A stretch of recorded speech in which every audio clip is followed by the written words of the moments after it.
Hello. Hello, Vodheads. The first thing I want to do before you skipped ahead is to apologize to Douglas Elder for lumping you together with Fire Help last stream.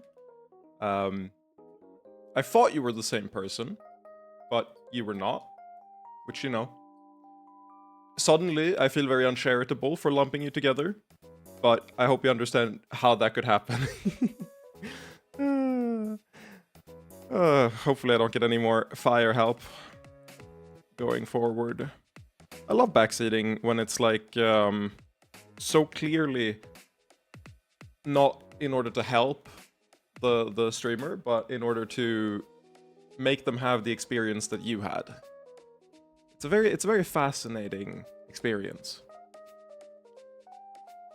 But we're back. We're back with some more Last Sovereign. Hopefully a little bit faster than last time. No more hour-long call or 40-minute call or whatever from my boss before we start.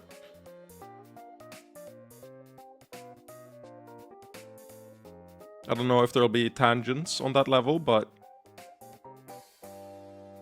you know, I'm not gonna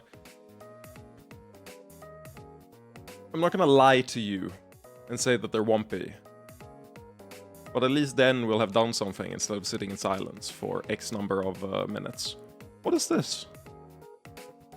This is a very happy woman. I'm getting Pixar vibes almost. But I don't think I've ever seen this woman in my life. Kinda looks like the... Kind of looks like the Ancient in Slay the Spire 2.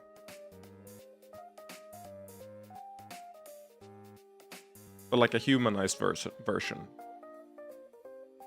I'm gonna do a Toy Story just to see if it's like in this realm. Nathan Drake? Is this like Fortnite?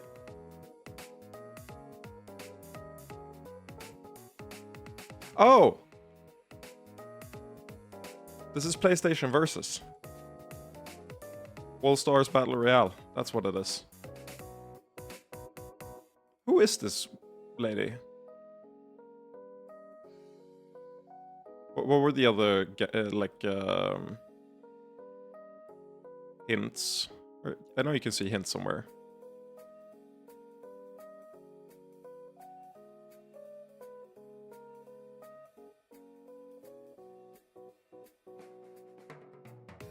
Have I lost the ability to see hints?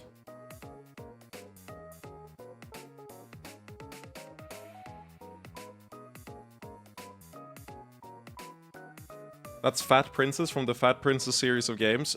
There's no way that's real.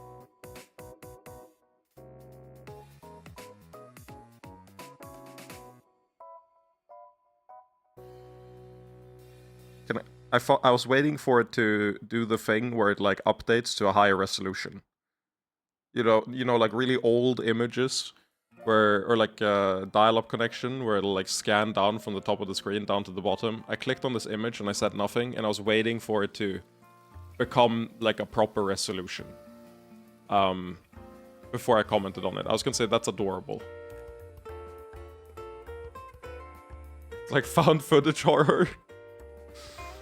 I wouldn't say that, but I feel like if you're gonna upload to Wikipedia, you should probably grab a higher than 342 by 193 pixel image. Maybe that's just me though. Uncharitable opinion of mine.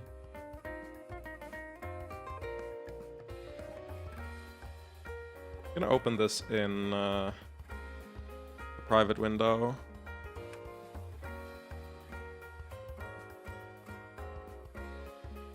I just want to see, would I got it on 2 here, but I feel like this one was kind of difficult at this point still. Oh no, I got on this one with Sly Cooper. If I couldn't get it on Sly Cooper, I would have definitely gotten it with Sackboy. But if you show me Raiden, it's 100% free. This game isn't rendered in a proper resolution. That's fair. Also, hello Smile, and hello Munch. I've been... I feel bad. I need to say, last stream, I was excessively rude to Douglas Elder.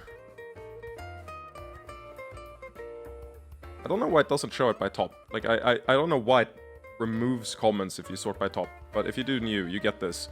Douglas Elder, I'm not on Blue Sky. I have no idea who was messaging you there.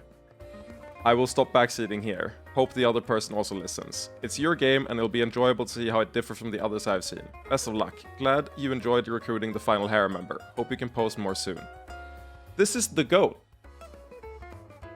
Like, aside from maybe some unsolicited backseating and small spoilers, like, they're the reason I knew that we'd get the final party member, I think. And aside from small things like that, this is such a good vibe. This is an amazing comment. This makes me all warm and fuzzy, aside from the guilt I felt lumping them together. I've been reflecting on what a big difference delivery makes, and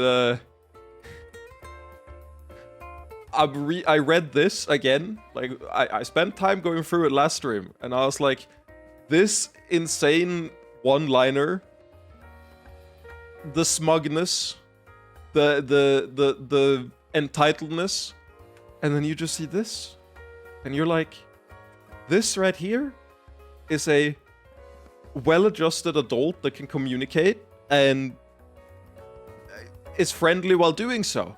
This is just like a good vibe person. This here is not that, and it certainly isn't fire help.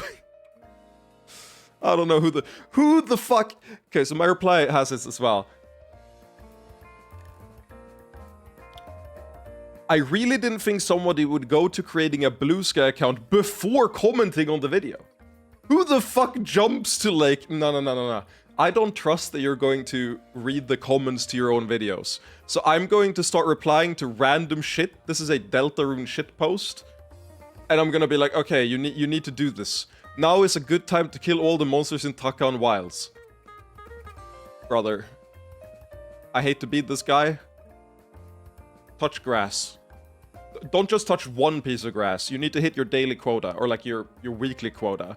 You need to spend like hours out in the grass. Dang, and here I thought you were going to apologize for not saying hi to me last stream, but you're just apologizing to Daniel. Doug, not Daniel. Damn, Daniel.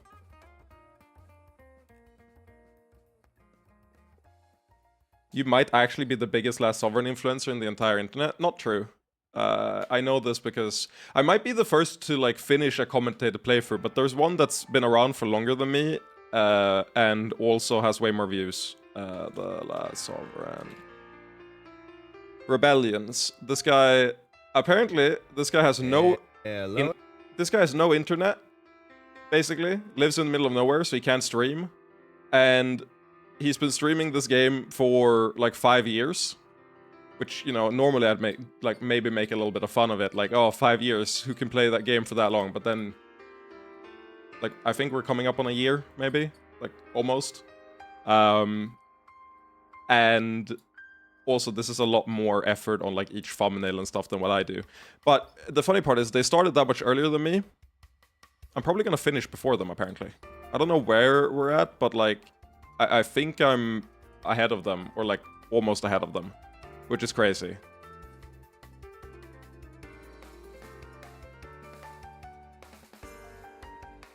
If that's real, then the only other explanation is that that guy is just the biggest Last Sovereign fan ever, and he just searches for Last Sovereign content to get mad at.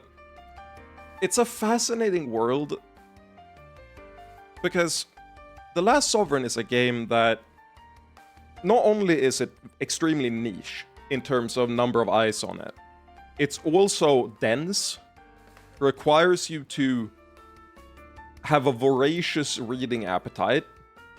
You have to get through the RPG Maker aesthetic. You have to be okay with it being an 18+ porn game. And then you have to come out the other end still acting like a teenager online. And not to say that all teenagers do that, but this is like the behavior of early fandom. Like, I just found my first fandom. I haven't learned etiquette. I haven't really, like, gotten the interpersonal relationships and the parasocial stuff figured out yet. And the cross-section of people where you would act like this after finishing the game but not bounce off before then has to be, like, vanishingly small.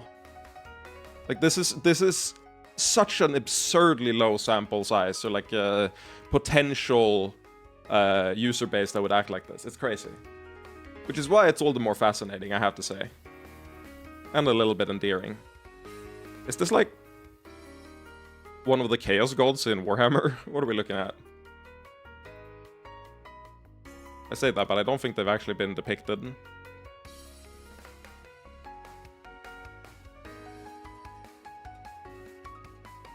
Reminds me of a Broodmother in StarCraft. I think it's Broodmother. I know what this is. Where the fuck is this from?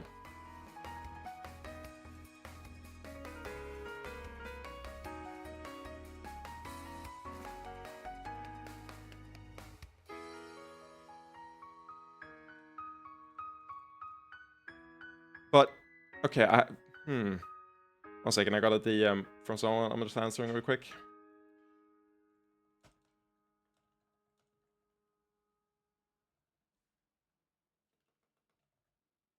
There we go.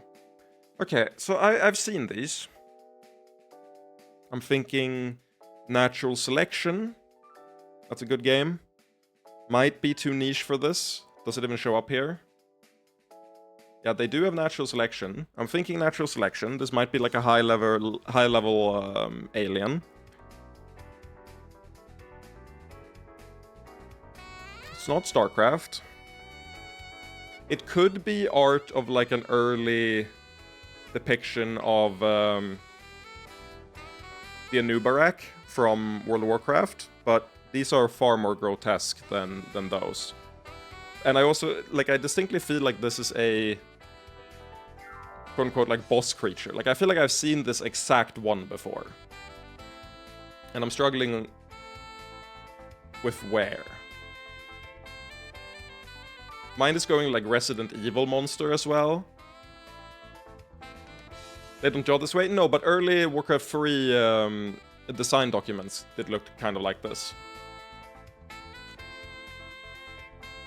Like, obviously not all of it, but they definitely had freaky concept art. But the thing is, I don't think they would flesh it out like this. Like you say, like they would flesh it out like this.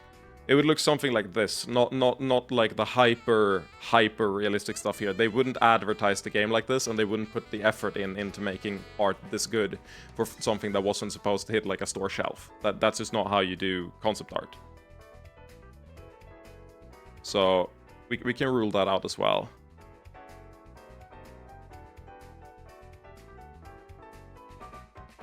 I'm gonna do Natural Selection, even though I don't think that's right. Yeah. No, I've definitely seen this. Is this a... What was their game before? Is this a... It's not a boss in Control, is it? No. It's not a Bloodborne boss.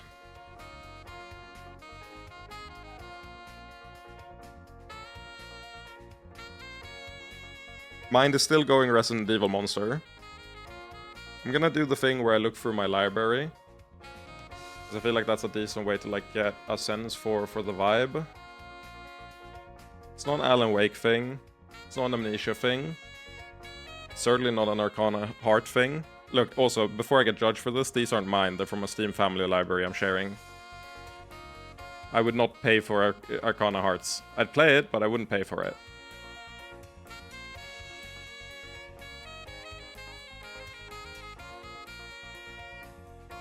Not Black Mesa.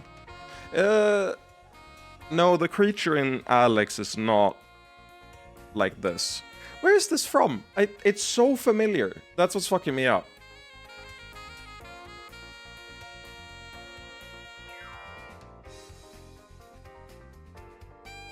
If it wasn't so familiar, I'd just, like, guess and then be over with it. But because I recognize it, that makes it so much more frustrating.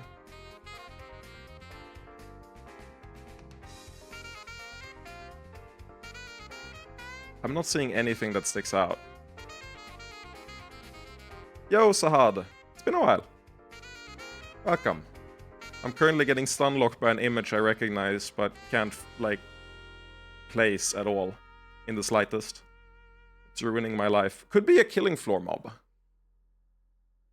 I don't remember it from Killing Floor, and they usually have more like these designs than they do that. That would be way harder to animate, so actually it's probably not a Killing Floor design.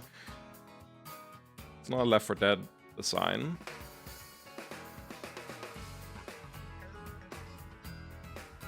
Had a whole joke going about being dead, but you never nabbed the hook.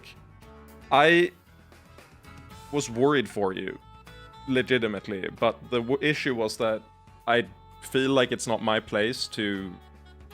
Like, your friend was in here, got a fake account and all that. I thought that was just a friend of yours, but the thing was, I was worried about you because I don't think it's my place to, like, be the one to look into it deeper, but I did ask probably your fake account to, like, check up on you because it's been a while and you haven't said anything. But, you know, if you hadn't made that Sock Puppet account, I probably would have checked up on you because I wouldn't have known, like, at all why you basically, you know, disappeared. Which is fine, but the fact that...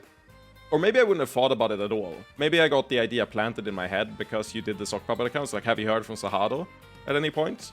But in any case, it was it didn't feel like my place to do, so I didn't. But yeah, I'm glad to have you back.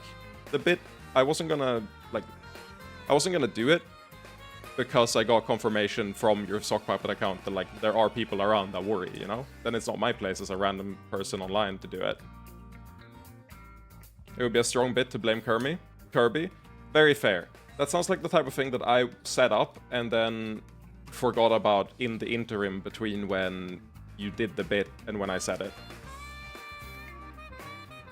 Which is unfortunate, but it's the reality of not, like, streaming continually and having breaks between. With that said, there is one thing that's gonna survive, and it's the 2k EXP joke. Like, Munch is gonna make sure that survives, and I'm already enjoying it.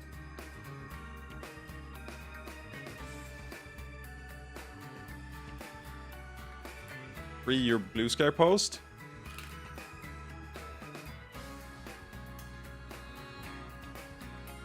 You would believe the number of people in my life who are like, oh, Google AI is so bad, and then refuse to use something else. Yeah, I believe that. This is something I wrote earlier today, which is what they're referring to. I got this reply recently for saying that modern Linux installers are not more complicated than Windows. As someone who's installed Linux...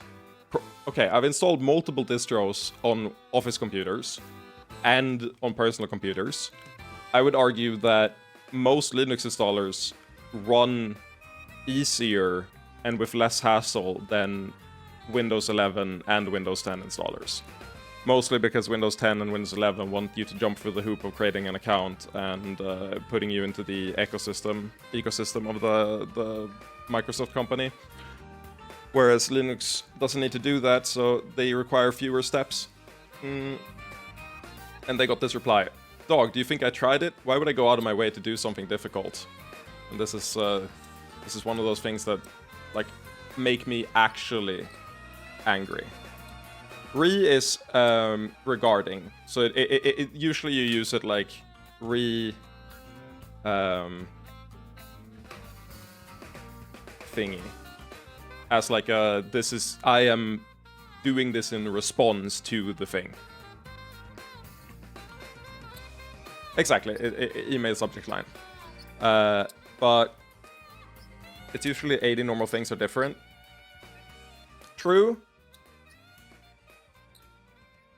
With the advent of the Flatpak hub and the Discover store, whatever your distro uses, I haven't really found that to be a problem. Most of the popular distros now start with basically everything you could want, like web browsers, Discord, shit like that, you know, like one click away, in the similar way that Windows would. But it is still different, and the UI is different, and the conventions are different. So I agree that you'll run into a bunch of trouble there, like relearning and everything, and getting used to like where things are compared to where they are on Windows and everything. That's a much fairer complaint. But do you think I tried it? You're defeated before the start line, you know? But yeah, no, I don't know how often I talk about it. It's one of those things where I used to be... It's funny how much I said about myself that's arguably very private. I still have the opinion that until I experience real-life consequences from sharing, like oversharing, I don't think it's a problem. Aside from, you know, arguably making people uncomfortable, which is a fair concern. But it's not a like problem intrinsically to overshare. But I grew up in a really, really bad situation, and what stuck with me the most from my poor upbringing is my mom's continual attitude, summed up by this statement she said when I was 13, I believe. 13 or 14. This is paraphrased because it's in English instead of Swedish, but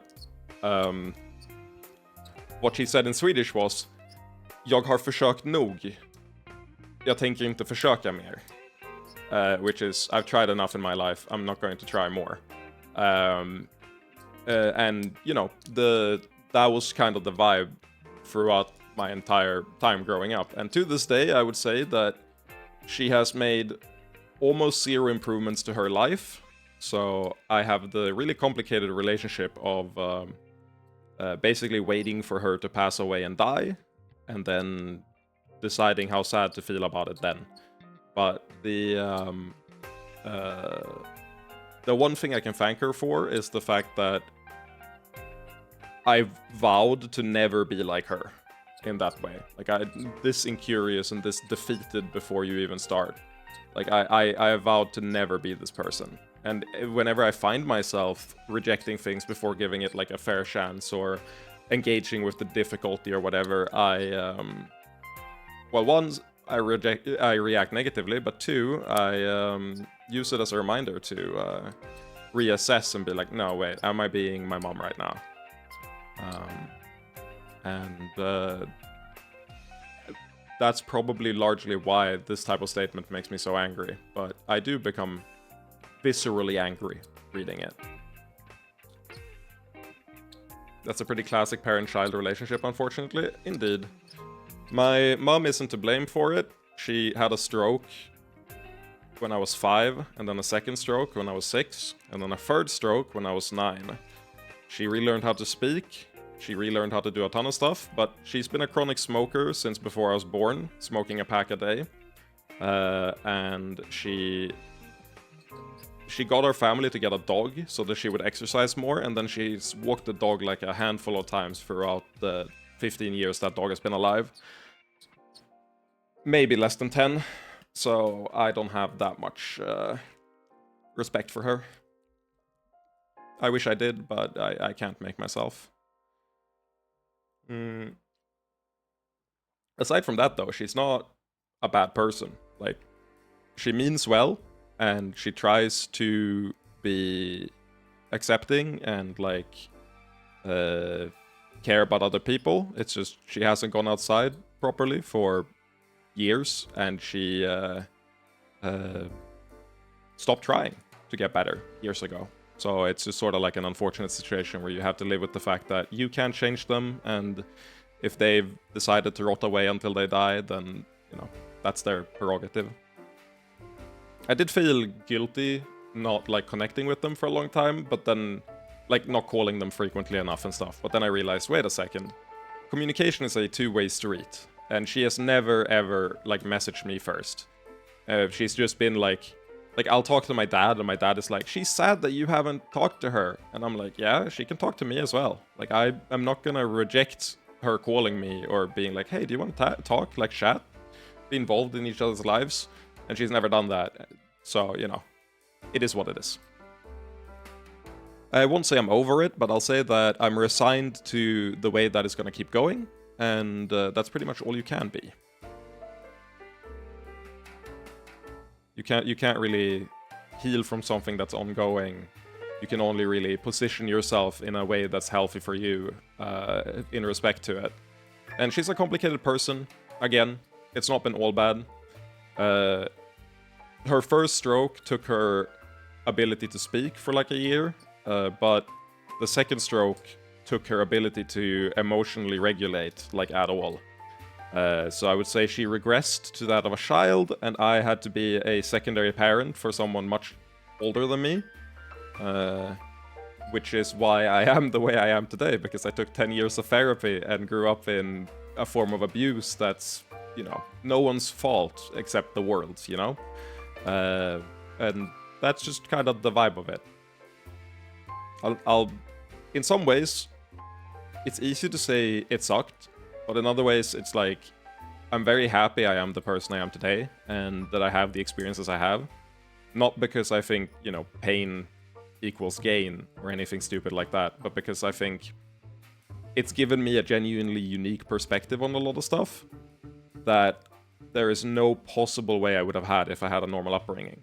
But in other ways, it's led to very negative things. Like, one thing I'm coming to terms with years later and trying to, like, salvage slowly but surely is the fact that both my sister, who's 9 years older than me, and my mom were horrible role models and treated me pretty terribly.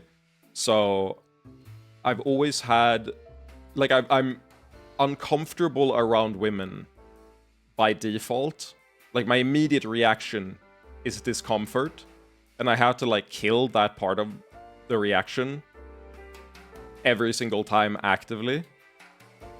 And something I've had to, like, work through over time. But, you know, you're never gonna have a well-rounded, perfect experience with the assortment of abuse and trauma that you grew up with, you know? And everyone has their own shit.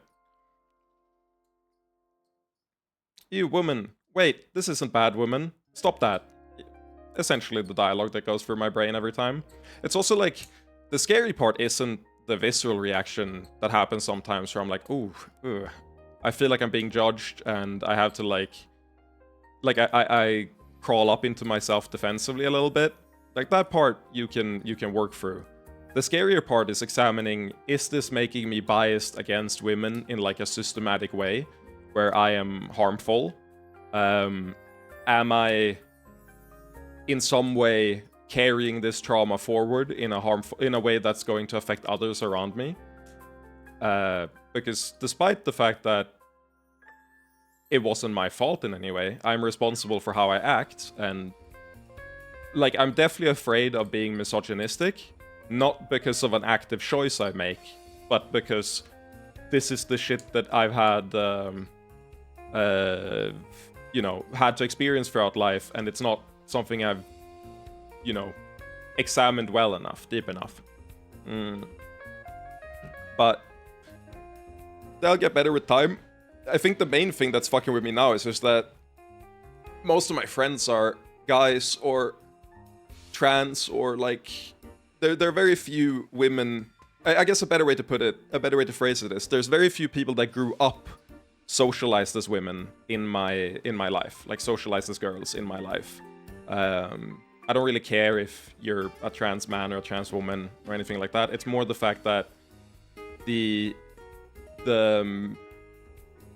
there's I don't have a assortment of people from all walks of life in my life. I have a small subset of people, and I always worry that that's not because there weren't opportunities to make friends with other people with other experiences, but because I, somewhere along the line, chose not to make those friends, you know? But that's enough about me. It's an interesting discussion, because it's like, there is no real answer. All you can really do is try to work on it. Like, all your life. You can't really do anything more than that. Be aware that it exists. I've started doing a lot more writing recently. I'm gonna make a blog website to actually put that writing up once I feel a little happier with it, a little more done with it. But one of the topics I want to cover that I think is interesting to talk about, but I haven't seen anyone write about, because a lot of things are interesting to talk about, but there's a lot of writing about it. So I would just be regurgitating what they say. Is the concept of opinions you choose versus opinions you don't choose. And I think one of the things I try to be most consistent with is examining, is this an opinion that was foisted on me through exposure and through lived experience, or is it an opinion that I've had time to vet and be like, yeah, this is something I want to have. And I think very few people do this, but I think if you're going to live a principled life, you have to do this with like almost everything. And I think stuff like propaganda becomes significantly less effective if you try to systematically do this with everything you're fed, right? I had a discussion politically with a coworker, like that took like 3 or 4 hours or so, but this came up consistently, where it's like, we were talking about the harm of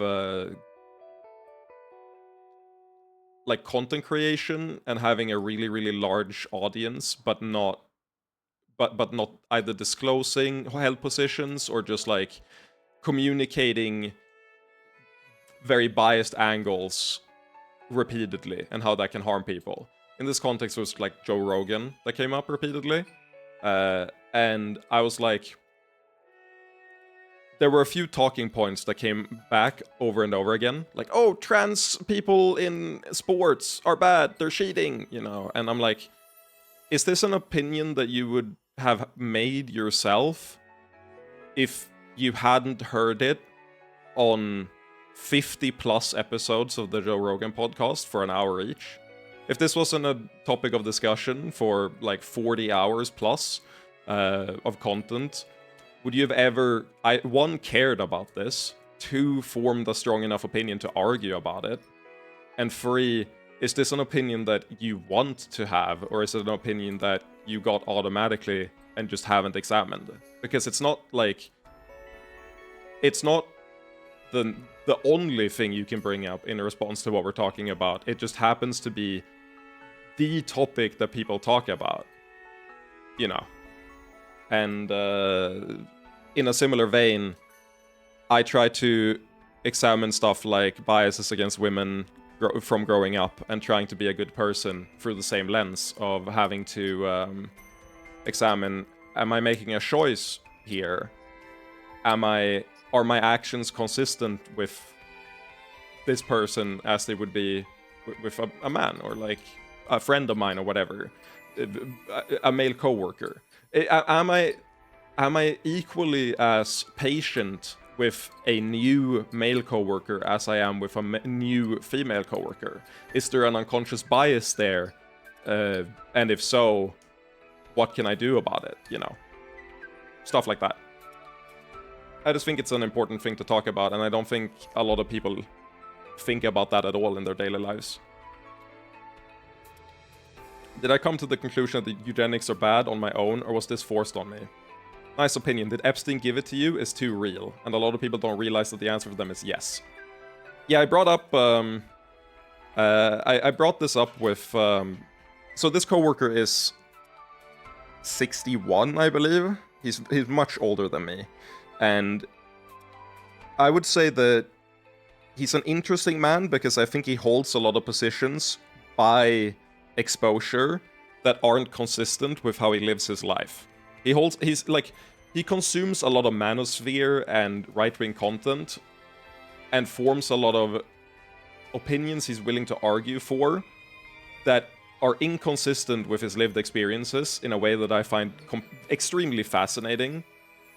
But he's also smart enough to not engage emotionally before like having a rational argument. So even if we don't agree on stuff, he's a very easy person to talk to. because I know that, one, he's not doing it from like a troll position. He's not trying to convince me of anything. He's genuinely just interested in getting a different viewpoint. So even though I don't think I'm gonna undo like X number of years of programming. For example, he said that he watched, until a year ago, he watched every single Joe Rogan podcast since the very first one. Which kind of gives you like a very specific viewpoint. So I'm not gonna like argue him away from that, from the positions that he's picked up from there, but maybe I can make him examine which ones he picked up by choice and which ones are just like exposure.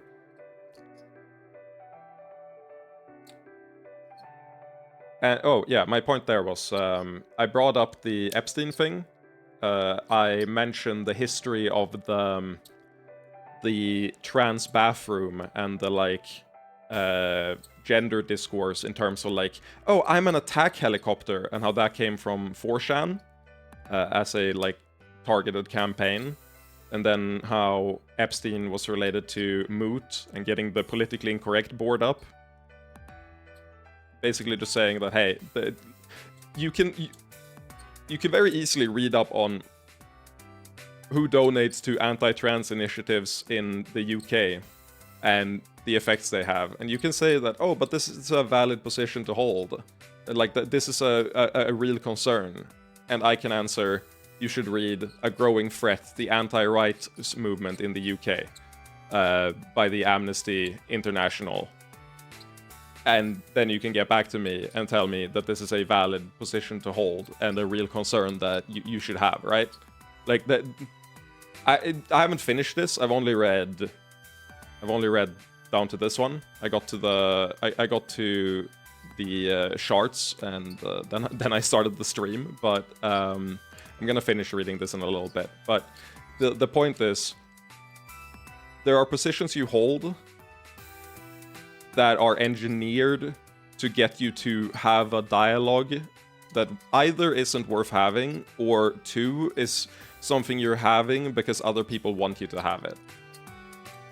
And it's worth examining what those are, and then making a choice. Do I want to have these discussions despite that, or are they not worth having at all? I think it's valid to look at something like that, like this or whatever, and then be devil's advocate and say, I still think that this is a discussion that's worth having, like fairness in sport or whatever. But if you want to have that discussion, you first need to concede that it is not on the same scale as systematically denying healthcare to trans people. It's not on the same scale as the bigotry, harassment, and murders of trans people. And then we can have that discussion, but we can't have it in place of the first agreement, you know? It's not a counter argument, which is how it's often brought up as like oh, we might do all these horrible things, but you know, it's because of fairness. It's like, no, you don't know what you're talking about. And if you spend 2 seconds stepping outside of yourself, you're going to realize that this isn't a valid position to hold in response to this. But then you have to first realize that you didn't form this opinion organically by yourself. And that's the hard part.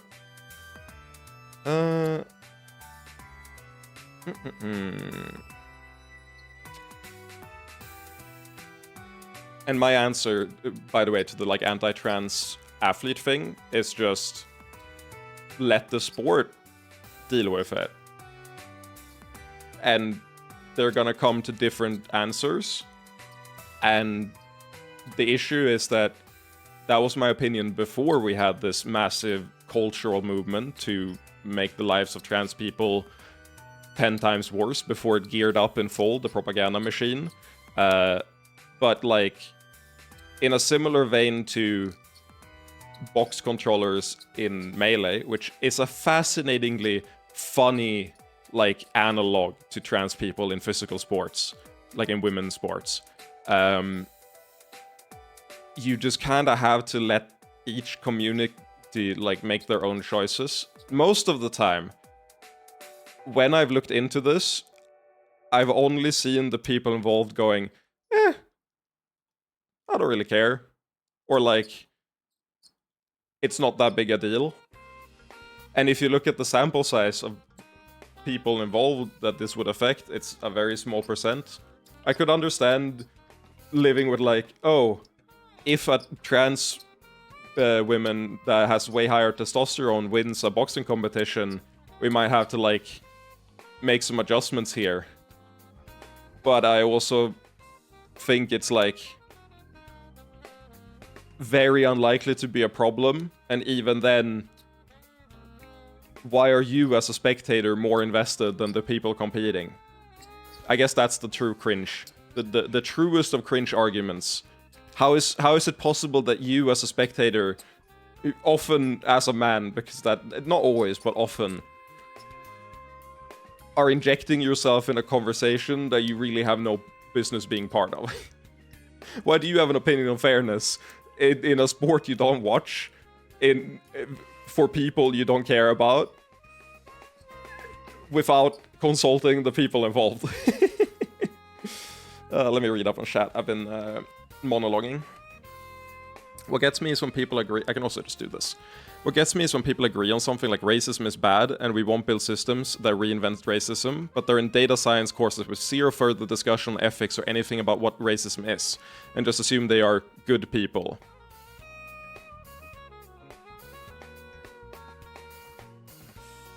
This is a fascinating discussion and one that's close to my heart, because I would say that the work I do and the people I work with do generally a public good.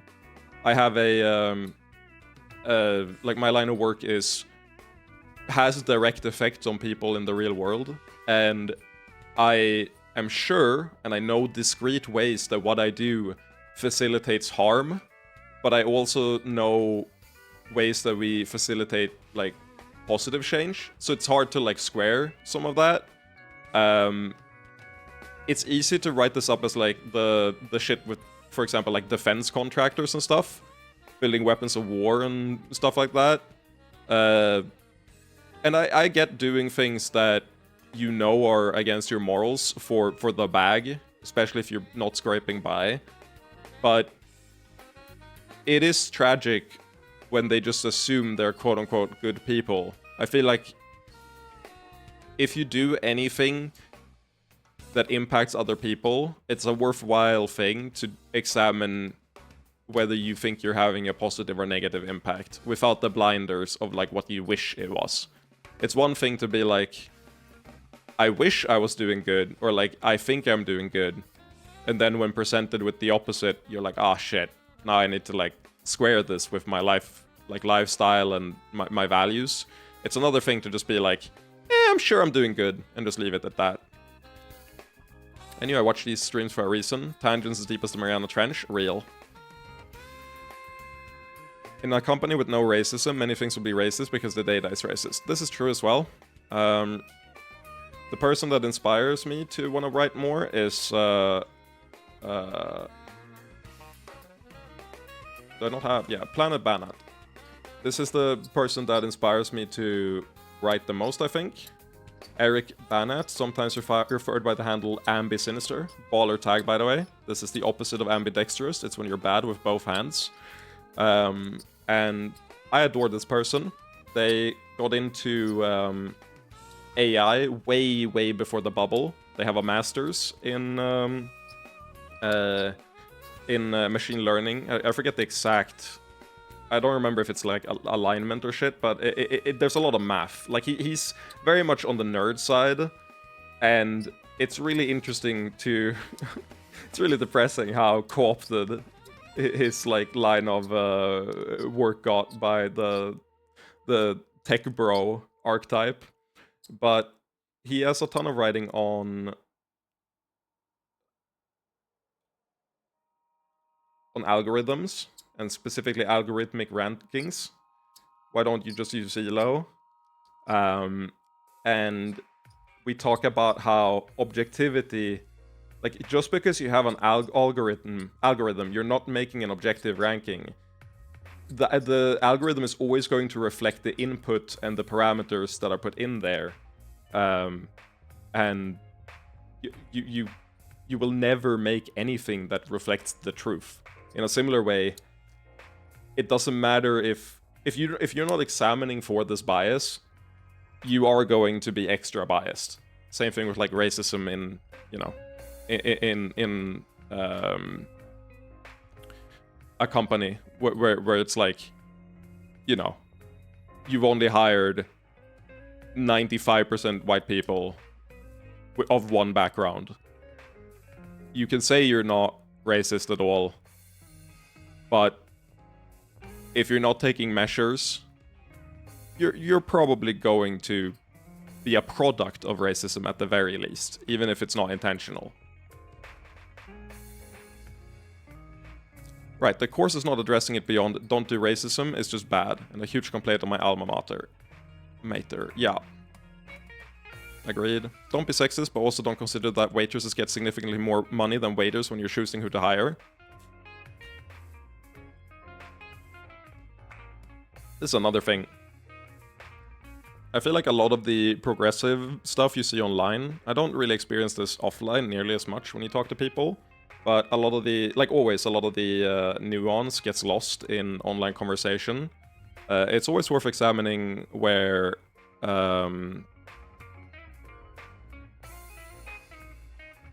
what's the word? Where discrimination favors unexpected parties. And in general, it's worth examining where our expected biases don't match with reality and our expected conclusions don't match with what's going on. Because it's true that women waitresses, like female presenting waitresses, and especially the like hotter you are, the more money you bring in and the more valuable as a like store sign you are. And that's real. But I've definitely seen people angry when you point it out. It's sort of like you can point it out and you can try to correct for it, but it's silly to get mad at. I think a lot of the online progressive stuff can start to create the same kind of binary thinking that they're championing against a lot of the time. Not to get into the whole, like, all men are bad argument, but I think that's a particularly damaging rhetoric to use, because it has to be qualified in like 4 different ways if you want to be taken, like if you want to be taken seriously. And even though I understand that it's not like aimed at quote unquote the good ones, it still mirrors a rhetoric that we know is damaging in like every other scenario. So I think it's fascinating that it, you know, it sees use anyway. And the thing with that one is it's usually like highly online people, and it's used as a gotcha to like, this is like, look at how extreme these are. Why would you even listen to them? Whereas it's usually a very small group of people that use it. But that one I have specific experience with because I have a good friend of mine who's in a relationship of like 15 years where the partner constantly uses the all men are bad rhetoric, like around him, and I can tell how uncomfortable it makes him, like a guilt type of thing. We're like, oh man, and it's crazy because he would never hurt a fly, and I can see how like reserved he gets. So it's sort of like an interesting thing where I also don't want to bring it up in that context, especially because they're both adults. They can talk about it if they want to, but also, if I see it when I only meet you every now and again, how has this not been brought up as like a thing that you probably like you can understand the thing and still be like, hey, I'm your lifelong partner. I would appreciate if you like, it's not like all men are bad. Don't worry, you're one of the good ones. Because then it's like, if anything, it hints at the love being conditional. Obviously, all love is conditional in some senses, but it's like, it's vaguely similar to like abuse tactics, where it's like guilt tripping you ahead of time. So, you have to meet a certain standard to be worth loving. And that standard can vary from person to person, but it's unclear where it is just based on the phrase used, right? Like all men are bad can mean don't be a fucking rapist, and it can also be like very minor, don't never talk over me type of thing, right? Which will happen in a relationship every now and then. It's really hard to tell where the line goes, especially like from the outside. And even then, I just don't think it's there's no benefit to using it. Like, you're not communicating anything positive by using it. I drew a parallel. One thing I've read recently, or I should say I'm in the process of reading it, is this book. Fantastic, fantastic book. Big recommendation. Forgotten Voices of the Great War, told by those who were there. And it's a collection of interviews. They're all very short segments about the First World War, and by people that either participated or were in countries affected by it, and, you know, in general, were close to it in some way, one way or another. There's a lot of like army stuff, but there's also partners from home and how they reacted and how society reacted. And what's fascinating is I learned of something that I have never heard in my history classes, which is probably a result of the First World War not getting nearly as much attention as the Second World War. But I learned about the white feather. This was a propaganda campaign in the United Kingdom, where the government wanted to shame young men into participating in the army. So they gave a bunch of white feathers to women and basically told them to give them to men that weren't going out to war, and saying like, hey, you're a coward, you should go out to war. And one, I didn't know this happened, but two, obviously this led to a lot of suicide, either from people that were, you know, genuinely too scared to go or like felt inferior, but also from people that had physical or mental disabilities that made them unqualified to participate in the war, because, you know, people don't care, they give the feather anyway. But another fascinating thing there was a lot of teenagers got these feathers, like people that were 14, 13, 15. At the start of the First World War, you had to be 19 to enlist in the army in the UK, but these kids would use the feather as like a gotcha to the recruiters, like, hey, I got the feather, I'm obviously old enough. And then they would head out to war and die like a year later. The most famous example of this was, of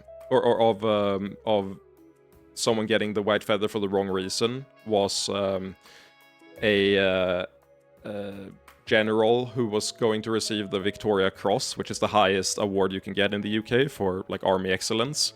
And he came back to London to receive that award and got a white feather on his way to the celebration. And it's like, bro, I am literally about to receive the award for exemplary army service. So this is a very funny thing to give me. But this too was a propaganda campaign that very successfully made people act in ways that are super harmful for a long time to come. And it got critique from other people for sure. Like, there's a ton of women that were super anti this. You can't really attribute it to like women as a whole, especially when it was a coordinated propaganda campaign at first. But I liken this to the all men are evil, all men are pigs, or like all men are bad type of argument, where it's that I'm fairly sure is also part of the Epstein propaganda, Gamergate bullshit that started. It started around the same time, or like caught steam at around the same time. And it's an argument that's mostly just harmful, doesn't really do anything. Like, there's no win state. There's no state where you're like, ah, nice, all men are bastards. Right, nice, cool. I'm happy that I know this now. And it basically only causes harm, right? So, I think it's a fascinating analog. The white feather was much more extreme. It's much more direct. But what people described was the white feather itself wasn't the worst part. It was the level of like distrust and like you didn't even exist type of look that they would start getting if they weren't at war. And I think that's a like radicalizing thing where you're probably getting a lot of people to hate you that wouldn't, there's no reason for them to hate you. But all this gets complicated by the fact that like there's so many trolls online and there's so much bullshit happening all the time that you never know what's like a real conversation and what's just like, here's a play.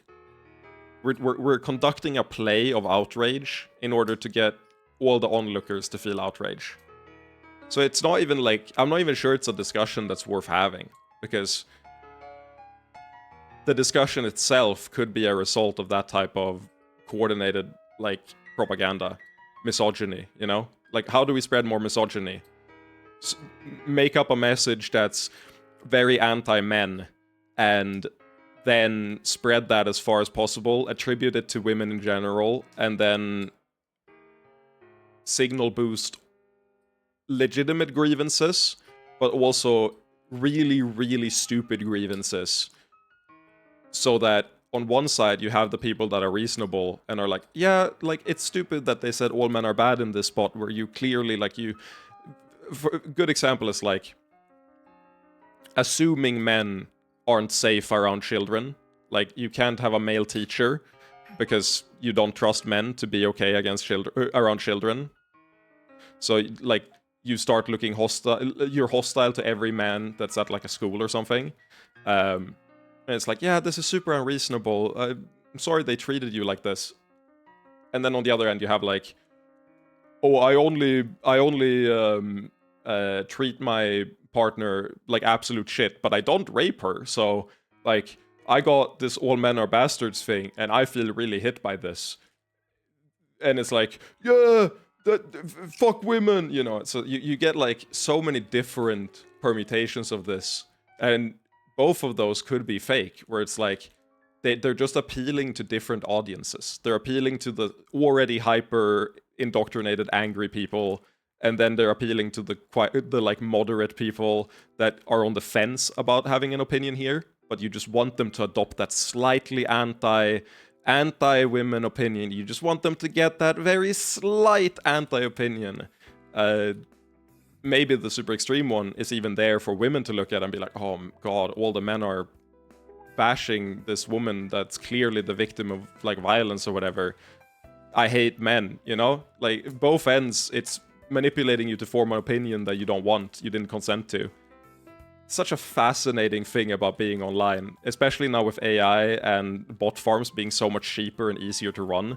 Like, holy shit, it's gonna be hard to untangle what is a legitimate opinion and what is a like fabricated opinion that you formed without consent, and everyone around you is formed without consent. Which is why having this discussion could be actively harmful, because you're contributing to the exact same mechanism despite not wanting to.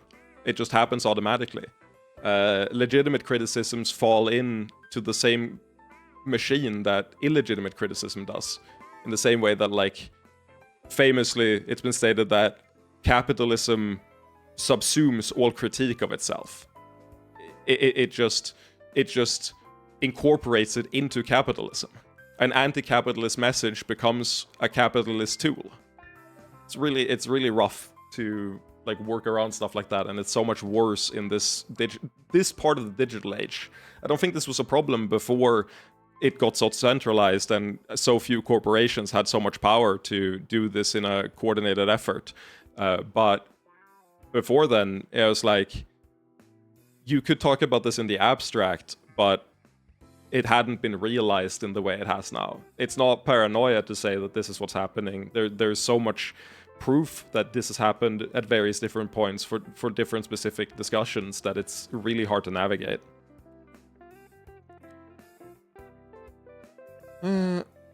All men are bad isn't like a real belief, though. It's like men are raised in a culture of patriarchy that instructs them to behave in certain ways, and unlearning that is difficult, and most men do not even recognize it. What I work to get back to. Real. This is correct. I should get into that as well. I think the all men are bad thing is a shorthand that women use with each other to say that, like, you have to treat all men as malicious, because if they happen to be malicious, you're fucked and you might be killed or otherwise. Yeah, this is true. Like, both of these are true, and they're both correct. I still think it's a harmful message. It's like, this is why it's so rough to talk about, because it's never that black or white. These are correct. Like, women have to look out for other women. They have to look out and advocate for themselves and make each other aware of the danger, because otherwise things are going to go horribly wrong. But I also don't think it's a conductive slogan. It feels like a slogan that happens to be used that way, or have been used that way. It might have been co-opted, but even if you ignore that, it's also just... I would say it's not descriptive of what it's describing, if that makes sense. Like, all men are bad as a shorthand for you need to treat all men as possible I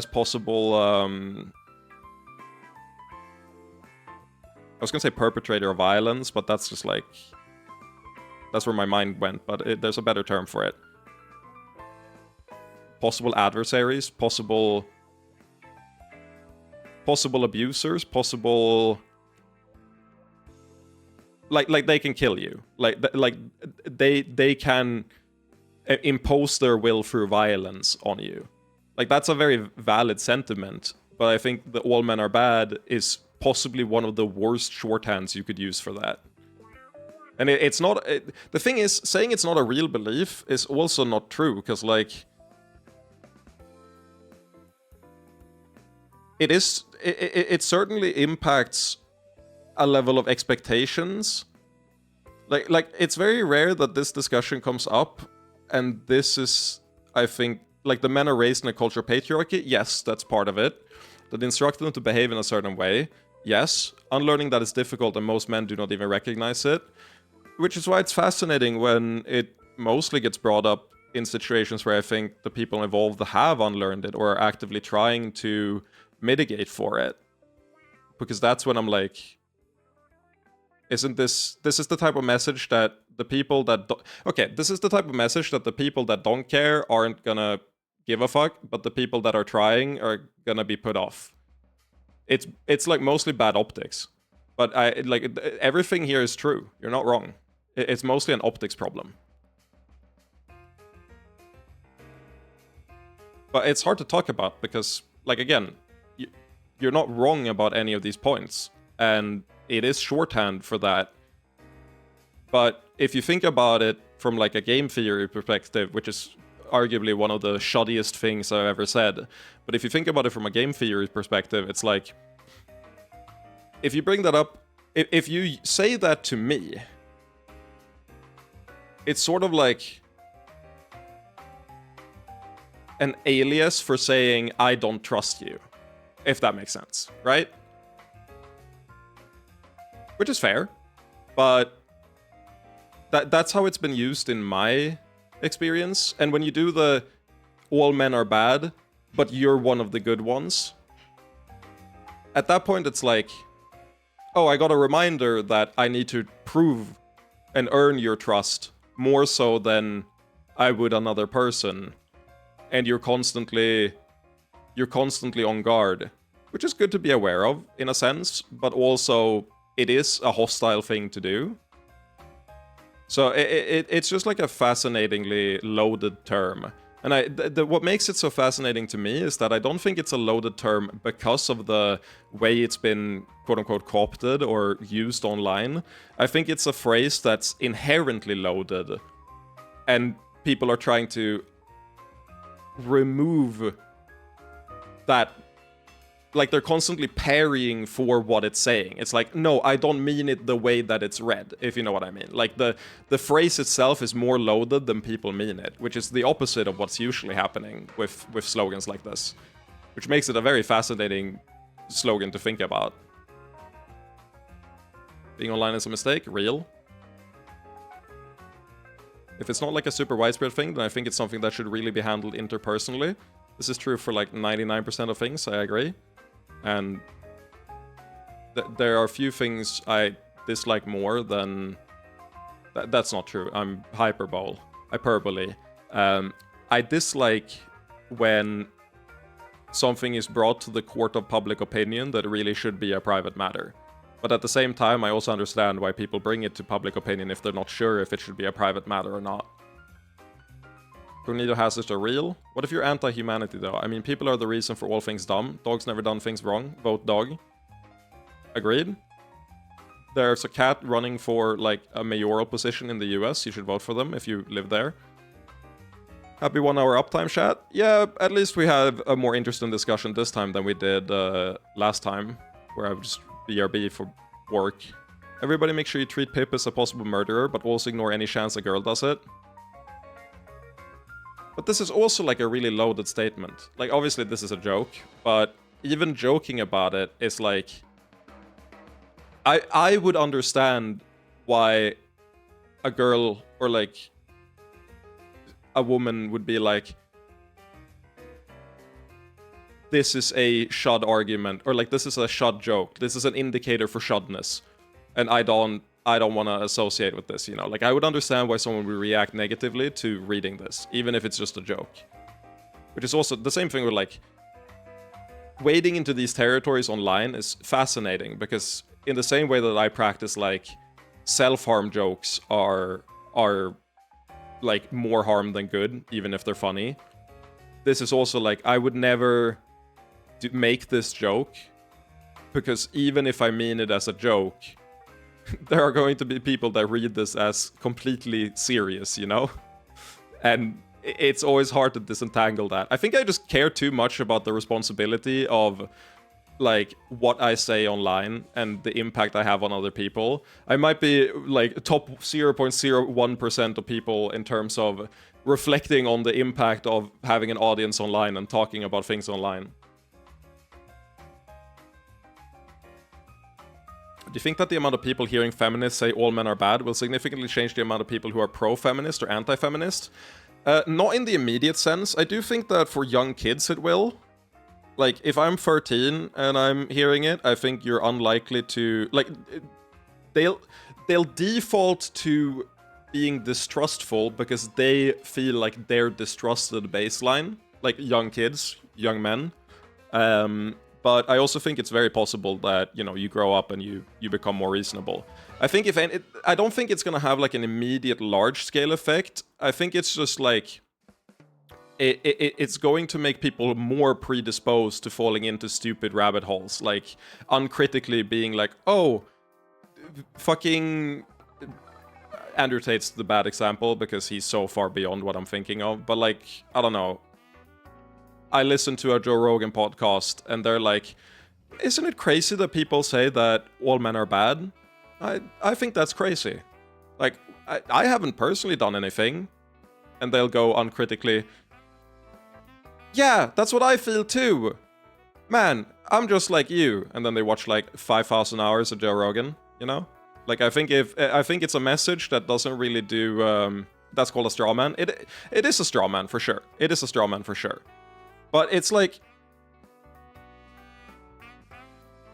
it's a straw man, but what's the...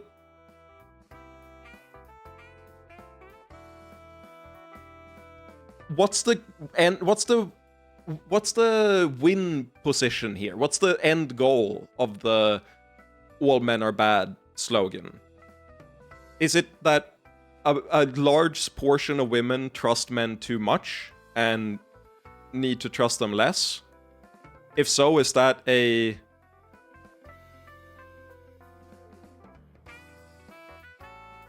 efficient way to communicate that?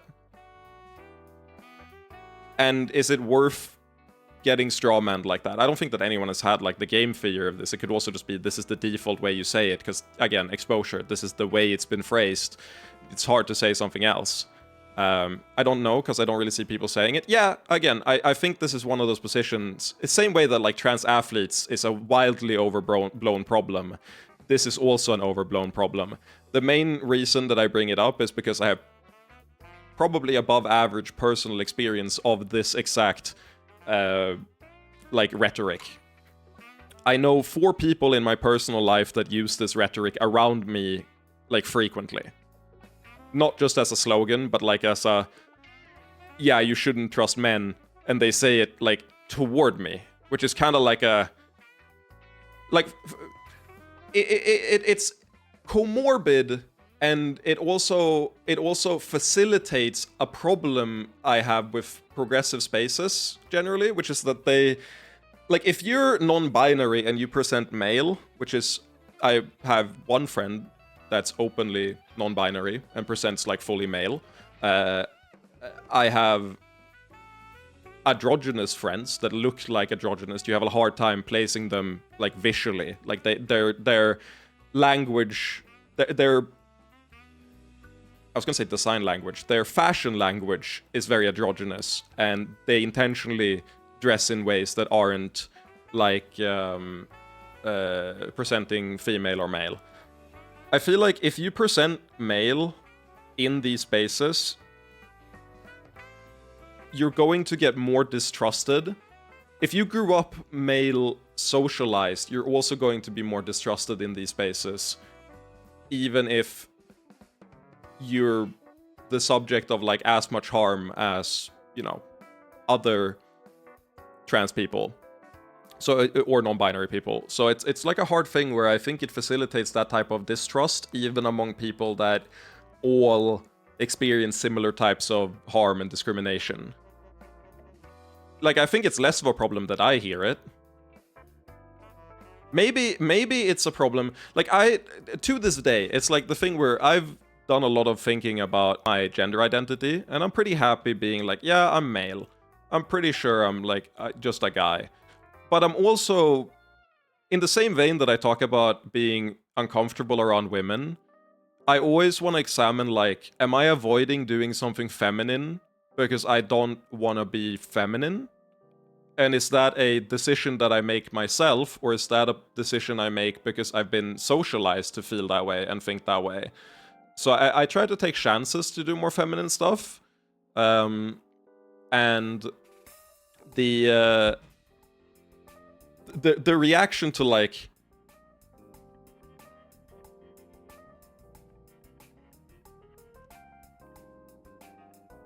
I gotta think about how to phrase this. It's hard when it's like, I'm trying to think of discrete situations and how I've been made to feel in the moment. Because again, when I'm talking to my friend who's in that relationship, it's mostly a sense of pity, but also I do feel like I wouldn't be happy if I put myself in my friend's position where my partner uses all men are bad frequently enough that I, as someone who only is there, you know, every 4 months or something, hear it like pretty much every time, then I wouldn't be comfortable with it in that situation. But if I wasn't as sure that I'm a man, and I was like, no, I feel like I'm more non-binary than I associate with the male label, then I would also be less comfortable with the like all men are bad type of thing. In the same way that I don't super like transvestigation, where it's like, oh, you did a feminine thing, that means you're trans. And it's like, okay, we have invented the gender binary again. And I think all men are bad is one of the larger and easiest to replace. Like, the message behind it, everything you've described about what the purpose is, I feel like so easy to just wrap this in a different catchphrase. And you lose so much, like, unintended, unnecessary garbage for that doesn't really interact with the message itself, which is why I bring it up. But yeah, no, I think I was, and to this day, am less comfortable considering, like, being non-binary, because I feel like I would have to move and present way more feminine than I do, or want to do, in order to be treated like non-binary, if that makes sense, right? Like, I feel like I would have to move toward, like, androgyny, and try to reject a lot of, like, male socialization and male like visual language in order to be treated properly as like as a non-binary. And I think that's tragic. Oh.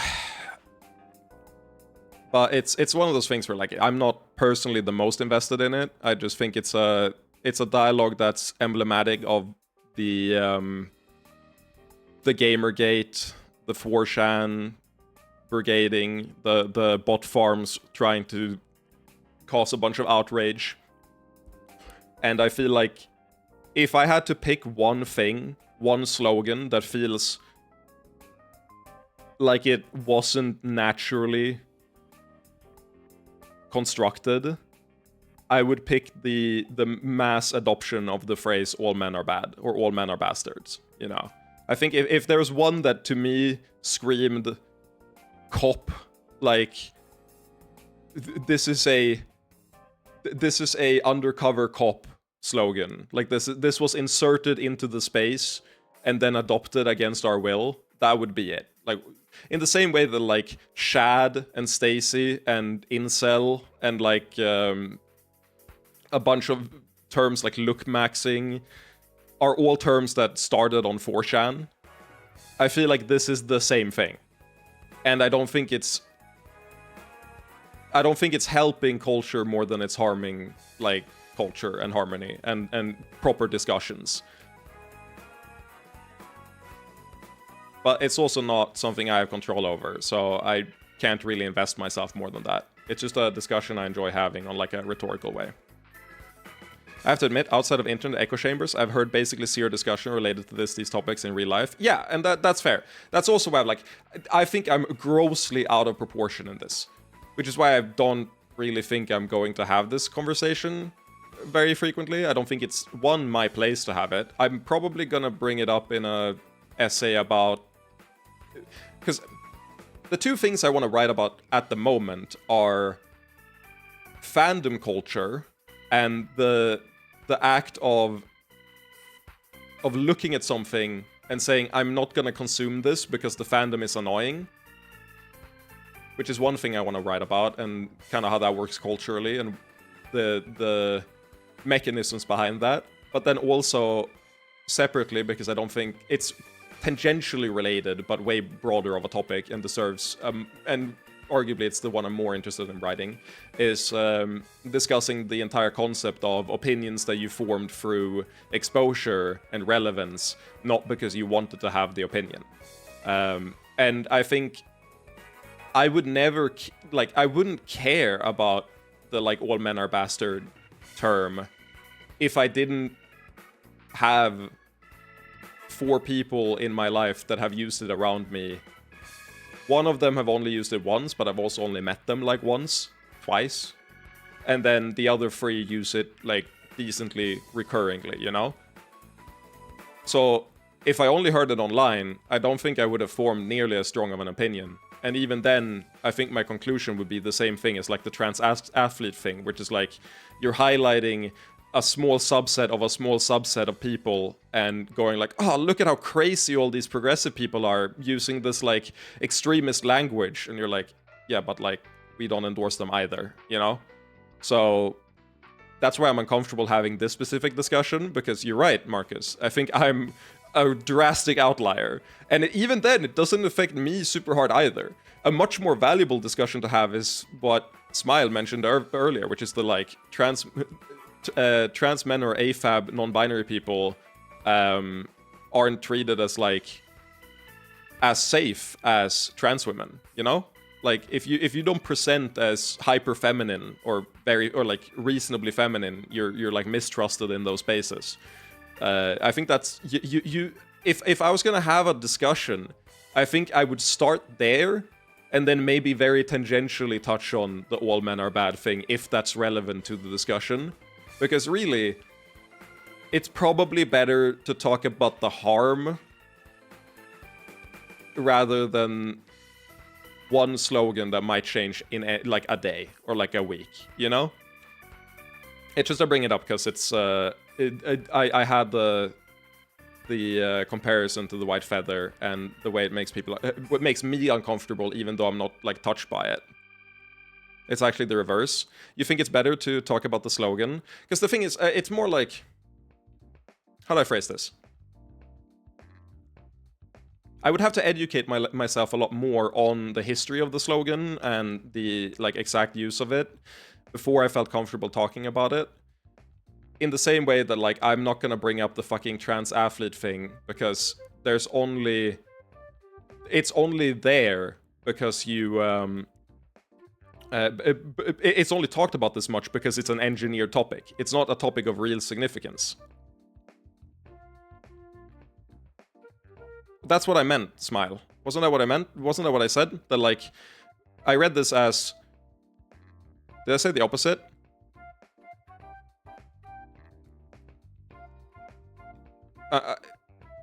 I'm saying that, like, trans... Like, oh, I'm saying that, like, assigned male at birth... Oh, you're saying that trans women are exempt from this because they... So, okay, I would say... I see where I'm wrong in my head. Yeah, so if you present like really feminine as a trans woman, I think you're probably safe from this, from what I've heard from people. But I also think it becomes like a pressure to present way more feminine than maybe you would otherwise. And if you're assigned male at birth, you're going to be mistrusted like a lot in these spaces until you reach a threshold of femininity. But in the same way, I have definitely seen dialogue about how, you know, trans men are like, hey, so this thing about the patriarchy, I don't think it matters to, I don't think I'm getting the benefits of, like, the patriarchy. Why are we lumping me in? Why are we lumping me into the like, male patriarchy? I've been a trans man for like 4 years, like out. I started taking tea 3 years ago. I was socialized as a woman growing up. Why am I the enemy? I've seen that as well. It's just like, I think we just really like labels. I think I should close this topic somewhat soon because I'm arguing in a circle, or like it's not really coming to anything new. I'm mostly reiterating thoughts I've already had. But I think it's partly a consequence of a lot of like progressive spaces skewing very young, especially online. Online they skew very young, and people are one, childish online, and two, they haven't had time to, you know, think about harm reduction really in healthy ways. It's not really something that you're inclined to think about. Though people that are marginalized are more inclined to think about it than other people, I would say. The core part of the issue, though, is that we really like labels, and we really like binaries. So it's hard to not reinvent binaries, even when you're fighting against binaries, if that makes sense. I think, like... You'll see a bunch of neopronouns, and neopronouns exist to take you out of the binary, but people react negatively to neopronouns because they're like, hey, this is just being bi with a or like, this is just this X identity with a different flavor. You're describing one of the 4 big buckets of identities with a bunch of, like, nuance inside them, and you want a hyper-specific label to call yourself, and that's fine, but, like, we don't need to categorize ourselves super specifically. Like, at some point, you're just describing Dave at accounting, you know? You're, like, if you assign enough labels to someone, the search range decreases all the way down to one person. You're describing one guy. You can just say the name at that point. Not that I'm against neopronouns. I haven't thought too much about neopronouns, but I think it's... I think that too is a symptom of really loving binaries and really loving labels in general. And at some point, I think it's fine to say, I don't really fit in these boxes, and then move on from there. I also think there's a this is also a separate topic, very interesting, not gonna get into it now. The internet and the way communication works now, and the way we're permanently connected to devices, means that there's an expectation that you have to give your attention to whoever seeks it. And you need to explain yourself to whoever demands an explanation. Where you, like, I don't know if... I get the impression from when I was younger, could also be the fact that I was younger and there are fewer expectations on you when you're like a teenager than when you're an adult. Could very well be a result of that. But I feel like having a phone in my pocket all the time and having asynchronous communication on like stuff like Blue Sky or whatever, if someone comments here, there's like a... better to do like a DM. Like, if someone DMs me here, like this DM here from Present, if someone DMs me here, I'm gonna... like, there's an expectation that I'm gonna answer it. And I think that bleeds into the type of conversation where it's like, people are less comfortable going, I'm not gonna explain it. You'll just have, like, I don't owe it to you to explain it. I just don't fit in these boxes. And that's kind of like fine. You know? I'm non-binary. What does that mean to you? Means I'm non-binary. And there's a ton of counter-arguments you can give there to, like, are you gonna say that to a friend? Probably not. If you like them, you're gonna give them a proper explanation, but you don't owe it to anyone. You don't owe it to put yourself in a box, and you don't owe it to anyone to broadcast that box to anyone else. I think that's enough prelude. Let's get into the game. Fun discussion. Fun to talk about. I think this type of discussion helps me facilitate the writing I want to do and helps me crystallize my thoughts. So I really appreciate taking the time here. I apologize to whoever skipped to me opening the game, probably Douglas, but I mostly use the stream to talk about things I want to talk about. I don't really care about finishing the game at a certain speed or anything, or really doing the game stuff, more so than I care about having discussions that I like. So I'm happy that we can have stuff like this, and I think it makes me think about it more than I would if I didn't have those discussions. I demand an honor mention in book credits then? Sure. I can put you in the credits. If you want to discuss the trans aspect of this, my Blue Sky / Discord DMs are open. I mean, it's sort of like... The thing I would be curious about is if you felt like any of the discussion like impacts you personally in like a harmful way. But for me, it's like a lot of the discomfort I feel is abstract, which is a good sign that it's not an opinion that I've gotten. Like,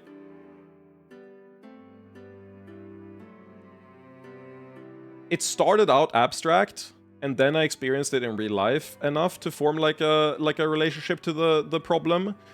But it's also colored by the like known mistrust I have of, like, you know, women around me from the trauma I had growing up. So it's not necessarily that like I feel affected in a way where I feel I need to talk about it, and more so I worry that I react stronger than I should because I am inherently distrustful, and like this is making me more combative than I should be. I.e., if that's the intended effect, it's working on me. But also, if you say you're one of the good ones, I don't necessarily feel like one of the good ones. I don't feel like that matters, if that makes sense. Like, it's sort of the same thing as, like, you can lie on the internet, and then, like, a fraction of a fraction are gonna see the truth responded under, you know? In a similar way, the weight of saying all men are bastards is larger than saying you're one of the good ones. So, like, that doesn't really feel like it hits me. Like, it still makes me worry that either my behavior is problematic or it's making me combative when I shouldn't be. You know, like, it's not intended that way.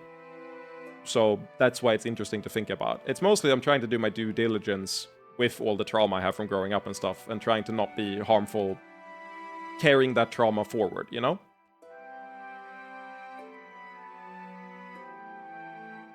Really not qualified to talk about it, but I think it is also part of academic social theory. Sounds very plausible.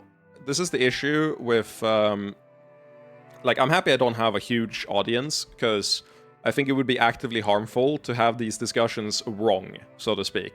Like, facilitating ignorant perspectives and stuff. If I had, like, an audience of 10,000, 15,000 people, if a clip got, like, 100,000 views, I think if I facilitate, like, a harmful opinion that there's already social theories about that are well studied and, like, there are experts talking about them, then I'm like, I should probably just, like, refer to those. Read up on those and refer to those.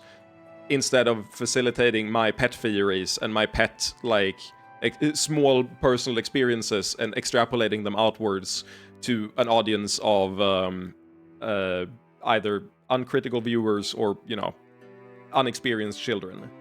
But on the other side, I think it's fun to talk about. It makes me learn, and I don't have an audience, so not to say that you don't exist, but more that I trust that you are all adults and that you are capable of having this discussion, and that the harm I would be doing would be so remote that letting me learn is a bigger priority than harm reduction, you know.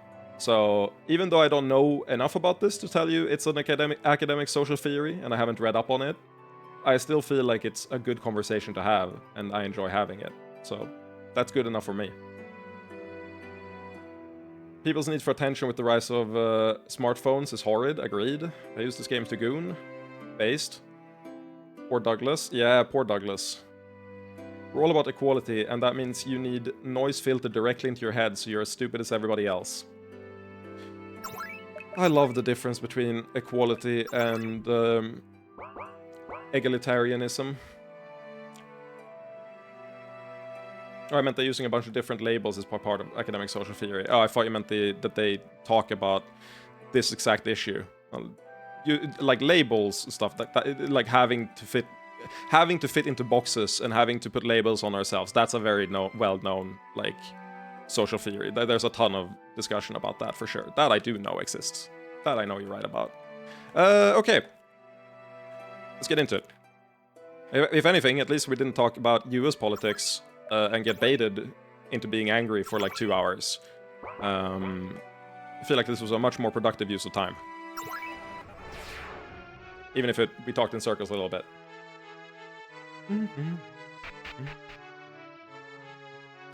Time to talk about the equivalent of US politics. The most powerful single city in the country. Or on the continent. And the technically most powerful region of the continent, discounting the fact that we own like 85% of the continent aside from this one. And talk politics here instead. Are you ready to help? I'll have to set political wheels in motion. Thank you all for coming. I hate to rely on you so much, but I'm concerned for my home. No trouble at all? Isn't...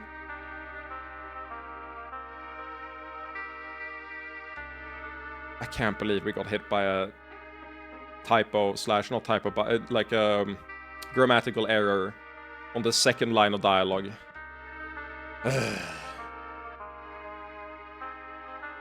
Isn't it amazing how much things have changed? Right? I'm not trolling. That is the way you say this, right?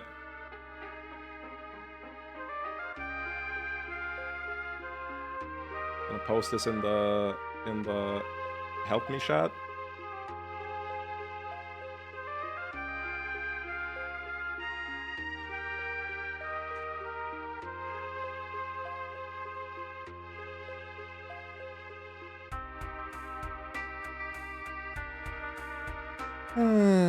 Bug report.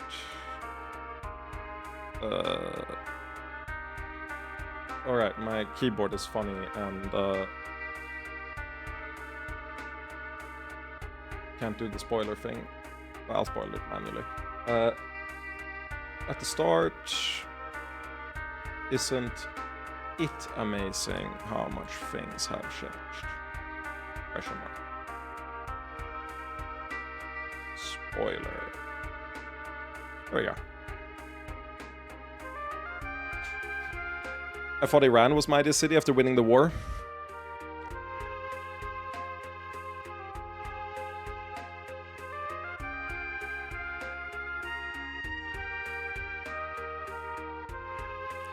I do wonder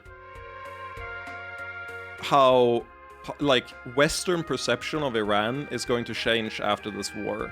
Like, looking 10, 20 years into the future, I wonder if the way that Iran is discussed will change markedly in the Western world. Especially outside the US, after this debacle.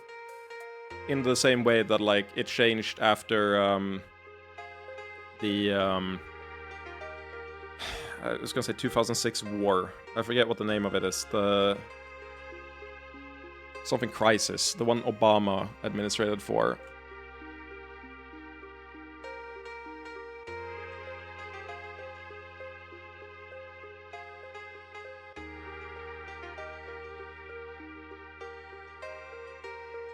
Iran war timeline. What the fuck? Huh? I found a crazy page. Also, I'm on the wrong thing. I found the crazy page. The purpose of this redirect is currently being discussed by the Wikipedia community. The outcome of this discussion may result in a change of this page or possibly its deletion in accordance to Wikipedia's deletion policy. That's a timeline of 2026 Iran war. Crazy.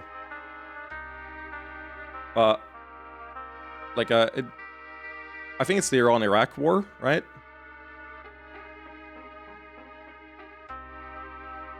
No, that's way too early. Whatever.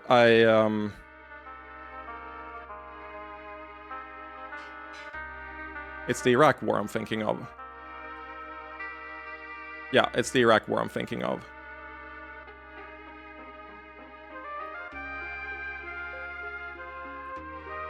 I've gotten way more interested into history, or way more interested in history after reading The Forgotten Voices of the First World War. I'm gonna read the same thing for the Second World War, and then I'm gonna start reading it for various other conflicts. People have compiled interviews and, like, statements from people that lived through historical conflicts over and over again, and it's a fascinating way to absorb it and really absorb the significance this had in real people's lives in a way that reading about it in a history book really doesn't. Have you heard of the Blowback podcast? No, but that sounds like it's very relevant to this game. They can blow my back out. Why would this page get deleted? It would get deleted when the conflict ends, I presume. And you just read the timeline itself, not the, like, you read about the war. The timeline doesn't need to have a separate page. Unfortunately, it's about US Imperial adventures instead of COM, but it's pretty good. You should link it to me. But unfortunately, I only play things that relate to COM. Otherwise, it doesn't really hit, you know? Isn't it amazing how much things have changed? Last time my position was weak, and I was worried about being used as a pawn in a political marriage. You have no idea how much everything has changed. But now we come to the unfortunate part. I may be queen in waiting, but I've yet to be crowned. Is that going to be difficult? Oh, I could begin the process at will. You just want to do it properly.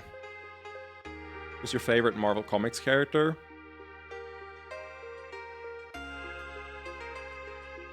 I need to double check that this guy is Marvel Comics.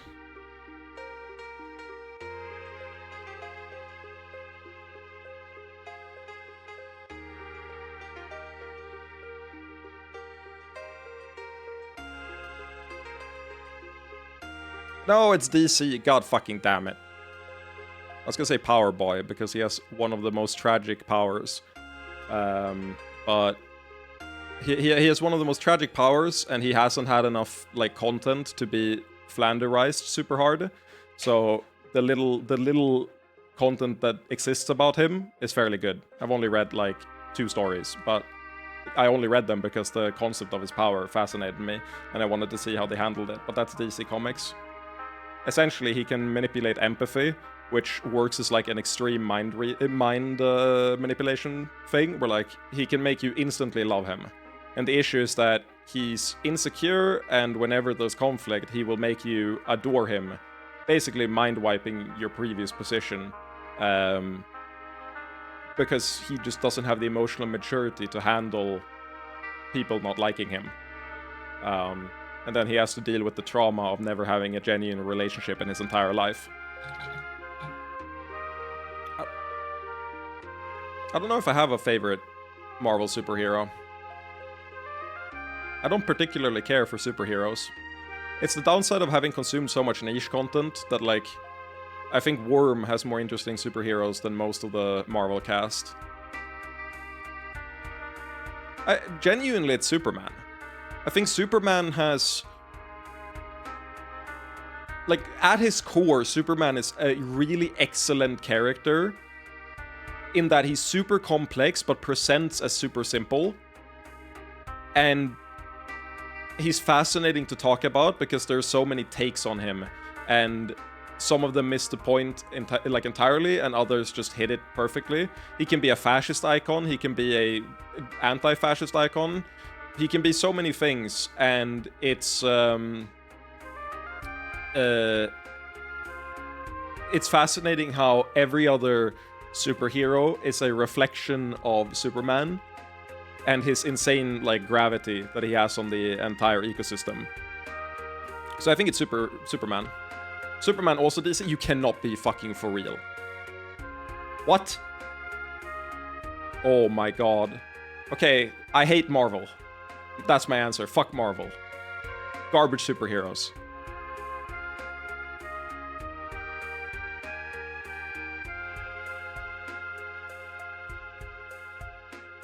I like Iron Man because he makes me feel smart.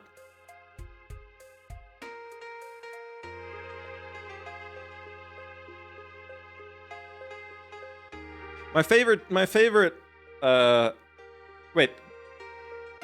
When you say Marvel superhero, do you include... Let me see.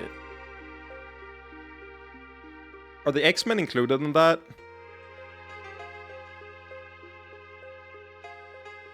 Yes, they count as Marvel Comics. Okay, if you count X-Men, I think, well, it's funny to say, because, like, I think Magneto is a fascinating character.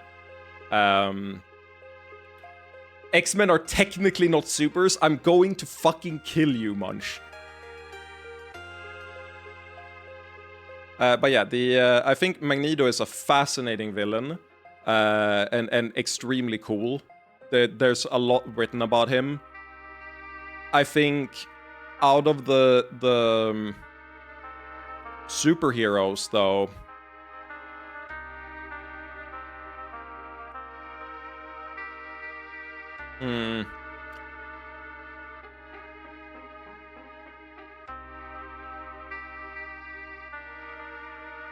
it's such a difficult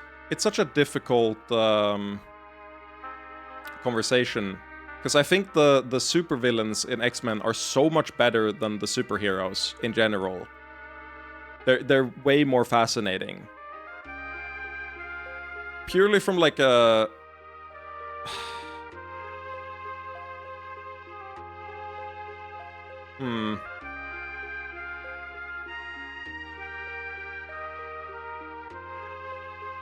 I don't want to pick any of them, because I think they all are way worse than the super villains. It's great.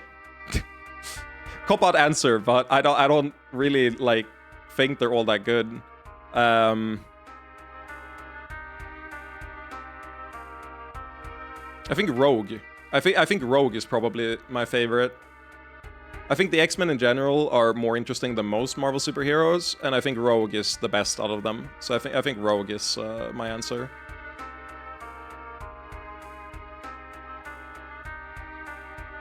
Thank you, Marcus. Who the fuck got me onto a tangent? Who got me into this tangent? Blue the Print.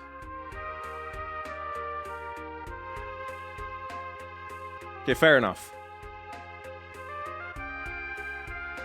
Yeah. Now I need to get more drink because I ran out of water. But yes, no more tangents. Insane. Okay. One thing I've realized from the higher medication dose is that I feel like I have a much easier time acting autistically in terms of like just deep diving into stuff. Like my barrier for just like being consumed by something is much lower, which is a fascinating thing to experience on a higher medication dose.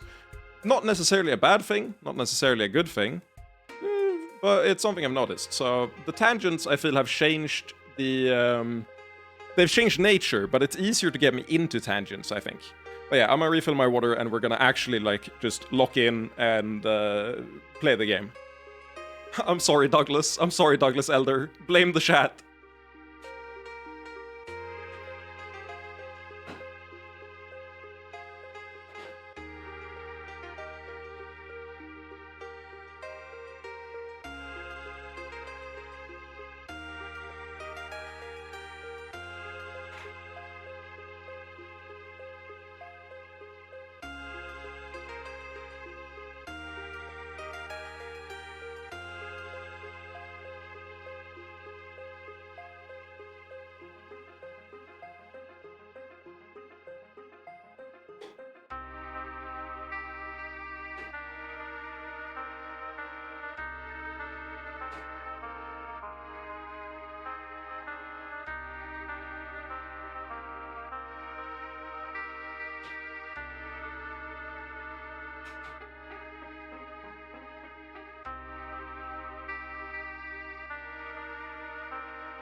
Okay, we're back.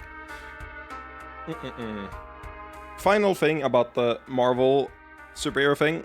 I think Worm has more interesting superheroes than, like, pretty much all of DC or Marvel, simply because it's just one run that's really, really long with a lot of content to get to know the characters. So you don't have the problem where you have 7 continuities and they all are beholden to different parts of the lore and they're like different takes on the character. It's really hard to have a favorite superhero when they're so different between each iteration. But I think my favorite superhero is probably Taylor from Worm, because she is a fascinating power, she has a fascinating journey, and her character writing is excellent. So yeah, that's probably my favorite superhero if you look in general, but that's niche media, so disqualified answer for non-nerds. Yeah, the Absolute series seems really good. I've heard the same thing. Absolute Batman is a slut. If we want to talk slut outfits, I'm sad that they never adapted this so that you could get the or Absolute Superman rather, to get the have you read The Wandering Inn yet? I've read the first 3 volumes when but I dropped it at that point years ago. So I haven't like continued since then, no. But I believe it's finished now, so I might get back to it at some point. It's just right now I'm in a real history stint instead. I have to finish Catch-22 first. Oh, I could begin the process at will. I just want to do it properly. Just like I want my controller to not die like it did. You see, I can be queen, but I want to be a strong queen, and there are many who wish to use me as a puppet. You should know you already have our full support, so is there another problem? The largest question is marriage. After years of Al-Anon and the crisis his celibacy caused, the Arden people are nervous about another unwed leader. So, in some senses, things haven't advanced at all. I'm still facing a difficult marriage decision. Though this time, as queen of one of the most powerful nations on the continent. Regrettably, even someone in my position cannot just make decisions wildly, not without consequence. After everything you've done, will anyone really doubt your leadership? Seems like we could just have foreign leaders like Esther or Filiel show up and have you handle them. No one would dare to challenge my claim, but no offense, I don't want to be a tyrant. No, I'm afraid I need to make concessions if I want to be a queen embraced by the entire nation. Forgot your anti-static wristband, or you're not on the walk thingy?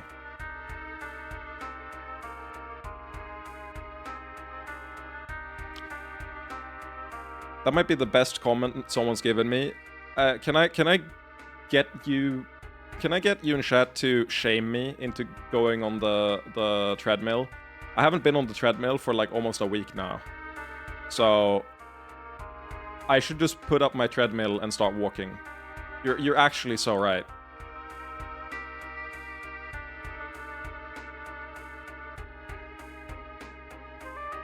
Not taking care of your health, SMH. That's kind of, yeah. I'm going into standing mode. We're doing treadmill.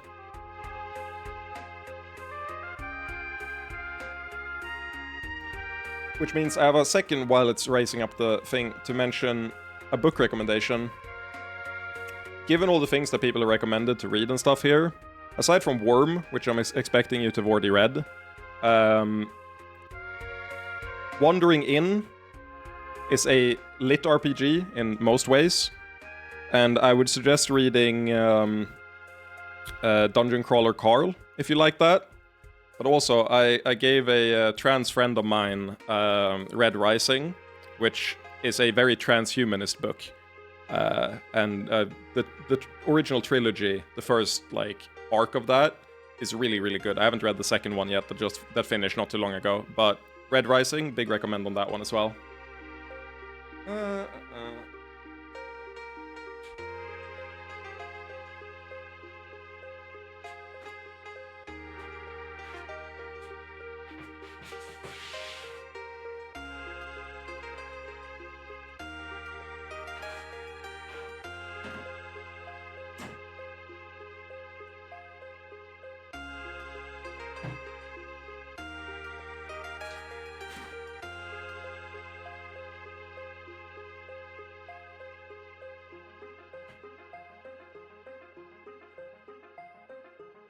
Treadmill is down.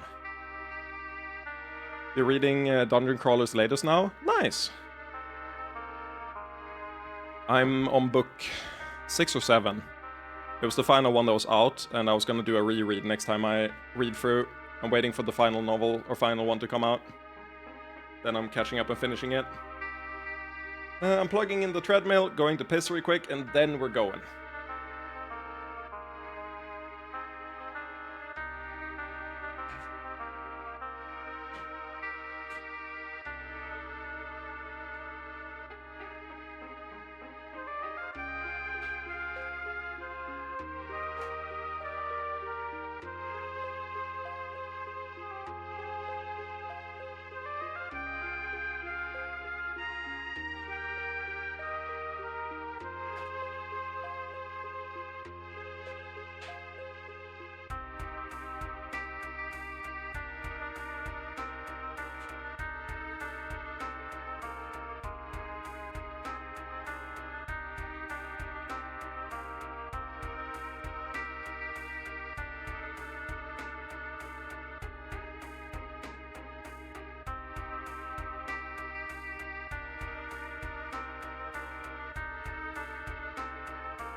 worst part about the treadmill thing is that I have to put on socks in what's already really hot weather, because otherwise it shaves against my skin and causes what's it called?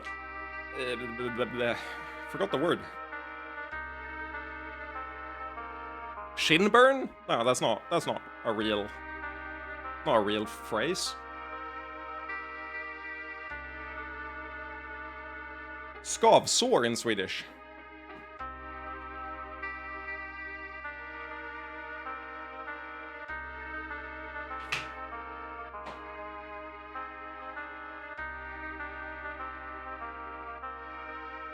Tool-assisted walking? Dude, do you use shoes? Then you're dealing with tool-assisted walking already, my friend. Hypocrite.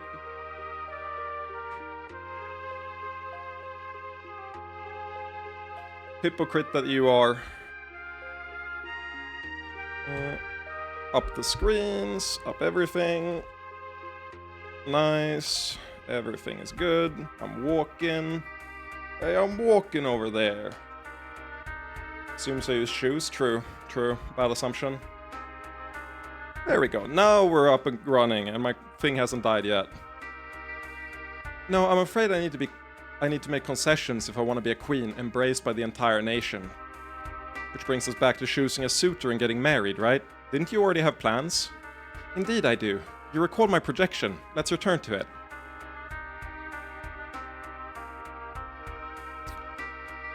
Oh, I didn't know they put me at the top, but I suppose that's appropriate, given that I'm now the marriage target. I think Twitch's policy against grippers out, uncensored, so think of it as a favor. I should add a feet cam. I should give you a feet cam. The issue is that if I add a feet cam, the illusion of the treadmill jerker disappears. Like, isn't the allure that you can never really know for sure? I think that's part of the allure, so maybe we shouldn't do a feet cam. Oh, I didn't know they put me at the top, but I suppose that's appropriate, given that I'm now the marriage target. Who the fuck made this projection? Who are they? I do use boots when it's cold out. Pro tip, don't walk around without something on your feet when it's 40, or minus 40. I ran away from home as a, well, technically, I ran away from an extremely traumatic situation when I was a young adult. I think I was 21. And I was so preoccupied with getting out that I didn't put on footwear in the middle of winter. That one was rough. I won't say I'm embarrassed about it. It was an extremely, loaded moment. But as a kid, I ran away, and it's crazy to experience frostbite for yourself, and you're like, yeah, I see how people die from this. Because you sit there for 4 hours trying to get your feeling back into your foot, because it half froze over, right? Frostbite has started to set in, you're like, now I need to sit in hot water and make sure you get back circulation in order to not make this have permanent consequences. And it probably already has caused slight nerve damage. You're like, yeah, swamp foot, frostbite, all these things. I get how they're problems. This shit kinda sucks. Here you see two groups. To the right we have people with strong claims, but who aren't ultimately marriage candidates. So they're still relevant because you need a broad base of support. Exactly. Our treatment of them will be relevant when it comes to the likely marriage candidates on the left. First, let me reintroduce you to the strongest How the fuck is he still the strongest candidate? Have you been fucking scratching your ass for a year? Undermine the fuck out of him. Get Kant up there. Let me reintroduce you to the strongest candidate for a marriage. Bakan.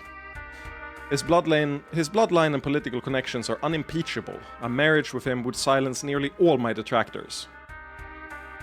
The strongest candidate, as in the highest level. Unfortunately, disproven by this sentence right here.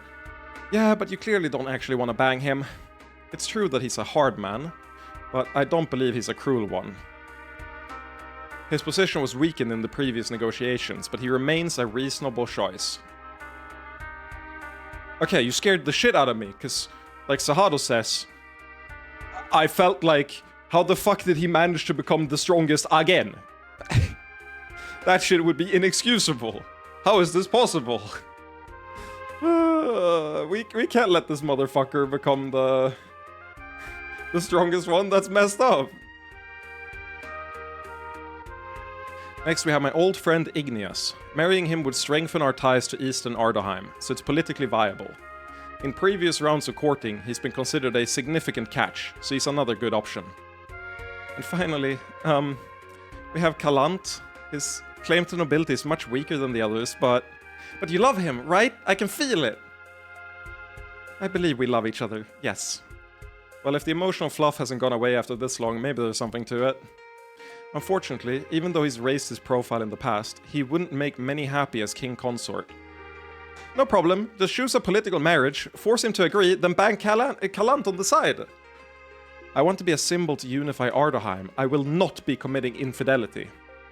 Don't you hate it when you're giving someone like matchup advice or like character advice, and then they're like, no, I won't do the best option. I'm going to play suboptimally. And you're like, why the fuck did you ask for coaching anyway?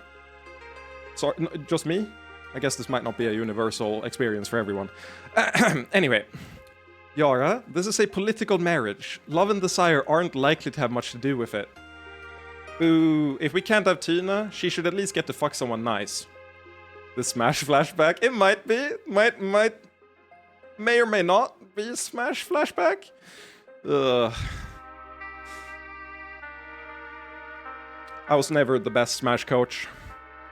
There was one individual who is so much better than everyone else that he correctly identifies that a player hasn't eaten well enough in the middle of a set. He just looks at the gameplay and goes, are you hungry?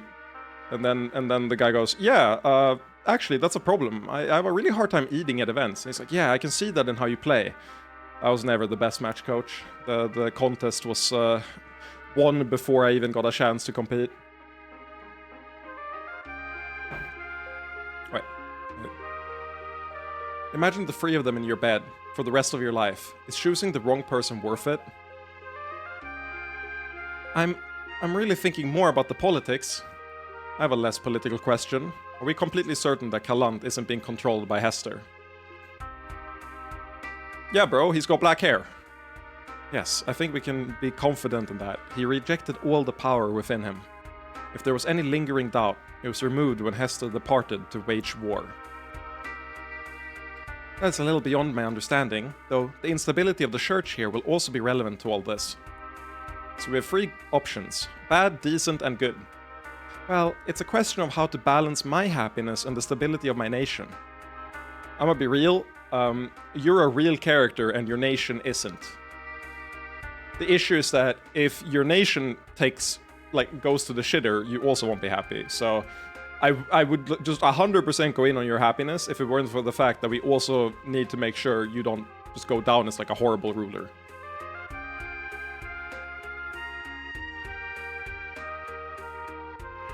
Man, this game sucks. Arkland has changed massively and will continue changing. Old families and traditions have weakened. We'll look at the situation soberly and give you the best evaluation we can. Thank you very much. I've called all the relevant suitors and politicians to the palace and promised to make my decision soon. And we'll get to work. Refreshing to have a politicking segment instead of a 4 hours in the dungeon segment. Are things going well? I want to look at the projection, get some stats. Favor average. Okay, cool. Already low. Favor low. Never mind. Igneous, above average. We got... Is it this guy we got to drop out? Ganf's current political position is unknown. Oh, they're all gonna be unknown. Antarian continually puts himself forward as a marriage candidate. No.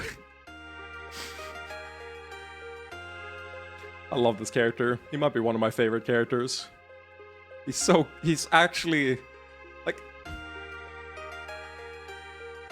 This is a type of comic relief I think you could transplant into like so many ARPGs, or RPGs, and it would work. Like, I think this doesn't need to be like a porn game sleazebag. This could just be a regular sleazebag, and he would add so much comedic levity to so many RPGs. He's a very easy character to write, and it's a shame I haven't seen more versions of him. Donovan's current threat is unknown. Etuanen is putting himself forward as a marriage candidate. Fuck off. Unianen is putting himself forward as a marriage candidate. Fuck off.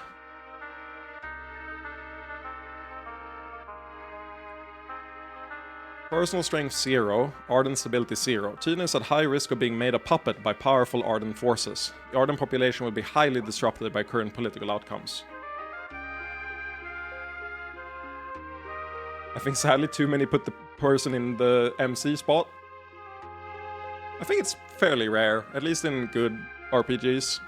But I also, like... I'm thinking mostly in the JRPG sphere, and I think it's very rare there nowadays. I think generally they have better writing than that, but maybe not. Can we help Tina get ready for the wedding? That's probably premature, especially since while Ardaheim is still so uncertain. Damn it, come on Simon, do some politics. Yeah. Her Majesty requests that you speak to her in her shitting room. I read that with an H. In her sitting room, not her private chambers. Yeah, but I'm gonna go in there anyway. Aww. Hello, beloved. For once, I'm not here for you. Is Tina with you? Yes, I'm tagging along most of the time. Lovely to see you, Janine. We'll likely be rulers together for some time. We should have a strong working relationship. No need to be so formal, Janine. I consider you a friend. Your mere presence here will grant legitimacy to my wedding and coronation, but it seems like you have more in mind. Yes, I hope to offer some help in navigating your own politics. If we could speak alone for a moment. And marrying Kalant is what you want? It's what part of my heart wants, but I also want my homeland to be stable, and to help establish peace in our time. I'm afraid I know a great deal of such burdens. Tell me, your own arranged marriage, was it so bad? Some can be awful, but if you have a decent partner, it can be civil. I fear it won't help to say how much more wonderful a real relationship has been, but I'm happy for you, Janine. Truly, you've endured far more for Yihilin than I have for Ardaheim. Whatever happens, I look forward to having you as an older and wiser ruler to guide me. Oh, not that I'm saying you're old. I know the age difference isn't so much, but... No, I feel much older. I won't be offended. Only you can make this decision for yourself, Tina. Tell me what you want and I'll do my best to help you. Thank you. Yihilin is a critical ally, so your support will be invaluable.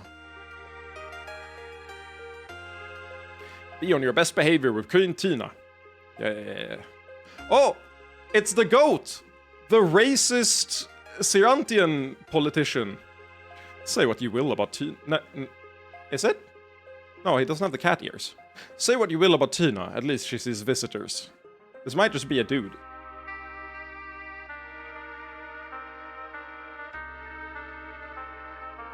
Why is a Black Soul fog gate here? Why is there a Black Soul fog gate? What happened? Am I gonna click this and trigger a fight with like the fucking Little Red Riding Hood and then die instantly?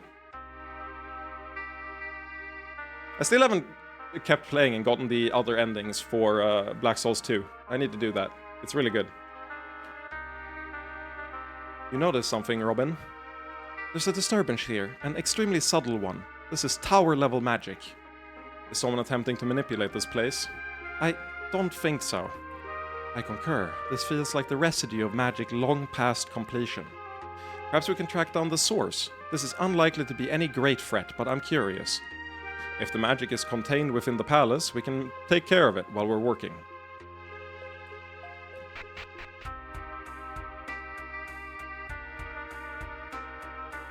Like, this area...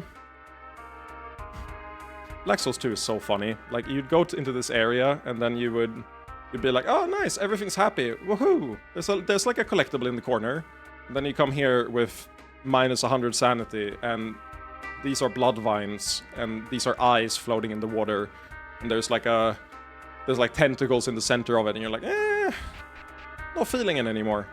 And then a mob that's level 400 one-taps you. Queen Tina is a good enough ruler, I suppose, but she won't get rid of these damn statues. Yeah, they are kind of ugly. I thought that this woman was Hester for a second. Tentacles are wholesome? No. When they bum rush you into combat and they are level like 100 plus and they one tap your ass, they're a little bit less like that. But the ones that die instantly, they're kind of nice. Queen Tina has cut down on feasts for suitors, and we're all quite grateful. I learned that there's an entire genre of Yuri that's, Yuri porn, that's, like one of the girls is a tentacle girl. Like she has like tentacles plus regular human appendages. Apparently like a pretty big subgenre. I had no idea about that. But it makes perfect sense. High Priestess Anna sends her congratulations to the new queen, but church business keeps her in Steinford. Oh, hello. I'm glad to see you here, because we're in an awful mess. Motherfucker. Every time with these fucking church people. Are we? I thought the coronation was moving smoothly, and it was just a question of marriage alliances. Oh, Queen Tina will certainly be okay, but I don't know if I can say the same for the church. High Priestess Hester is simply gone, and nobody really knows why. It's quite troubling. Yeah, so, do you want the long story, or do you want the short story? So they sent you? I feel bad leaving the orcs, but Ardheim is an important home of the church and needs help. So it's struggling without Hester. Maybe not struggling, but the people are certainly confused and seeking hope. There are a lot of conservatives here who still aren't happy about Succubi joining the church, and they're causing an awful fuss. Is there anything we can do to help? Oh, I wasn't asking for help like that. Half of the pauses I make are me considering a tangent and then going, nah, not right now. But Queen Tina needs allies, and you're supporting her, right? I hope that'll be good for everyone. If you insist, we'll continue. But let us know if you could use our help. That's nice of you, but given your reputation with the church, perhaps you'd better not. I wonder if this is different if we do like a perfect church run. Probably. She's probably way happier with us if we have higher church points. I guess there is one thing. Which one of the suitors for Queen Tina do you think is the most devout? Well, there is the former fucking Chosen.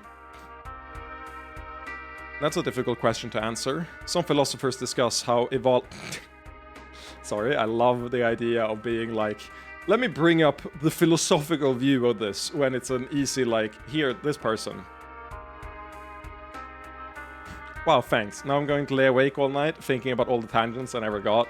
It was a simple tangent about conservatives being, like the mark for how conservative someone is very, very closely correlated with how much they distrust authority. And I was thinking about how I had this discussion with the like 61-year-old coworker and figured that he trusts individual people with insane amount of power, but he would not trust an organization with equivalent amount of power because he defaults to thinking that every chance for corruption, like every additional person you add into the equation, the higher the likelihood of the entire thing getting like, you know, destroyed by one bad apple.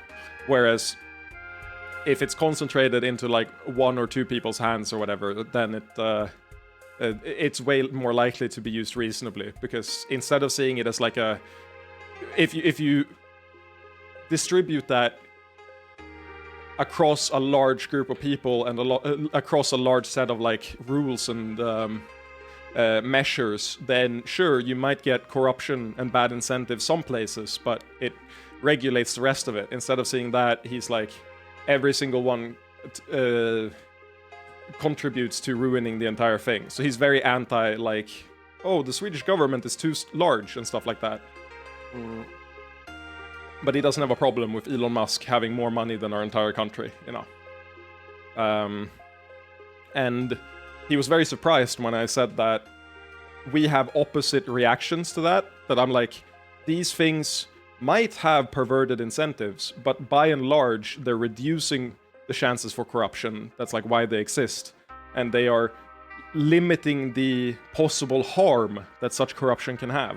So we have like opposite responses to the same measures and the same things. And then also, when I said that, you know, the mark of a conservative is very closely tied to how much you trust authority. And, you know, generally authority doesn't mean one rich guy, it means organizations. It was an interesting discussion to have. I didn't think we needed like a big tangent on it. Some philosophers discuss how Evala can use anyone for her purposes. I could tell you which one I believe is closest to Evalan ideals. Is whoever you say the one likely to become the next king of Ardaheim? See, I can do politics too. You seem like a good person to me. If the church supports the right person, it could help everyone relax a bit. I mean, you say Elon simply worked 1 billion times harder. He's conceded that it can be unethical to reach that amount of money, but he can't conceptualize the amount of harm that's needed to reach that amount of money. And then also, he has an interesting view on organizations where he wants like a council of wise men. Instead of going through systems where it's like, it has to go through, you know, a whole litany of people and steps, it's like, no, we have a council of 12 wise men, and then in like each category. So like, you just listen to like the small council of experts. And I can see the value of that, but he was also like, this should be like a lifetime position. And I'm like, don't you see how this is even more exploitable for corruption? Like, you could change so much by just bribing 12 permanent targets. You're describing like the Supreme Court in the US, basically. It was an interesting discussion. He believes in like a meritocracy, but I don't think he can conceptualize the faults of a meritocracy, really. Or if he can, it wasn't communicated to me in the discussion, which is fair. You don't have to undermine your own stance. Like, you can know that there are things that don't work and not communicate that in the discussion. You seem like a good person to me. If the church supports the right person, it could help everyone relax a bit. Perhaps we can let you know then. Are you ready to talk about all these politics? Nope. Hello, fucko.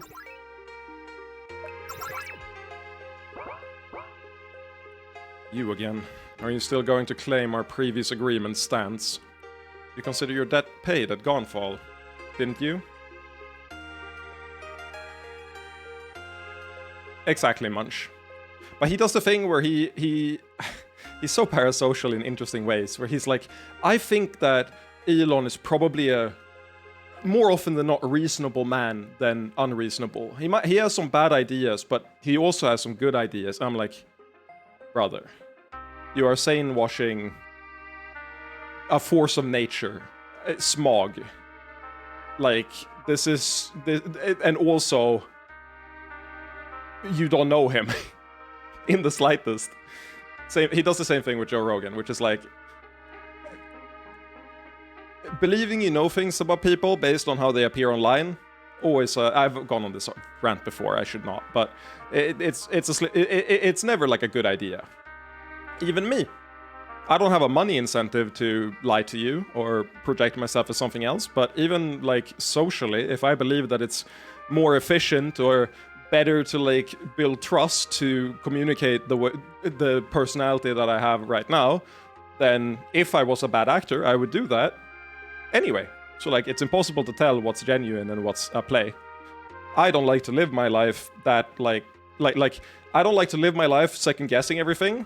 I have the policy that until something harms me like this, I'm going to assume the best intentions. It just happens that when you reach a level of status and money like Elon Musk, every step you take quakes outwards and impacts people all over the world in interesting and often harmful ways. So, a little bit different then. But in general, I like to presume good before bad and say, hey,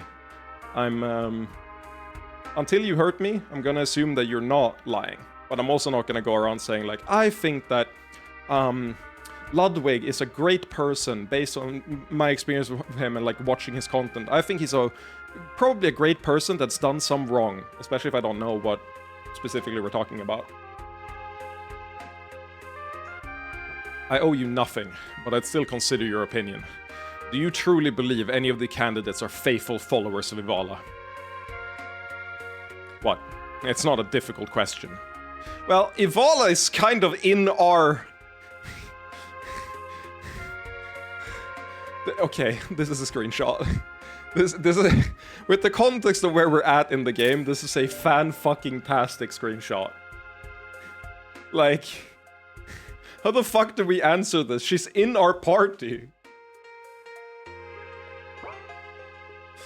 This is that like. Hey Ivala, yeah, exactly. Hey Ivala, how good have these boys been naughty before? Have they been naughty or nice? Sorry, perhaps it's best to say that I can't see into anyone's heart. Well, we literally can, but he shouldn't know that, so that's fair. I do believe that some would be better for Ardaheim. I know you truly believe that, at least. I'll consider your advice, if you have any to offer. Given the chaos in the church, an endorsement from a faithful family could do a great deal for a candidate. I'll let you know.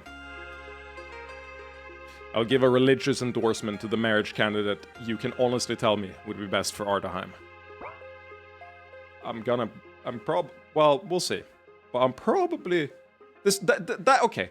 This feels game theory time. This feels like one of those choices where he'll respect me more and give a better result if... Like, if Kalant says I don't give a fuck about the church, he'll probably, like, if I cared about what this guy thinks, which I don't in the slightest, I'd probably say, like, Igneas. If that is the guy that would be better for religion. But, you know, I don't give a fuck, so I'll probably say Kalant, because Kalant is my end goal. Officially, this character! Holy shit, this character's gotten 0 screen time, and I like them so much. It's so tragic. Like, this character had so much potential based on outmaneuvering us in the last political scene in Ardford. Like, this was by far the most set up to be like a major force against us character out of that entire conflict, and then nothing's happened. But maybe we're all running around in the palm of their hand. Officially, the council stands aside from all questions of marriage and supports Queen Tina. Unofficially, I think at least one of our members is up to something. No one has the power to challenge Tina directly, but they must have some influence in mind. Hi, Kirby!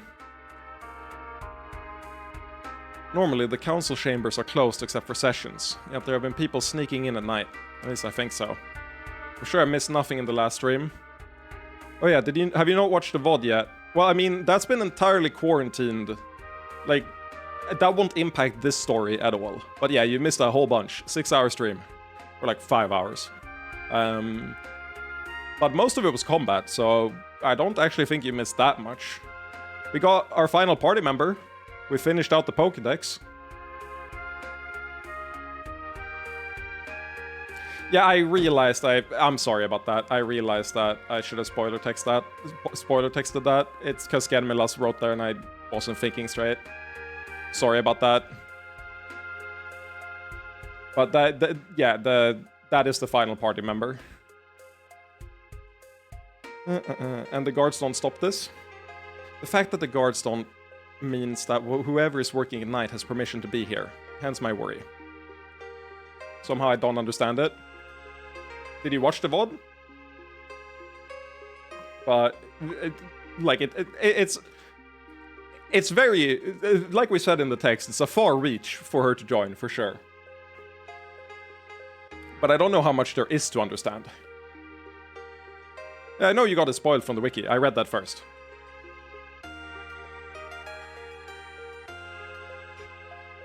But saying you don't understand it, like, I already got it. I was referring to that? Okay, fair.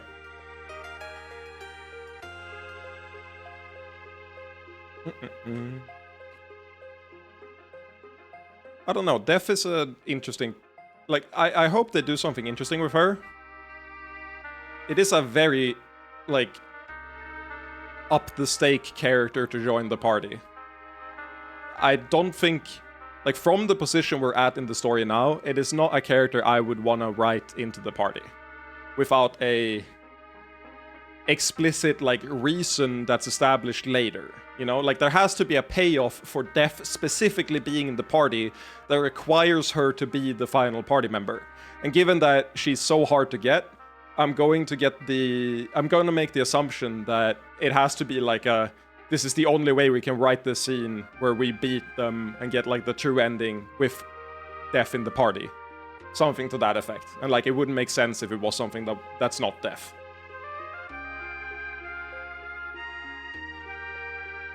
How is Death like a character? You'll see it in the VOD. Why bring this to us? Or, because I don't have any evidence, but I'm sure there is some kind of magical residue. They're up to something.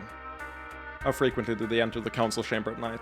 Oh, so we just started this. You're not that far back in this. This is just the start of Tina's Art Forward thing. I wanted to do a full stream of politicking to counterbalance the full stream of combat last time.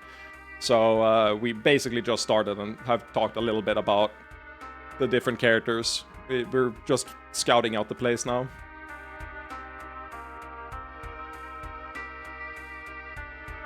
We dunked on it until it developed Stockholm Syndrome.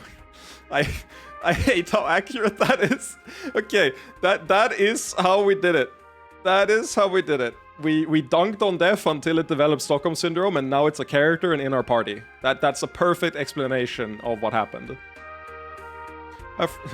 Banger. That is a banger, yeah. 2 bangers this stream.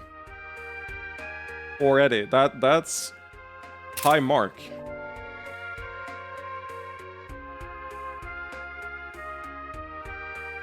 How frequently do they enter the council chamber at night? Every few days. They're almost certain to do it again while you're here, but it's hard to say when. Please, we don't need any more magical manipulation. I'd appreciate if you could look into it. Please investigate the council chamber at night if possible. Yeah, we're gonna look at all the residue and then look at that.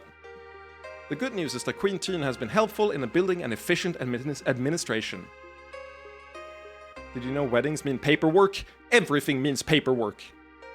Dude, I can work. Would it help you if I sat here with Miguel and we like, I feel bad for you. We could help with the paperwork. No, okay.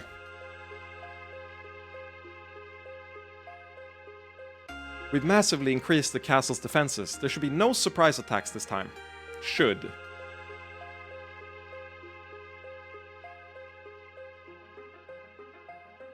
One day I too shall manage to bang a comment so well it's framed. Now, just because you use a funny term like bang, doesn't mean that that is frameable. But yes, I wish you the best of luck in getting your own framed comment. It'll happen over time for sure. Also, I saw your apology in the last Sovereign chat. You don't have to apologize for the bit.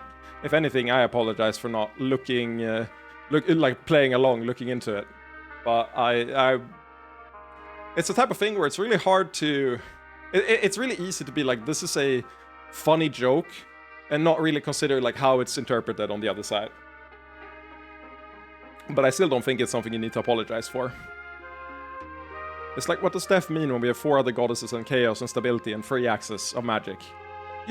Well, they do a decent job of that. I think this is a look at the VOD, get a vibe.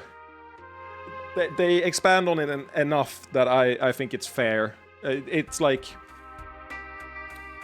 It's not like they just drop the character with no context. So... You'll probably get a lot of, like, a better sense of how she fits in after, especially the second, like what we do after we get her in the party. Because I did a ton of optional dialogue with her. What was this? We should... Yeah, Sarai would be cool to go talk to. We've massively increased the castle's... Oh, it just said another disturbance. Yeah, fair enough. Isn't it odd that demons attacked just when Kaland could save the queen? The timing is so suspicious. Oh, that's no mystery anymore. I got to the bottom of it. Wait, really? It turns out that a priestess was trying to use magic to weaken Tina's claim back before she was heir. You can read all about the investigation if you want. Yeah, I guess Tina was a minor player back then, so it doesn't make much sense as a conspiracy. Hopefully that will help Tina. Nice. Guess we should be glad that Kaland happened to be there at the right time. least realistic conversation so far in the game. My vote, this one. He changed his mind upon receiving new evidence. That literally never happened in the history of the universe. Simon, I was hoping you'd come this way so we can coordinate our efforts. Coordinate? You rescued me from a life of arranged marriages. I can't stand by and let anything similar happen to Tina. Unfortunately, her situation is a little more complicated, so I hope that I could turn my efforts toward the most effective ends. Of course. Let's bring Tina to discuss it. So, it's a struggle between love and duty. I presume that you're ruling out Bakan, want to marry Kalant, but feel that you should choose Igneous to unite Ardaheim. I don't dismiss Bakan so easily. He seems an upstanding man. Tina, we need to work on your ability to judge character. And tying his family to the throne could stabilize the kingdom significantly. I certainly wish you could make that decision based on your personal feelings, but I won't lecture you about loyalty to your homeland. I'm glad to have you here, Eliani, for emotional support if nothing else. Definitely for more than that. As Warden of the South, I can have more of an influence on politics. God. There's so much of the dialogue. I won't say this is a fault, but I'm getting the like, this is a skill check dialogue that has 3 different variations depending on previous actions in the game so far. And this one says, you have finished the Warden of the South quest line, and so you have procced the Warden of the South dialogue rather than the generic dialogue that you would have gotten here otherwise. As Warden of the South, I can have more of an influence on politics. It's not something a normal person would say. They would just go, as a Warden of the South, I'll help you. You know, like, so influence on politics is the most, this is a skill check coded ass answer ever. We have Simon to thank for that, but I've been increasing my influence ever since. I keep hearing Tina and thinking for some reason all these people are just using a weird pet name for Altina, and they're also for some reason care about her getting married. Munch, for the sake of all of our mental health, you should just forget Altina exists, okay? It's better for all of us. Like, the more people that have her in consideration, the more brain power we're collectively wasting. Like, we only need like 1 or 2 of us to remember that she exists. Me when game writing? Yep. Who's Altina? That's what I'm saying. Obviously you need many supporters, but you'll have Eliani in your corner. It really is wonderful to know I have all of you behind me. As I see it, you have 2 strategies. Make a conservative choice with enough personal power to retain independence, or stabilize Ardaheim enough to make a personal choice. I wish I could do both, of course. How many did you buy, Kirby? I'm considering asking the science fiction Bokhandeln in Stockholm to stock A Practical Guide to Evil. I think they do it. They're the type of nerds to do it. So I'm considering calling them and being like, hey, this feels like it would be up the alley of people here, and you have very similar works that are published with similar like reach. So I feel like it wouldn't be out there to stock A Practical Guide to Evil. I assume we left her happy with the orcs. Would you not be sad if we took her away? True. You'll have to source it through Amazon. That's true, it is a partnership with them. I don't know how they do it, because they source like a whole bunch of literature RPG books, like, you know, Dungeon Crawler Carl, that also contract with Amazon. It's a print-on-demand thing? Ooh. Maybe I'll look into it, or maybe I'll just buy a copy for myself. Let me know once you've decided, and I'll get to work. Thank you, Eliani.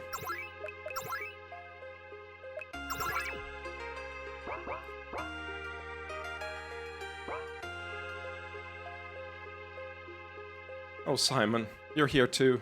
Maybe you can fix things. Fix things? Not anything's broken, exactly. I just feel like I'm in over my head with Tina's coronation. I think I like her. I really do. If we were normal people, it would be an easy decision. But she's the queen, so... Does that change how you feel? Like, really, Simon is in the most shad position you can possibly be here. It's like... If he says no, we can just solve the situation immediately. Will we? No, because that would be like... We would remove their autonomy in the situation, it'd be awful. But like, our stress level here, it's normally if someone says this, you're like, oh man, that sucks for you. But here we're like, oh, we can just fix this if it's really untenable, we can just fix it. Wait for the boob plate edition to be gone, since the back isn't perfect either. Do you mean, should I wait to buy it until the other edition is the one? It's not the boob plate edition, but the regular one. Should I wait for that? I could do that. Until it gets updated? Yeah, okay. I can do that. Does that change how you feel? Not about her, but it changes everything about how I think about myself. Even if I could be a good husband, I'm an awful king. I don't bring anything to the throne. Wakan would unify the loyalists in Ardford. Igneous brings loyalty from Eastern Ardaheim. I don't have anything to offer. Well, you could be a wise ruler together with Tina and, you know, rule better than they could. You got free? Nice. I ran over to Science Fiction Bokhandeln to buy a present for my trans co-worker who invited me to their birthday party. And I bought Dungeon Crawler Carl Volume 1, and I bought Red Rising Volume 1 for them. I thought, Dungeon Crawler Carl is lit RPG, and they're a gamer, and I was like, you read a decent chunk, you'd probably enjoy this. And Red Rising is transhumanist as fuck, so I feel like... it's not transcoded necessarily, but it's transhumanist, and I would not be surprised if a trans reading is very reasonable. Dungeon Crawler was recommended to me as well. Dungeon Crawler is a lit RPG book that somehow escaped containment. Like, I've read a whole bunch of lit RPG, like way more than I probably should. It's a guilty pleasure genre of mine. It's like fast food of novels. And Dungeon Crawler Carl is like in the upper echelon. It's not bad at all. Until it finishes, like, the final volume, I have a hard time knowing exactly how good it is, but I really enjoyed the first 5 of them. Would I say it's the best thing I've ever read in the genre? No. I would say it's in the upper, like, 20% though. But I'm surprised it's, like, sold more than the entire rest of the genre combined. It just randomly became explosively popular. The best part is I wouldn't even think that it has that level of universal appeal.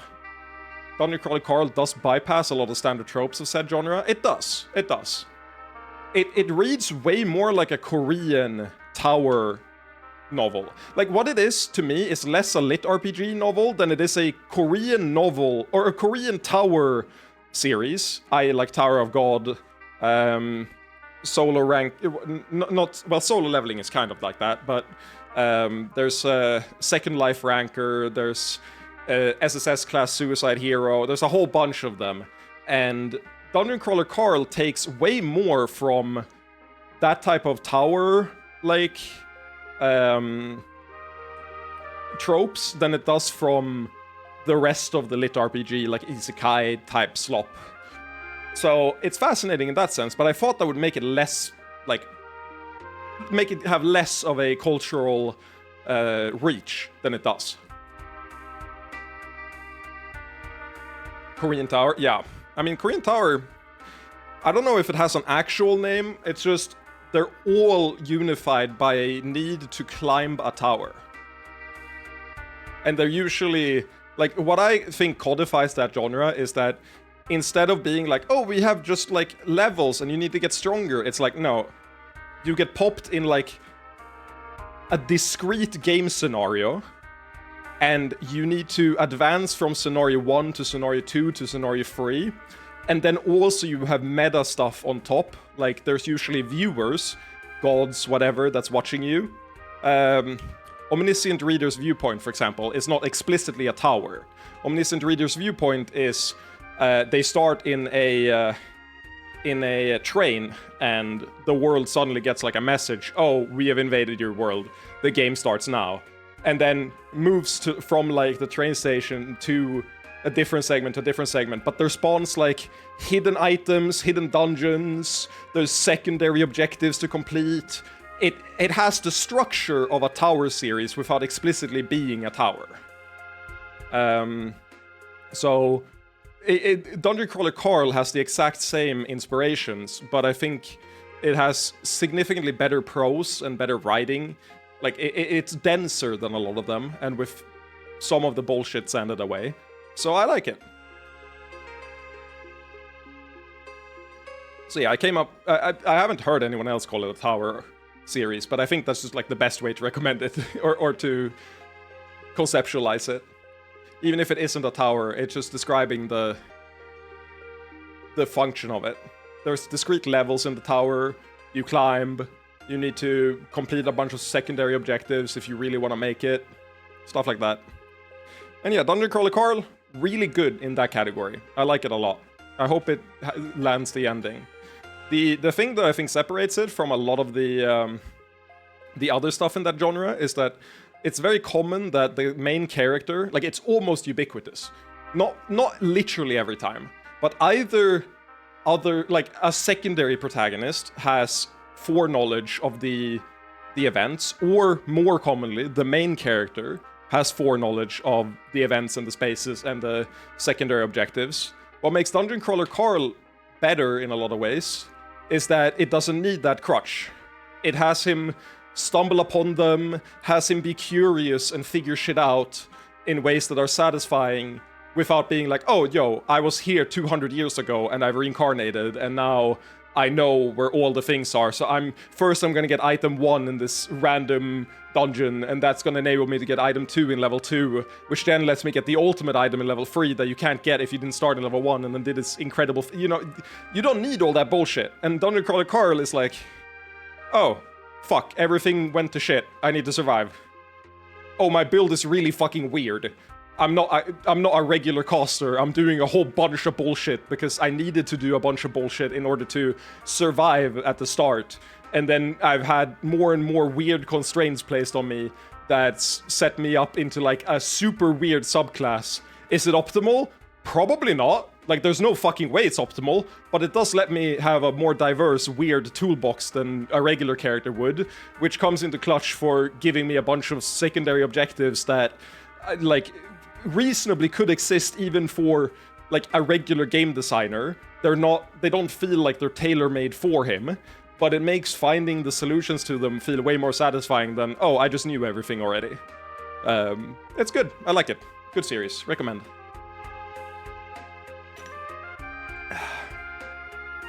Bakan would unify the loyalists in Ardford. Igneous brings loyalty from Eastern Ardaheim, and I don't have anything to offer. And that makes you feel... what? Unimportant? I feel like if we got married, I couldn't support her dreams for Ardaheim, and I'd end up making her sad. Simon, I wish you could give me a path through all this. I already owe you so much. Maybe I would have rejected the power on my own, but that conversation with you changed my life. Changed all my thinking. Is it wrong to look to you for an answer again? Should I be thinking for myself? Thinking for yourself doesn't mean thinking without anyone else. I tried to influence you back then, but there are also times when you need to accept what people want. Meaning, I think we need to let Tina choose, but in the meantime, do all we can to support her. Banger quote. Thinking for yourself doesn't mean thinking without anyone else. Banger quote. But not banger material. Maybe you're right. I need to go somewhere to think. You're in the library. What better place to think than the library? At least people are quiet here. I can leave. King or Queen, there's entirely too much walking in this place. The bullshit of wow, this sounds like the best game design ever. I mean, one thing I like about that type of tower novel is that usually the characters designing the challenges have intrinsically opposite goals from most of these. Like from an isekai slop angle, it would be facilitating the experience of the player. What makes the tower series a lot more interesting a lot of time, in my opinion, is that it's usually directly antagonistic to the player. It's like, no, you're meant to fucking die. And if you're not dying, you're meant to have a horrible time. Oh, we put 15,000 slimes in front of you that, like, you have to mindlessly kill one after another until either you succumb or you barely make it through to the other side. Is that fun game design? No, it's garbage game design. What's the designer's goal? Getting as many people to die as possible. Okay, cool. Nice. You know, it provides an in-universe explanation for why the game design sucks ass. On the other hand, then it becomes rough when you got, like, secret objectives that are too gamified.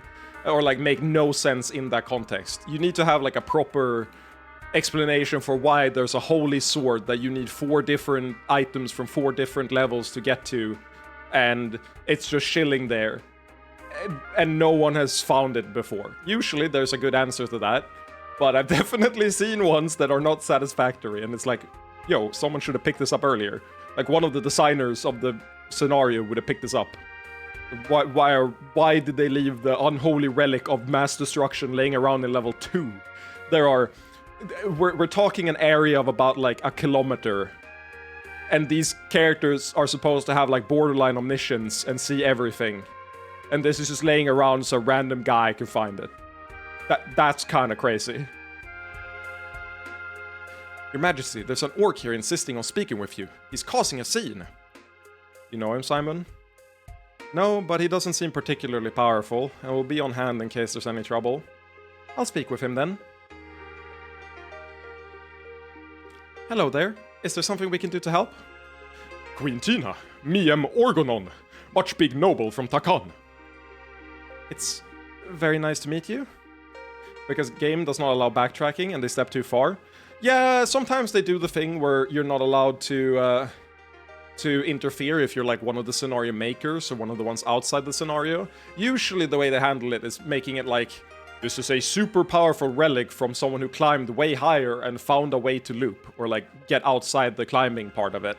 And they're powerful enough that they could hide it from non-competitors, right? And give it as, like, a gift for the future. But then you have other scenarios where it's like, there is a...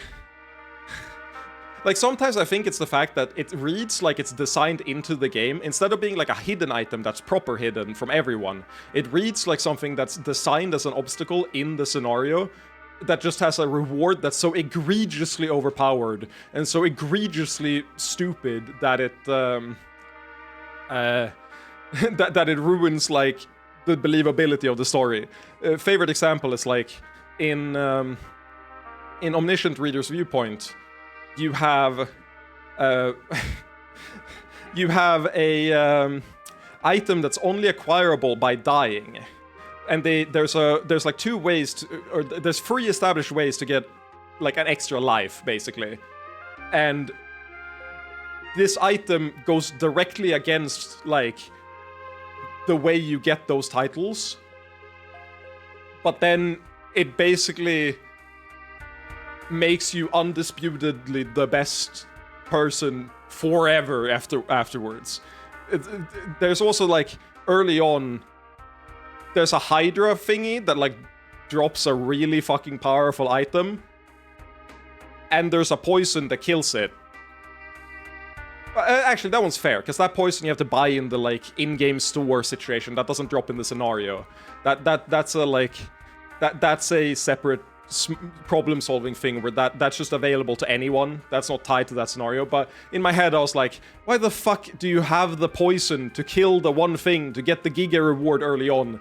Why is this just here? And it's like, oh, you look in the shop menu and you buy poison number 1 that kills Hydras, and you look at the Hydra and you're like, I wonder if this drops a good item, and you kill the Hydra and you're like, oh, I got the heart of infinite regeneration, and now anytime you take damage you get the Kirito effect and you out-regen the damage, and you're like, okay, so in terms of effort put into output reward, this is, like, egregiously out of, like, hand and probably shouldn't be here. Especially when it's like such a like the reason the Hydra has the thing is either not established or it's like it's just everybody at a higher level knew it had this, but we never told the people that we sponsor, so none of the other competitors, I'm starting to use terminology that's from the series. Usually there's like outer world beings that sponsor the players and give them cheating information and shit to make them do better than they would normally. Like, basically, you take on a patron and then you're beholden to that patron later on, but it makes you stronger. And it's like, okay, we have all these sponsors and shit. Did anyone tell them about the Hydra that everybody knows about and how to get the Giga OP item? No. Why? Why did the protagonist just get it for free without competition? What are we doing? Or is everybody else stupid? If I was a patron, and usually there's like, oh, but they can't speak to their subjects very easily. It's like, okay, say fucking 5 words. Poison, Hydra, shop, buy. How hard is it? It cannot be that difficult. It's like, anyone with 2 brain cells could put this together. So yeah, my issue is less with like hidden items from previous competitors or shit. It's when it's like, this is something that's designed into the experience, and it just never would be. Or rather, the item should not be like effective 700 levels later. As you can tell, I've read maybe a few too many of these. And they are of varying quality. I call it the isekai of Korea, because that's kind of what it is. It's like their brand of isekai. To be fair, it's better than isekai, because usually, I don't know why this is a trope, I'm not terribly surprised, but you always get a StarCraft scenario or a, like, MOBA scenario. One or the other. There's always, somewhere in these novels, it's like 500 chapters in, you're like, there's a jungle, and you can gank people, and there's waves of people running in to get decimated. This is starting to resemble something. It's very nice to meet you. I'm here to ask for hand in marriage. Strong alliance between Takan and Ardaheim. Oh, ridiculous. Speak like that again and you'll be thrown out. Love is pure. Love is true. Wait, there's no need for violence. We should treat him as a guest. Do I get an achievement for marrying her off with the orc? Lord Organon, was it? I'm very flattered by your offer, but... Ooh, Queen Tina, best queen! I'm happy! If I understand orc reproduction correctly, that is impossible, so I'll have to disagree. Love matters before all! Me show you! Prove love! Strong alliance! Oh dear. Well, we don't have many guest quarters left, but you're welcome to stay. Just talk! We'll prove love! We can provide security. What? Well, if you insist, this is the guy. When we say all men are bad, this is the guy. We hate our autistic representation. If you're the wrong kind of autist, if you're not socially conscious in the right scenarios, you are a monster. You made me slightly uncomfortable in a social situation. You are branded for life as the enemy. Thank you for meeting with me. I apologize for that public display. Your entire manner has transformed. Indeed, and I suspect Dark Eyes saw through my facade. I didn't realize it transformed, my bad. I've spoken to enough stupid orcs to recognize the real thing. So why are you really here? I am not, as you must have guessed, truly here to compete for your hand. Lineage aside, we do not know one another. Well, that is a relief, so why did you want to speak to me? Grobak sent me to participate, in part to represent Takan on the world stage, where no one would expect us. But my true mission is to forge a real alliance. I wish to help you in this marriage crisis. How so? I will be making a public nuisance of myself. Anyone you choose will seem an excellent choice by comparison. I mean no offense, but that will be true. If you wish me to do only this, I will continue. However, please consider me your servant during this time. No, he has different hair than the Orc Hero. The Orc Hero has markedly different hair, both in the sprite and in the thing. So you have some other ideas? I could also allow you to deal with me, and thus improve your reputation for addressing problems. Rance, oh my god, he does have sort of Rance hair. It's the same color. It's not quite exactly... Wait, is it exactly the same?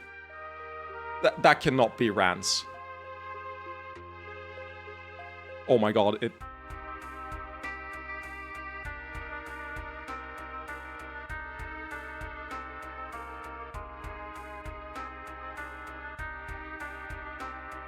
It's like pretty fucking close.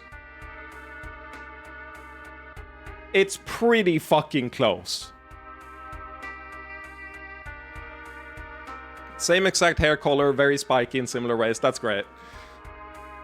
And I could also allow you to deal with me, and thus improve your reputation for addressing problems.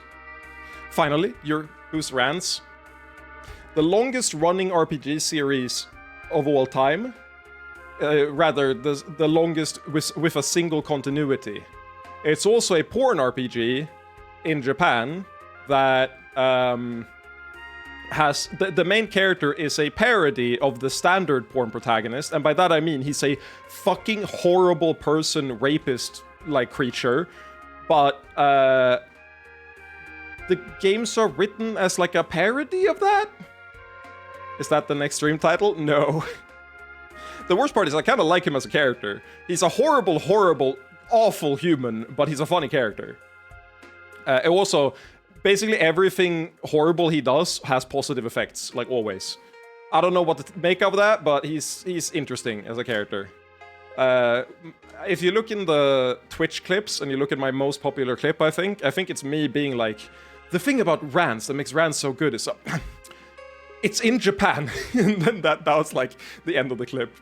But no, I'm not gonna stream Rance. I say that, but if Rance 10 comes out in English and has a Safe for Work toggle, I'll definitely stream Rance 10. I just don't think that will ever happen because they've never done an SFW toggle. And also that game is never coming out in Europe. Like the translation effort, whew, it's so long. But it looks cool. They have a card fighting mechanic instead of the normal RPG mechanic. It's cool. Finally, your suitor Bakan has a history with orcs and warfare. I could exploit that to improve or harm his reputation.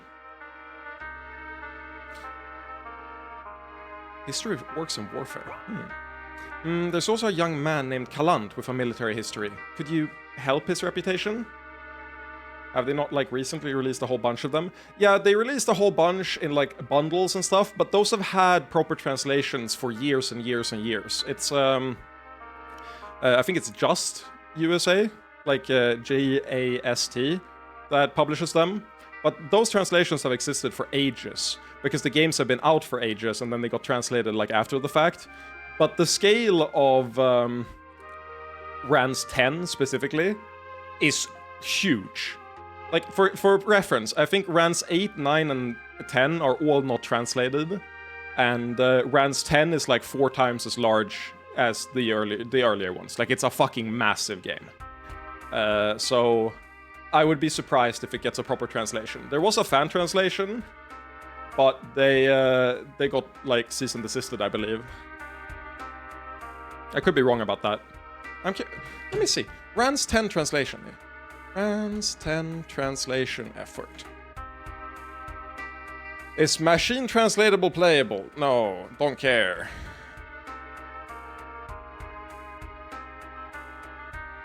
Oh, it's Alicesoft, not Just. It's Alicesoft that publishes it. There's like nothing online about... Oh, I'm doing save search on. Off. GPT MTL, don't care, translation project. How's it going with this? Rance 10. Project taken by Manga Gamer. Okay, so yeah, they were doing a fan translation, and now Manga Gamer is doing it. But I don't know if it'll ever get, like, an English release date.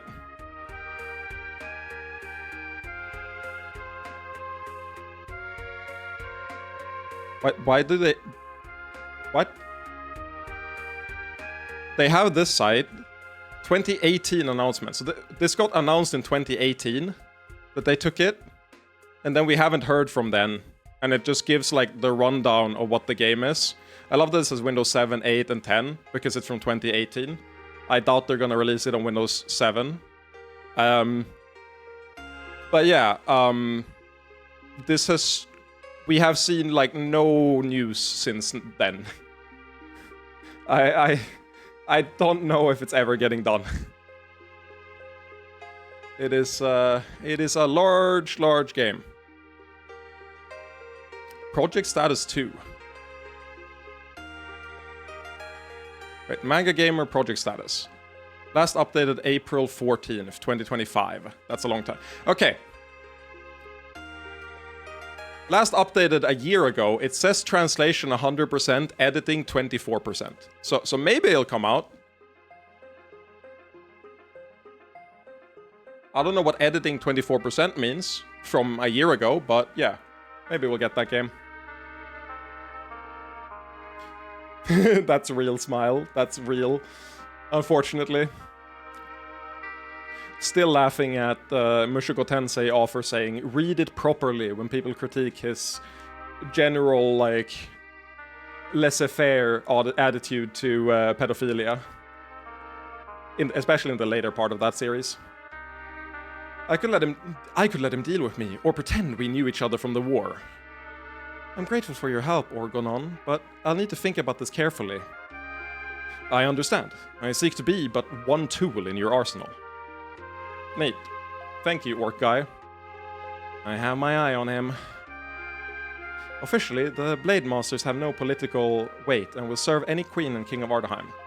Third season started the other week. Yeah, I've seen what's out in of the third season. Like, the thing is, I read all of the web novel of Mushoku Tensei when I was like 18-ish, 19. No, a little earlier, like 17. Anyway, I read it all, and I think it's a really fun popcorn read that just happens to endorse incest and pedophilia. So, you know, there is never a comeuppance where he gets his shit handed to him. So, like, the thing is, they keep doing mini arcs where it's like, this character hates you for acting like a fucking creep. And then later on, it's like, what's the conclusion of that? Well, the character loves you again, and you changed nothing about your behavior and grew in no way. Wonderful. Now, I might remember it wrong, but, like, I remember that he ends up having kids and then fucking one of the kids. So it's like, what are we doing here? What are we doing? Yeah, but you need to read it properly. That's the thing, you need to read it properly. Officially, the Blade Masters have no political weight and will serve any queen and king of Ardaheim. And unofficially, we could vouch for Kalan's strength for those who are skeptical of him. What? I still have a few books left? Yeah, it's toward the end, I believe. I could parse that wrong, but I'm like 90% sure that's what happens.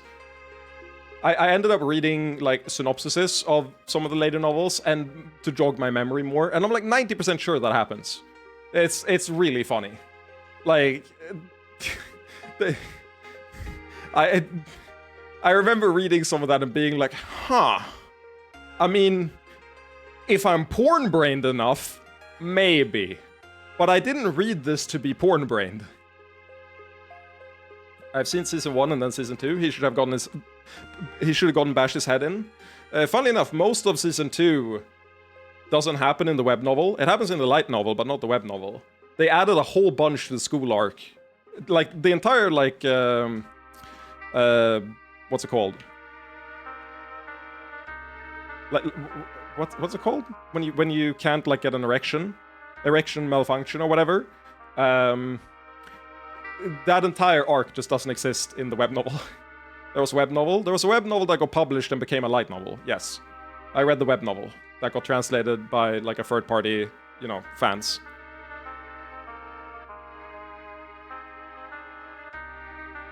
Do you think that series could be redeemed if the ending was him being put in infinite turbo hell forever instead of having kids and fucking his kids?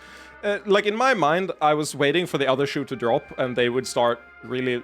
Well, to be fair, I'd already given up before then. Erectile dysfunction, thank you, yeah. I'd already given up by then, but the instant that he fucked his kid, I was like, okay, they really can't redeem this. And, I mean, I don't think they even try in any real way. like, legitimately, what I remember from the last parts of Mushoku Tensei is that he gets everything he wants, and it's like the most power fantasy possible ending with like a giga harem, everyone's happy, there are no consequences, he's like a turbo god that can do anything, and it's like, what happened with the pedophilia though? He grew. That could potentially be helpful. Do you want us to support Kalant?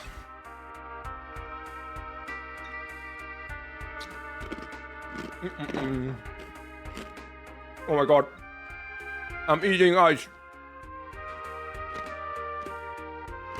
Why did I do that? Brain freeze. I just started shunking on the ice block. Yeah, true. Spoilers, Mushoku Tensei. I'm trying to keep it vague, especially because my memories are very vague, but it's a power fantasy through and through. That's like all I'll say. However, despite that, like I said, I enjoyed it. Like, I enjoyed reading it, and despite those flaws, I totally get reading it. And I think the anime is insanely high budget, and if you can turn your brain off and not engage with that, it's a good read, or it's a good watch.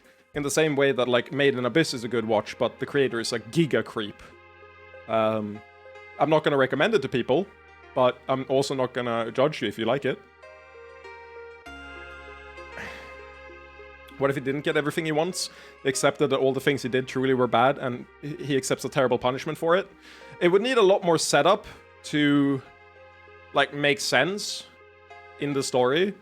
But if you wrote that as, like, the final ending, I would think it's a lot better than it is, probably.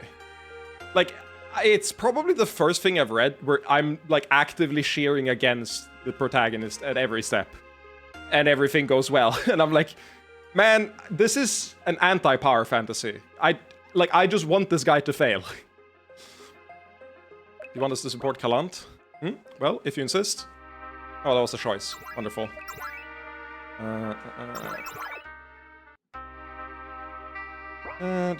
Talk to Kalant. Speed through this. Talk about the orc. Speed through that.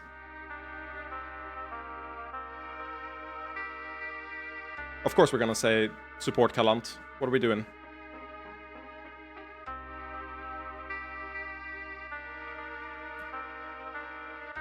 I just didn't think that you were gonna present a choice that I couldn't, like, opt out of. It's weird how they sometimes do that. Like, I didn't trigger that dialogue. They just didn't give me a, like, back out option. Yes. Very good. We'll do so. Take heed. The hero of Ardfort has arrived to give the No. I say you... Queen Tina thanks you for your support and asks you that you leave. I didn't want that little girl anyway. On the topic of pedophilia. He was never a viable candidate, but at least this way he won't make noise about it. Simon, can't we just kill him? He's done all kinds of shitty stuff. The world would be a better place. But he seems to be quite popular. If he disappeared now, many Ardents would be unhappy just when they need stability.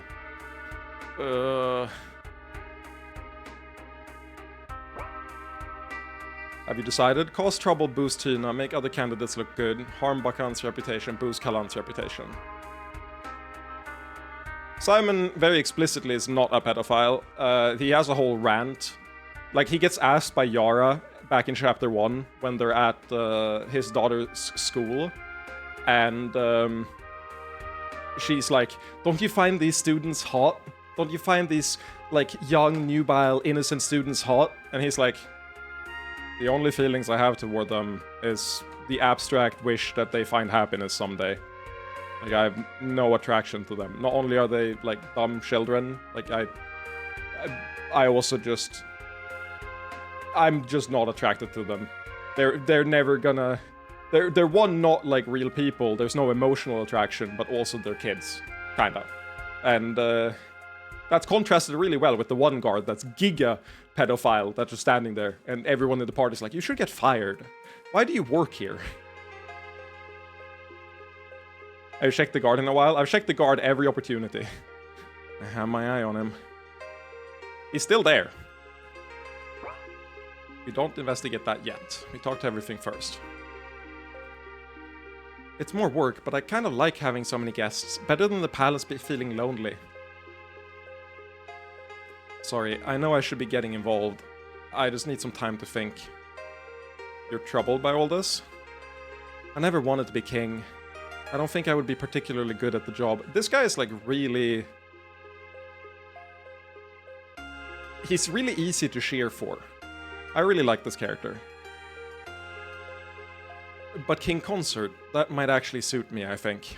I could apply my talents to the nation without the burdens of office. So when Tina was chosen as heir, I was happy. We could fulfill our agreement and I could support her. But now you're having second thoughts? She won't say it, but I think she's in love with Kalant. Our agreement was meant for if we had no real choice. Not this. He's just a good guy. I hope we can fire that guard after sleeping with Hester to save the world. I was personally hoping that we'd sleep with Cersei's instead, but maybe that's my misogyny talking. I'm not sure I have any advice to offer. I've never had to deal with dilemmas quite like this. Fortunately, Tina is the one who will actually be making the decisions. No, I can't even joke. The truth is that I need to be supporting her during this time, and I'm not sure what to do. Some elements will be the same no matter what. Instead of feeling like you're shirking, why not go somewhere to think through your feelings? Yes, somewhere private. Well, we're gonna go find him for sure. Another disturbance. Like the fact that we have uneaten food on the table. Nom nom nom nom nom nom nom. And I'm getting body blocked. I worry for Queen Tina. She eats like a bird. In volume, not proportionally. I don't know how to spell the other guy's name, so the joke wouldn't work as well. Very fair. That's always the hardest part about fantasy games. Getting all the names right. Oh my god, I hate saving over the autosave accidentally. They should just realize I only want 10 saves and let me sort through them like that. Make it loop. You again. Just what are you doing this time? I'm an Arden citizen concerned with the Arden royal succession. I think that's our question for you. Sounds good, Marcus. Lots of tangents, but also some interesting stuff. That was the old world. If Queen Tina truly wants to bring Ardaheim into the new age, she should choose someone like me. Breaking news, breaking news. Oreo cookie producer says that by the year 2050, everybody will eat 50 Oreo cookies every day. Or else we will die of dysentery. You need to listen to the experts. Oreo CEO says you need 50 cookies every day. That's the vibe I'm getting from this guy. That was the old world. If Queen Tina truly wants to bring Ardaheim into the new age, she should choose someone like me. So you've thrown your hat into the ring. Can they provide 50 Oreos a day? If you pay for it, yeah. Because of an extremely rare confluence of tenure, tax code, union protection, and zoning laws, we cannot fire the pedophile school guard. I love the hidden layer there of zoning laws not applying at all. One of my favorite skits on YouTube, probably easily found if you want to search for it, is a like fake comedy presentation where this like woman in a lab coat says like, yeah, we know that the actions of X like researcher has come out, but that he's a pedophile, but are we really gonna do something about it? You need to understand, he's the only guy that knows how to cure cancer. No one else understands the research. That we can't even like parse it. He's cured every cancer. Can we like... Are we really going to unsolve cancer to help a couple children? Like, it's awful. It's awful, but... It's solving all of cancer. I love that fucking setup. I'm here to say dicks out in chat. Thank you. Thank you. I appreciate it. Exactly the vibe needed. And spreading the word of neurodivergentophobia, or whatever I got called. It's such a... I added it to the bangers. In the Discord, it's in the bangers chat forever now, because it's just such an insanely good comment. And I want to live forever with me. Neurodivergentophobe. Real munch. There's no one else who can stand next to the school. He's the only guy in town who can do it. So you've thrown your hat into the ring. And I'm doing my best to sweep the young queen off her feet. Etuanon doesn't have a chance, especially like this. The question is whether we can manipulate him. So you're another suitor, huh? Let's chat. You make some surprisingly good points. I still want to win Tina's hand, but she's young. Let her follow her heart after so long following duty. It is kind of jarring. Like, obviously we're in disguise at all times, but we've talked to this guy before, right? During the Warden of the South thing. It's really funny to just imagine that we aren't disguising ourselves, and he just has no ability to, like, spot faces. So we don't even make an attempt. We're like, fuck it, he won't remember us. Oh, I'm quite sure that our heart will find its way to me. Tina will handle him deftly, while still choosing an ardent suitor. That should play well among nobles. If you're really so close to the queen, will you help me? I have my eye on these ardent competitors. Who do you think Tina favors most? I can try to undermine him, or perhaps one of your enemies. Etuanon will likely fail and make whoever he targets look like a more respectable Arden.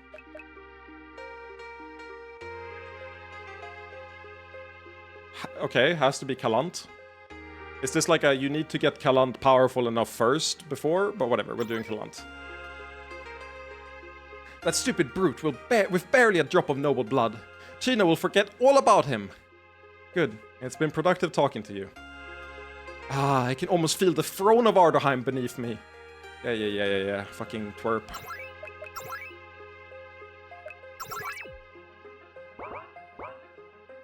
Didn't expect to see you here. Were you invited as a guest? The sanitation majors are here to prepare, not for the wedding or coronation, but honestly, I'm just happy to be inside the palace. Queen Tina cares so much about the details required to run a nation. It's a relief compared to other nobles. Then she has your support? I mean, of course she does. Does she need it? Ardaheim has been through a lot, and it needs stability now more than ever. Our guild may go ignored most of the time, but believe me, if our magic fails, it really disrupts stability. Yeah. But I don't think that will happen. You've been supporting us for so long, and Queen Tina has taken up that torch. If that would help her, we'll make clear that she's leading Ardaheim to a stable, healthy future. Glad to hear it.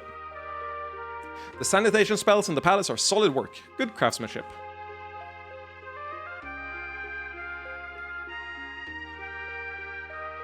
Goonboate. Hello. It's been a while. Following since 2020. That's crazy. I hope you're gooning responsibly. Here to scare me off? You can't. Tina needs Steinford. Does she? Were you the one who sabotaged me before? You think you can make Tina overlook my claim? Why else would I be here? You make a good point. How does one win a best of 8 in gooning? You go even. That's how both of you win, if you know what I mean. Strong words for the son of a weakening duke. Do not anger me. You've already done that to yourself. Steinford is changing, but not as rapidly as all its neighbors. Ardaheim needs the city, but it doesn't need you. At the current rate, you and your father will just get in the way. Fuck this! I'm gone! Big and powerful man. Our work in Steinford has removed Donovan and his father as a power. Hopefully, for good. Honestly, we went a bit overboard, but it doesn't hurt now that Tina needs all the stability she can get. Yippee! That's really easy. Yeah, I mean, we fucked him over in like 2 previous quests. Absolutely humiliated him, so I'm not terribly surprised. Hello, Unianun. Are you here to court to Queen Tina as well? Only ostensibly. My real hope is to further develop ties between our nations, while my brother and others cavort. Oh, I'm glad to hear that. Obviously, she will be choosing in Arden, but our family must send us nonetheless, for the glory of Javini. While you're here, do you think you could assist us in making sure the coronation goes smoothly? Your manipulations really have been extraordinary. I suppose built out of decisions like this. I didn't mean anything untoward, just politics. I understand. So, what did you have in mind? Queen Tina needs strong allies who will keep Ardaheim stable instead of tearing off pieces for their own power. Given the immense threats that we've all seen, the people are scared. Yes, such cosmic threats. We need to talk about those. I've always thought of myself as a man who knew himself, and yet when I think back to certain times, I find a strange discontinuity. Discontinuity. Tell me, have forces been manipulating our minds? I fear that is the case. There are many vast spells, both sexual and divine, trying to influence everyone. Just when I seemed to be overwhelmed, another force interceded, restoring part of my mind. I came to my senses and stopped all plans for breeding camps. It doesn't seem much like succubus magic. Are you saying that you're worried about manipulation now? All politics is manipulation. It comes with the territory. I also desire a stable Artland. If you whisper suggestions into my ear, I'll take them seriously. Very good. Smarter than I thought. It's more work, but I kind of like having so many guests. Better than the palace feeling lonely. I thought he'd be angry if he knew that. I was expecting him to like explode in anger, but if I can help Queen Tina, I believe that would be for the good of us all. I mean, support Kalant. Very good. I look forward to working with you in the future, Iris. Thank you, Unianun. It'll be interesting to see how Ardaheim fares after Alanon's long reign. Oh my god, move.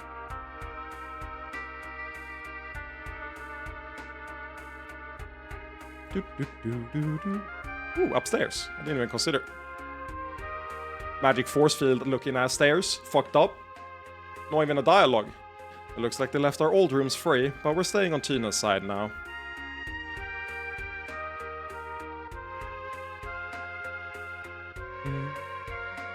Oh yeah, cute couple. I like these two. They're great. Hello again, Tina. I hope this event will be less eventful than the last. Fewer exploding shows than one hopes. And Simon, we may have met under strange circumstances, but I'm glad that we did. You seem to have done well for yourself. Even if I had never had a chance at Tina's hand, these politics have greatly strengthened my position in Aram. And you introduced me to my lovely wife, Luanel. I'm glad I came to Ardaheim. I'm glad that we could work together, Farnan. We've only just begun. I'll be throwing in my support to strengthen your position. As someone who's obviously not a viable candidate, my support is rather inflexible, but I hope it helps. Good relations with Aram will make everyone breathe easier. Good work, Farnan. Now let's take care of this so we can all go home, shall we? Yay! It's been quite some time since we've seen one another. That's true. Glad to see you again, Lady Luanel. Last time, you nudged me toward courting Farnan, no doubt for your own purposes. Well, in the end, it was for the best.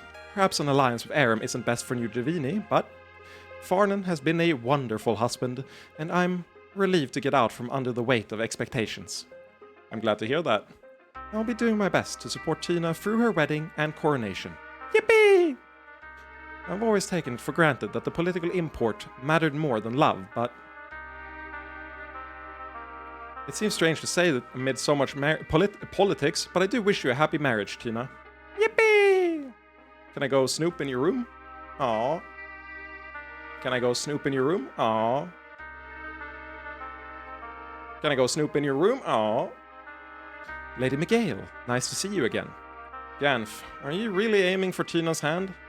No, I'm aware that I would do even more poorly than last time, but my faithful manservant has been keeping me abreast of events, and I think we have a real opportunity for mutual profit here. That's me. While you've all been fucking around and forgetting about the copy, it's been softening him up. Then you're open to the new Ardaheim that Tina wants to create. More than open. I think it could be beneficial for everyone. The only question is how best to assist her. Give us some time to organize ourselves politically. Me when the good thing happens.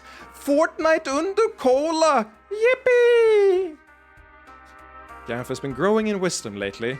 By which I mean manipulated by me! That's right, I don't forget about this shit. I love her. She's so good, dude. That's why she's not angry about us not doing enough fucked up shit. She's got enough copies running around that she can do a bunch of bullshit with anyway. Well, how could I best help Tina? Improve art and trade for sure, right? Has to be improve art and trade. Simon. Bakan. The world has changed substantially since we last spoke. Tina is now Queen of Ardaheim. Among other changes, yes? Yes. I find myself thinking of a great many of those changes. Lady Luanel ignores me abruptly, and instead courts Lord Farnan, a relationship that works out oddly well for them. All my attempts during the succession crisis were oddly waylaid by a series of thefts and injuries. Now, why do you think I'm rambling to you about all these minor things? That isn't a real question. I can prove nothing, but I know that you must be behind all these things. Your tentacles are in everything.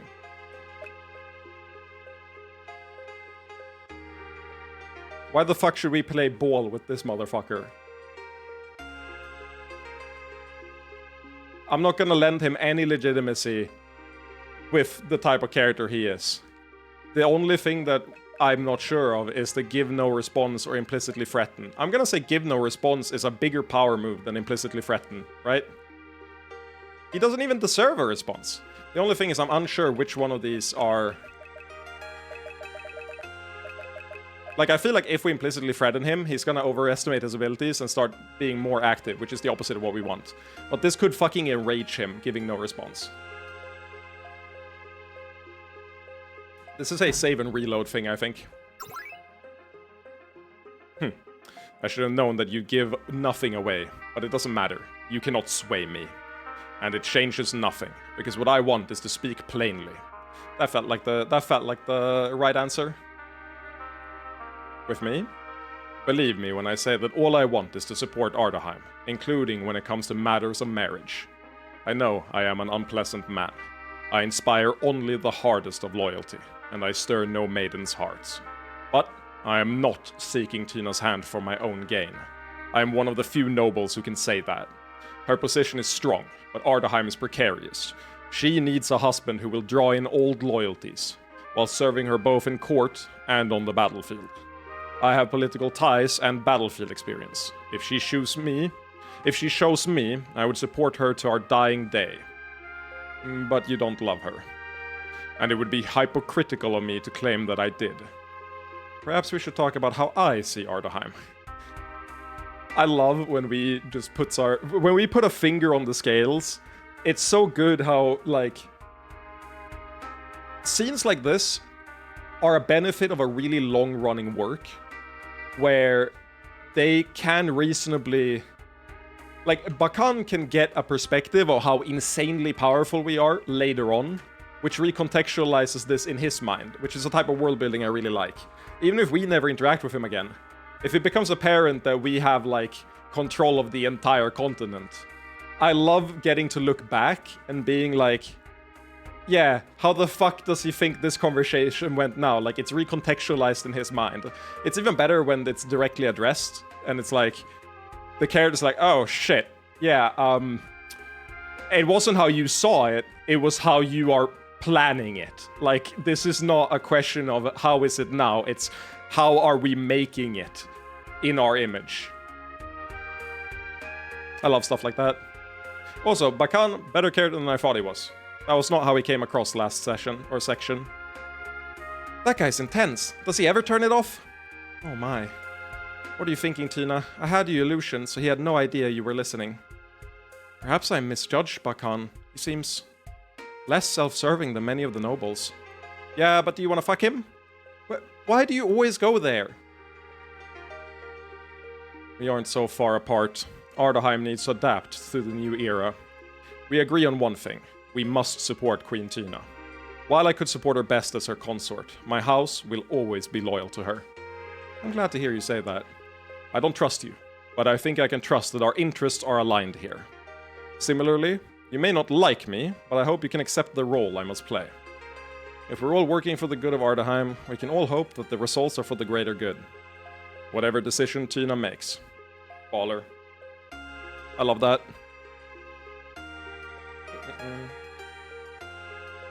Gonna pause the treadmill and go to the bathroom. We've gone 5 kilometers. Pretty decent distance. I gotta go to the bathroom real quick and then I'll be back. BRB.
I have horrible news. We've lost. And I will put this into context in a second. I'm just getting up to speed on the treadmill. Okay. We lost. Obviously, the first thing I do when I go to the bathroom is open Blue Sky, as one does.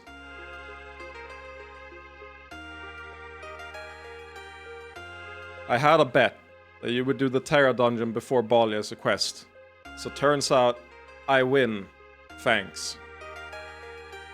The most annoying person you've ever talked to got even more annoying. I'm gonna put this. We're gonna do rats, and then block him. Block them. Irritating motherfucker. Should disappear from this. There we go.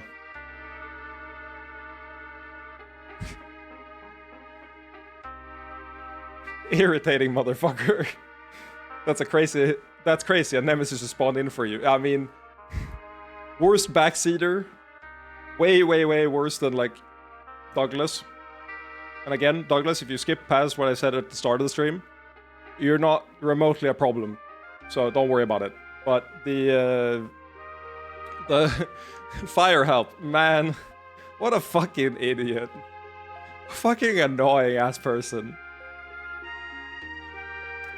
But I've dedicated enough headspace into it, which is why I block. And I mean, to be fair, it's a new account, so it would be really funny if they make like a new one that's like help fire. I'm gonna block it immediately and not read what they're saying, so the bit wouldn't work now that I've like mentioned it. But if they did that just being the most annoying person for no reason. It is crazy for me to consider that people are betting on the stream. I'm part of gambling. I'm actually supporting the gambling industry by streaming The Last Sovereign, and that's problematic. The issue of being too introspective about the harm you're doing putting into the world. It's crazy. There's little else we can do except to wait for Queen Tina to make her decision. Right?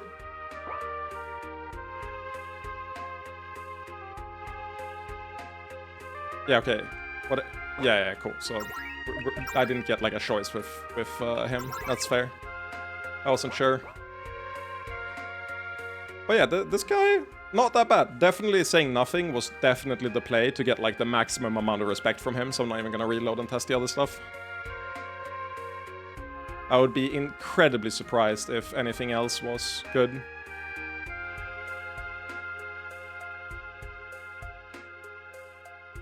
It's so weird guarding a young woman instead of the old man.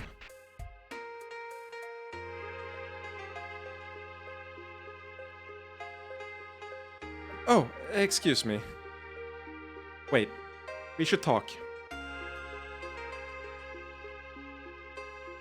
You're in love with Tina, aren't you? Doesn't matter if I am. I'm obviously the wrong choice. You can do far more for her.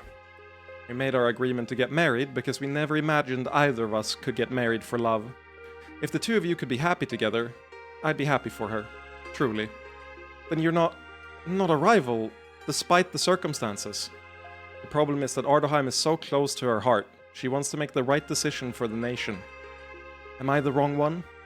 I don't know. Maybe she needs political connections, and maybe a war hero would support her better. I'm no war hero. Which makes you the only one I trust, really. Well, she'll have me. If we can't be married, I won't stay close and risk causing scandal, but I'll fight for her. I'm glad to hear that. And it's agreed. Even if Tina chooses you, she'll have all the support I can muster from Eastern Ardaheim. Though I don't think it would compare to a marriage alliance. No, but that's her decision. What matters is that we're not enemies here. For Ardaheim, and for Tina then. Yippee! Fortnite under cola! Yippee!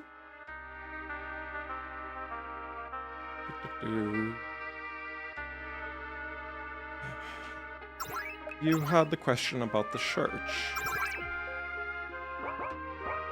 Actual Sumer. The funniest part is that I haven't even played like a minute of Fortnite. I've never installed Fortnite. Most of my friends have, but I have not.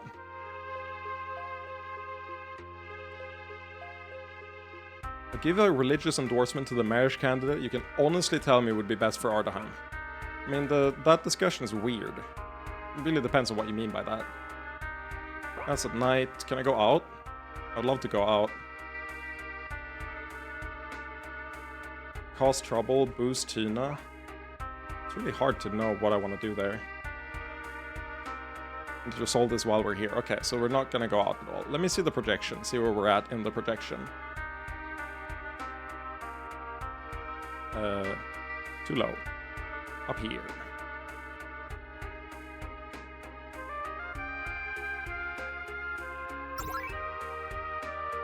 Ooh. We're really seeing here, somehow. Why? I don't know. You figured out the score by now, right? In a messy situation like this, you can't necessarily optimize for everything. You can try.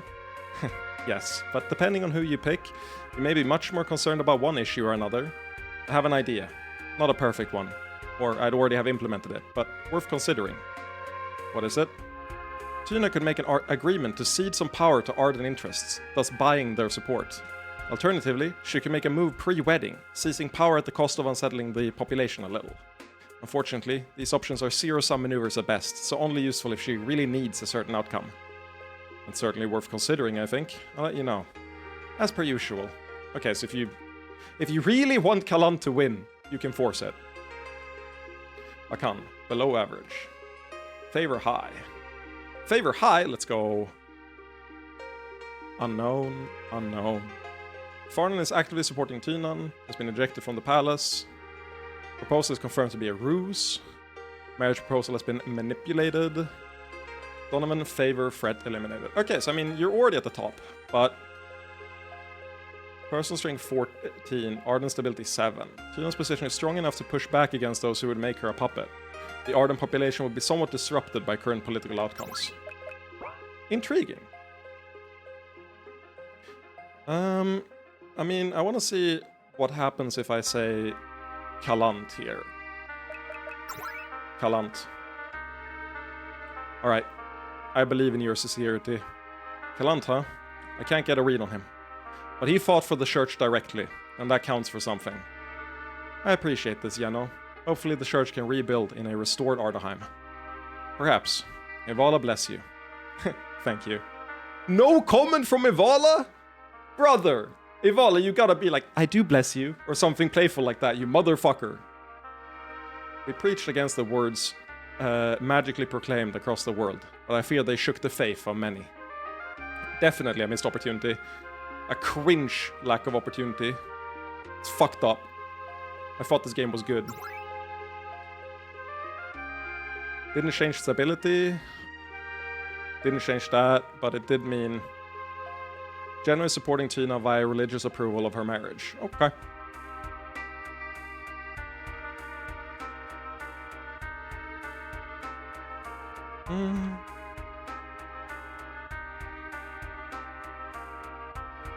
I knew that they'd put one in here, you motherfuckers. Another disturbance. We're getting closer. You motherfuckers. Of course you do that. Don't want to have the religious conversation just yet, I don't think. I feel like I can find Kalant, like, somewhere else. Focus on strength or focus on unity. So that's deciding, do we want to focus on making Tina stronger or making sure the consequences impact fewer things? Like the two stability values. And I would argue that we most likely want to up the stability value more so than upping her. There's not really that many places to investigate. I don't know if the disturbanceness, if it's like one that moves, so like I have to research places I've been, or if it's one that like it just pops up in different places. Here's Kalant, let's go. Simon, are you going to try to put me on the throne? Tina will be the one making that decision. I just wanted to thank you for everything you've done for me so far. Someone like me has no business being here. Fortunately, with your help, I've been able to improve my reputation a little. If I pledge my loyalty to Tina and head out, her choice would be so much easier. And head out? Wait, you're saying... You're saying you stop being in the conversation. And you just head out as like a military guy. No. No. Why are we gangbanging Igneous? Even if I wanted, I can't step away from courting Tina for no reason. Is there any alternative? So, I feel bad for Igneous, and I might have a bit of an odd solution. What is it? As head of his family, he still needs to get married. If Tina marries someone else, he'll be left with a lot of nobles he already rejected. I don't think such a nice man deserves that, so I thought we could start on finding another acceptable match for him. You don't mean an Arden noble, do you? He needs to strengthen the East. That doesn't necessarily mean forcing him into a match with the West. Dargelon is his biggest trading partner. If he had an elven bride, he'd gain an advantage no one in his family has ever possessed. And given that he's on good terms with Tina, it wouldn't cause friction with Western Ardaheim. Smart. You think that Dargelon would allow such a thing, though? I think so. We made huge strides in opening up Dargelese society. Now, there's no guarantee he'd like anyone, but I could introduce him to a lot of lovely women who might prove a match. It's worth considering. The considering part is what worries me. What if Tina chooses to marry him? Bringing in foreign competitors would just weaken Ardaheim. That's her decision, but I believe that we should begin considering the option. I'll set some things in motion then. Nothing immediate, of course, but count on me to take care of it. Yeah, okay, like, she's not marrying Igneous, I'm sorry. It is Kalant. Like, that is just what is happening. It's obvious where this is going, right? Clearly you're going to push for Kalant over the safe, reliable option. Not necessarily, but that's the direction Tina would prefer. I'm not going to argue with you, I've just been thinking about alternatives. Igneous is a good kid, stable head on his shoulders, keen eye for business. Deserves better than some noble shrew. If he doesn't marry Tina, he'll still need a marriage partner, right? We could try to expand his options. Plus, I was thinking the more eligible nobles are married off, the more Tina's decisions seems final. That's sound logic, but I take it you aren't thinking of the Arden noblewoman he's already rejected. As much as I'd love to set him up with a nice succubus girl, I don't think Ardaheim is ready for that. No, we were thinking Yihilin. It would be a strong alliance for his family in Eastern Ardaheim. The politics work out, if you have someone in mind. Not someone, but I could make some introductions. A lot of women with good blood, blue or gold. Maybe we leave it up to chance then. Let the poor kid make a decision for himself instead of getting married off. He's been so supportive. I think he deserves that.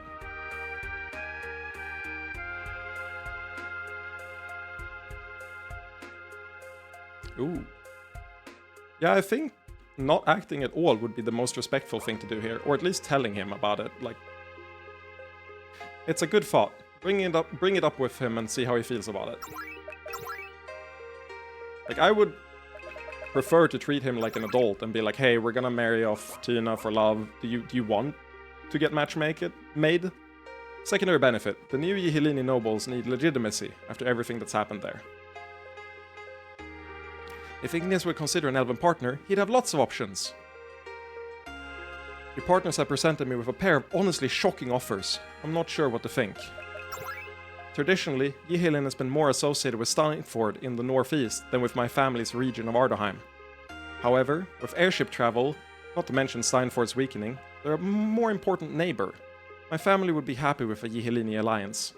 Of course, they're still unhappy about the Doom King's revolution, but I trust Lady Miguel would find suitable options. Even though Dargelon is directly on our border, they've been isolationist for so long they were considered an obstacle. A marriage alliance would be unheard of. Many would consider it a coup, but many others would be shocked. I don't know how to feel about elven women, but the Arden noblewomen are thin pickings. Any chance I can persuade you to court both groups, then end up in some sort of threesome marriage? Do you understand how noble issues work? I know, I'm just an idealist. Sorry, but no. Even courting both nations at once would reflect poorly on me. Yes, I can't abandon Tina so quickly. She may still need me. I'll be real, I think you don't make a decision here.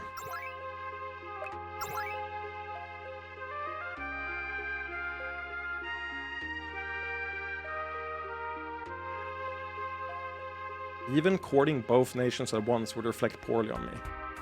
Why? Because of what Miguel said earlier. Hate that I've looped through dialogue, wait.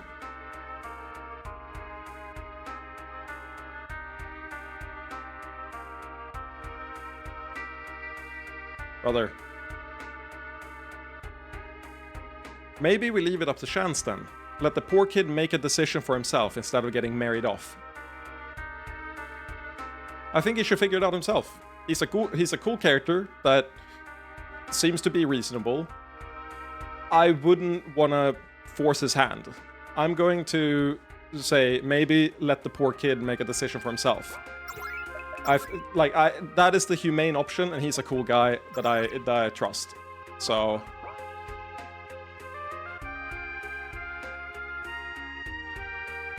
I'm not gonna say anything here. Right now, at least. Maybe later.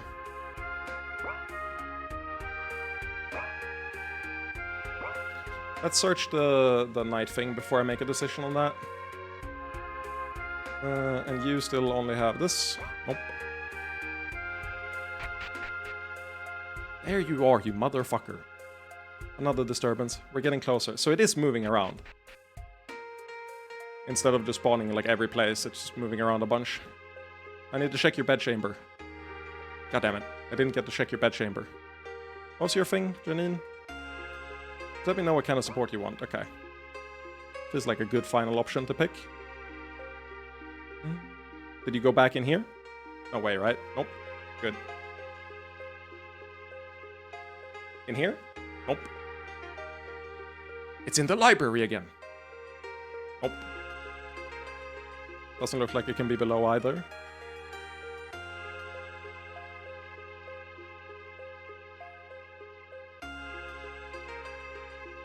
If one of you sees it, tell me. They say it's like close, so I feel like we still got like one or two left that we have to grab. And I feel like maybe I'm just blind, but I can't find it. It's right there. It would be very funny to just put it inside the... inside here again. You just have to exit and enter again. That's what I would do. Just to be a fucker.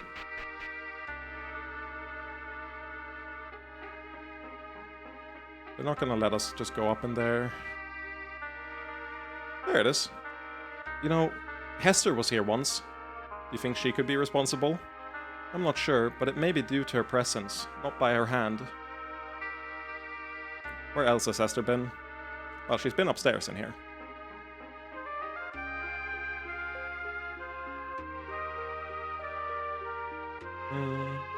In our quarters. Religious discussion. Right in here. Up below. Oh, is it the seat that she picked at the table? That was the first disturbance? And then it's where we found her talking here? Could be. Could be places she was at when we were here before. Because I do remember her in the library. At some of these. I don't know which one. Soon we'll have tracked down the surface.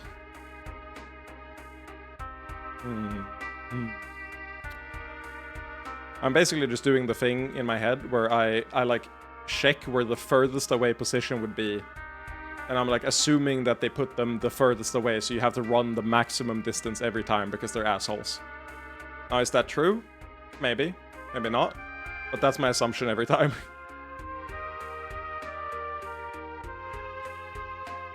It's gonna be up here. Or it's gonna be up at Tina's place. It's gonna be at Tina's place for sure.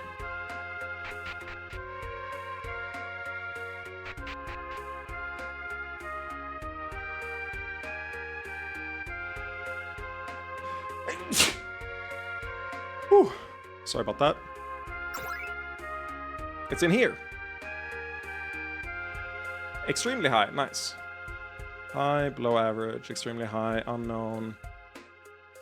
Wait, what did we do that moved it to extremely high?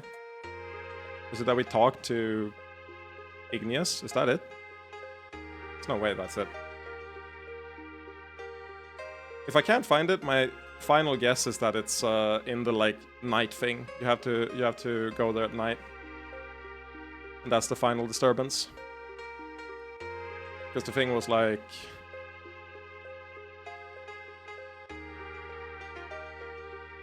Soon we'll have tracked down the source. Interesting. The source? Is that the finish thing, maybe? Like, we're done? Is that what that means? Soon we'll have tracked down the source. Does that mean... Investigate the council chamber at night. Maybe we've done all the setup, and now we do the night investigation? That's how I'm choosing to read that, I think. Do we do... I feel like we should do the... this first, before we do, like, other discussions, but maybe I'm wrong.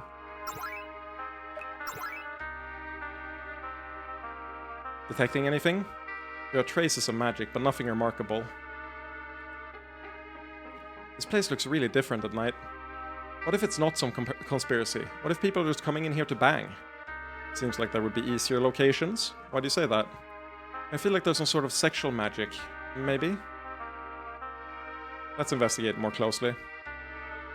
I don't see any physical evidence. Everything looks thoroughly cleaned. On second thought, this doesn't feel like natural sex. More like someone got some sexual energy and stuck it here? Wait a minute. No! Someone is trying to fake the sexuality. Why would they do that? Figured it out too late. All this for an ambush? The only one sneaking around the council chamber is you. We'll bring you to justice. They're setting us up as the manipulators. I see. The magical faking is sloppy, but it might be enough if we're caught here. Guards are already on their way, but we'll take you down first. You think you can? Please, we're the elites of the elites.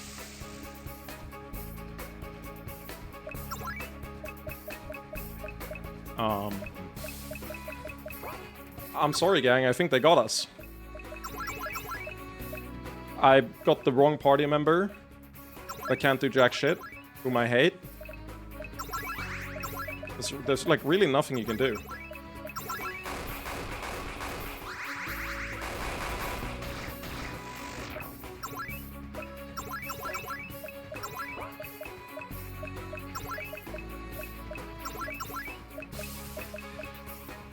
Ice Whip!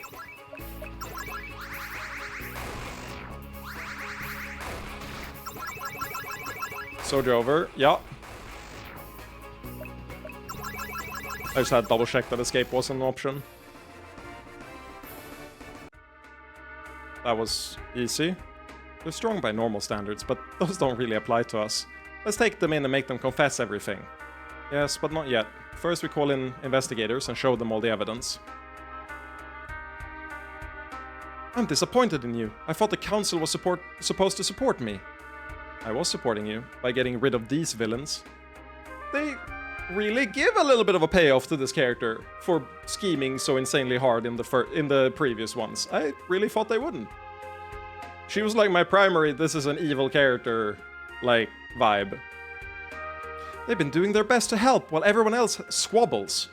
Goddess, did they get you too? This goes higher than I thought. No, it all ends here. Knights, escort the prisoner away.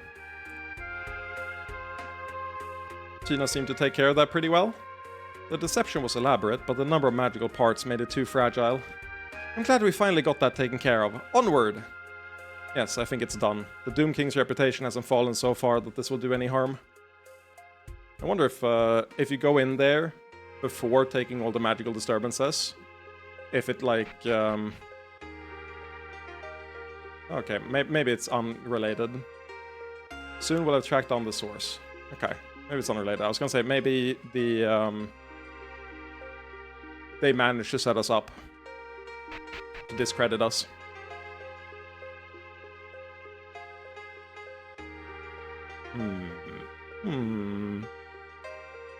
Soon we'll get to the source of it all. Or so they say.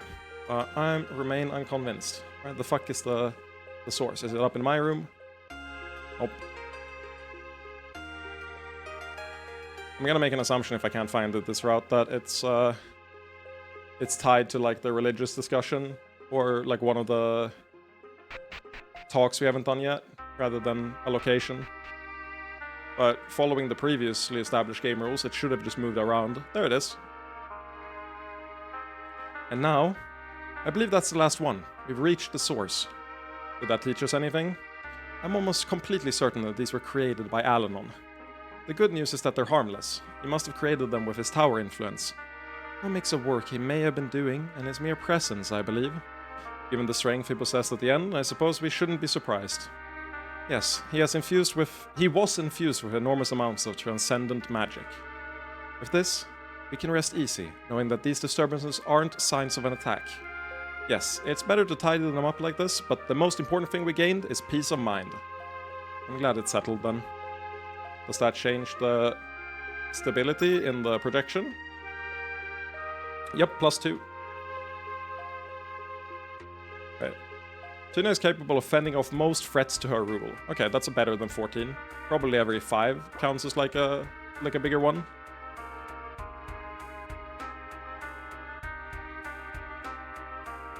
Like at this point, I think we just want to improve art and stability, right? Which would be trade and stuff like that. Ganf is a trader. So, regardless, I think Ganf would have a larger positive effect if we send him to do the trade-related stuff. So I'm gonna improve art and trade. With your guidance, I'm sure that we can help stabilize and rebuild the nation. Thanks, Ganf. Good luck going forward. I'm looking forward to the coronation. To be honest, first in my lifetime. Neat. Cool. These two are already supporting. You, I could pick or not do anything. Nothing up there. Kalant, you have a new dialogue. Don't leave, motherfucker.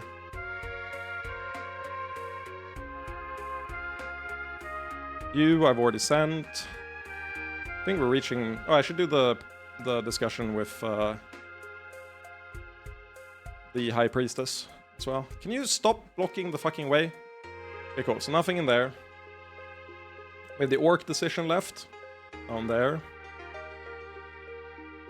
Don't know if these two have a decision now that we managed to deal with the conspiracy theorist. You had something. Yeah, focus on strength for unity. feel like unity is the answer there, but I should check up on if that actually moved the needle. If we're like over 10 or something now.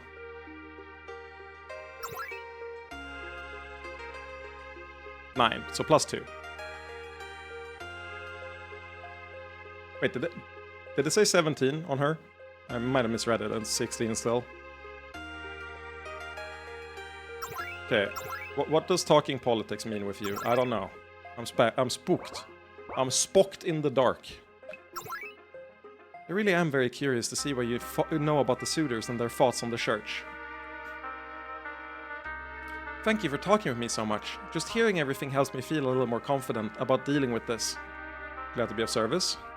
But you never got to the final point. Which candidate do you think would be the best king? Kalant. I'll pray to Ivala that everything goes as smoothly as you hope. I'll be in Ardfort at least until the coronation and to do the wedding ceremony. Nice, so it's just supporting Kalant.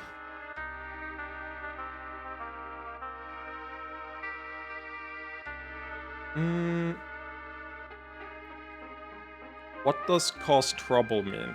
Oh my god, I need to isolate it to only one variable. Normally I wouldn't go up here. I was gonna say, check projection again, yeah. So we haven't fucked over anything here. 17 and 9, yep. Extremely high, high. Ardent trade, religious approval, actively supporting, away, away. Okay, cool. So 17 and 9. It's time to see what happens if we do the orc thing. I'm inclined to just say, hey, we need you to make Tina stronger, but I don't want to lower the stability value.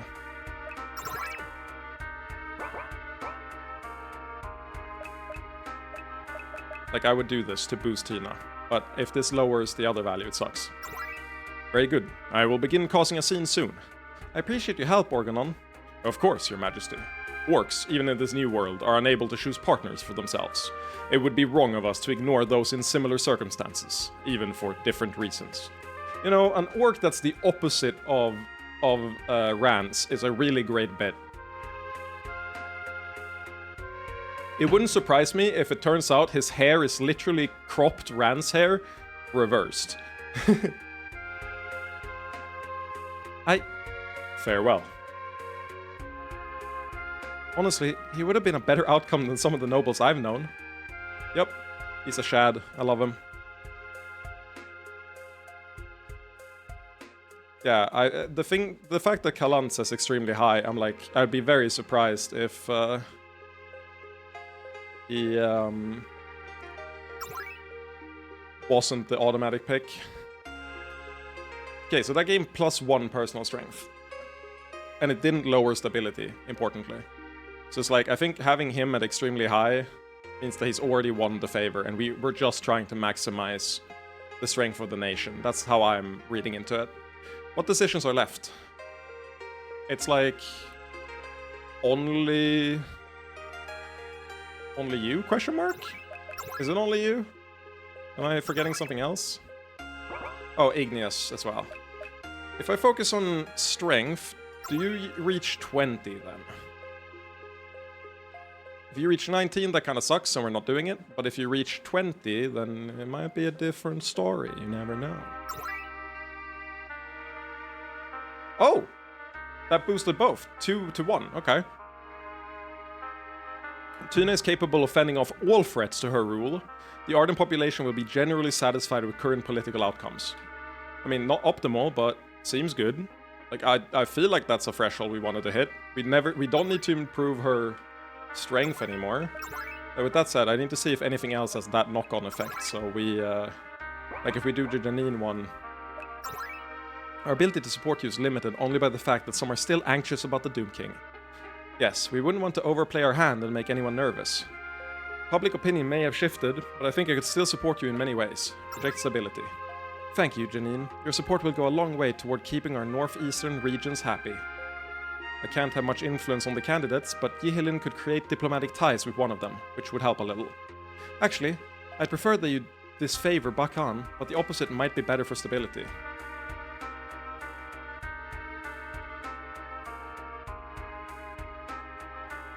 Shouldn't we? We should... Okay, if this improves stability, we should favor Bakan, because he's already, like, out of the race, I feel.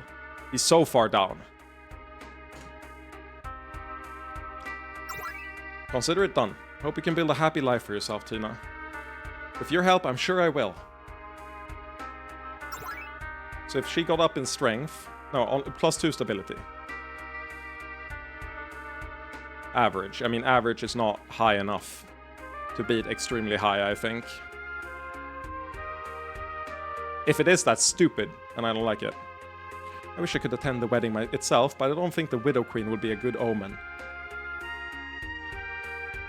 We own the world. I don't think it matters. We are the omen. As cringy as that sounds. Kalant, don't be stupid. It's this decision and nothing else, right? And I think I'm just gonna leave that. I don't think... But I'm curious to see if it does change something. So what I'm gonna do is... I'm saving here. And I'm gonna do Yihilini Woman to see if this gives +3. I won't simply announce my intention to abandon Tina, as that would undercut her position, but I'll begin making introductions. If I can announce something not long after our marriage, that will quiet many voices who would have preferred our marriage. And if I actually find someone agreeable in Yihilin, all the better. We've overturned the old noble families. You should have a lot of options more open to your way of thinking. So that sucks ass. That sucks giga ass. Don't like it. But I'm just double checking that it didn't give +3, so we reached the next breakpoint. Because, you know, I love my stats more than I love the people. Always have, always will.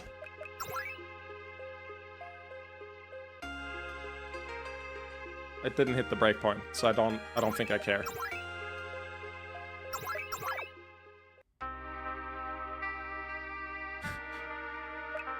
What does Dargali's woman do? Oh.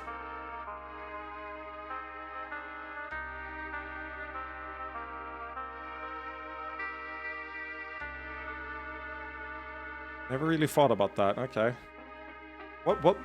This has to be like +1 instead of +2. Like, it's a better option for him, but it's still worse than letting him choose himself.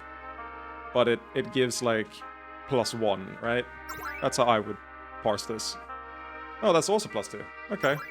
So picking for him buffs it. But if we're not hitting a new breakpoint, I don't care enough. I think we just take it as it is. Leave it at having maxed one of them. And happy with the results. Because I don't think there's, like, anything left. It's only that decision, and I think it's more interesting to not choose for him than it is to choose for him.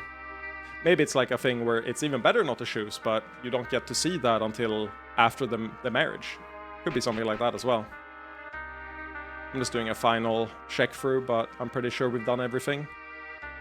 Talked to all the candidates, done all the decisions. I'm playing my role, Simon. I trust you to move all the other pieces into place, for Tina's sake.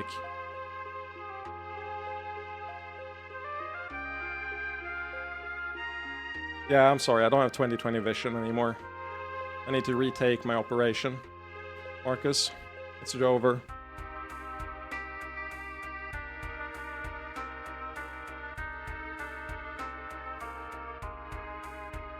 Looking pretty done skis in my mind.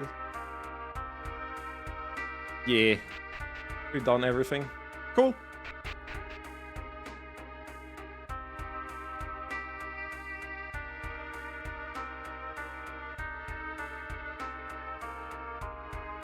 I wish I could... Oh, yeah. Well, let's see about the wedding thingy. I don't know... Is final decision the same as wedding? Oh, Tina? You want us to give you a little boost for your coronation and wedding? What? What exactly does that entail? Well, I'd love to give you tips and tricks for the wedding night, but you're about to be queen. You need to look regal. Am I not regal enough? You look a little young, shall we say. Just a light glamour could make you look more mature. I understand appearances are important, and I do struggle with that, but I worry. Strip her and put her in lingerie! Kidding. We'll try to make you look good by human standards. A few small touches could make you look very respectable. And they won't be detected as any sort of lust magic, I assure you. Your skin is great, but I have some creams that'll make it super duper healthy. And we can add some sophisticated touches to your outfit. And Cum Dump will give hugs! In that case, I gladly accept your help. Uh-oh. Well, I feel remarkably vibrant. We're experts when it comes to presentation. I confess, I was a little worried at first. Don't worry, we only want to support you as queen. Though, if you want to talk about the wedding night, we are definitely available. That won't be necessary. If it goes over 20...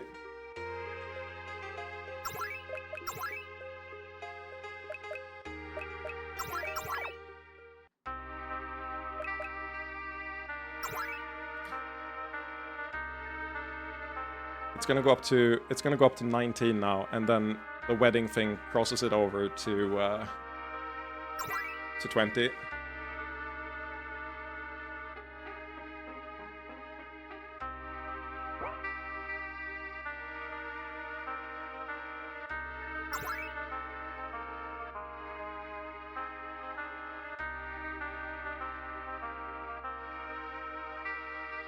Nice, so that's her 20 without having lost one.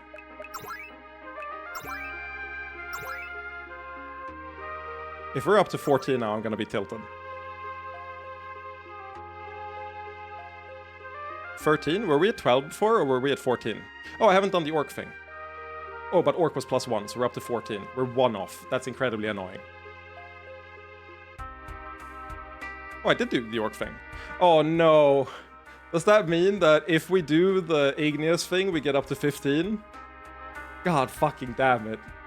Did we just set him up with with an elf wife?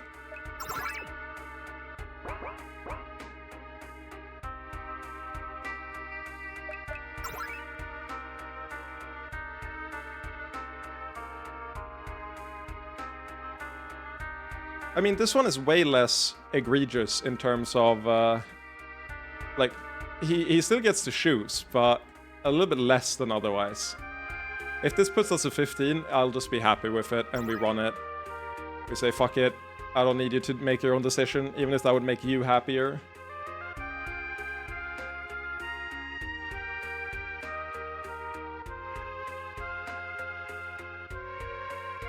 A little unsure of what I missed, but I think I've done everything now. Yeah. What did he ever do to help us? He's been literally nothing but agreeable. He's helped us on every single Tina thing. We consorted with him behind the backs of everyone in order to make Tina, like, get a more favorable position last time. He's like one of the nicest people. It's a 50 now, isn't it? Oh my god. The Arden population would be highly satisfied with current political outcomes. Okay, well, fuck you. I'm sorry, Igneous, but Igneous has agreed to court Dargali's women, but this fact is not commonly known. After the stream, No, I'm gonna do it now. I'm curious. I'm so curious. We're locked in our decision, no matter what, but I just need to satisfy my my curiosity. I'm checking if this changes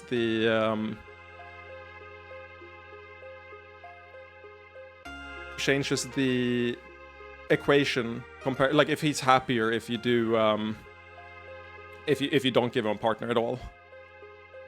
Igneous.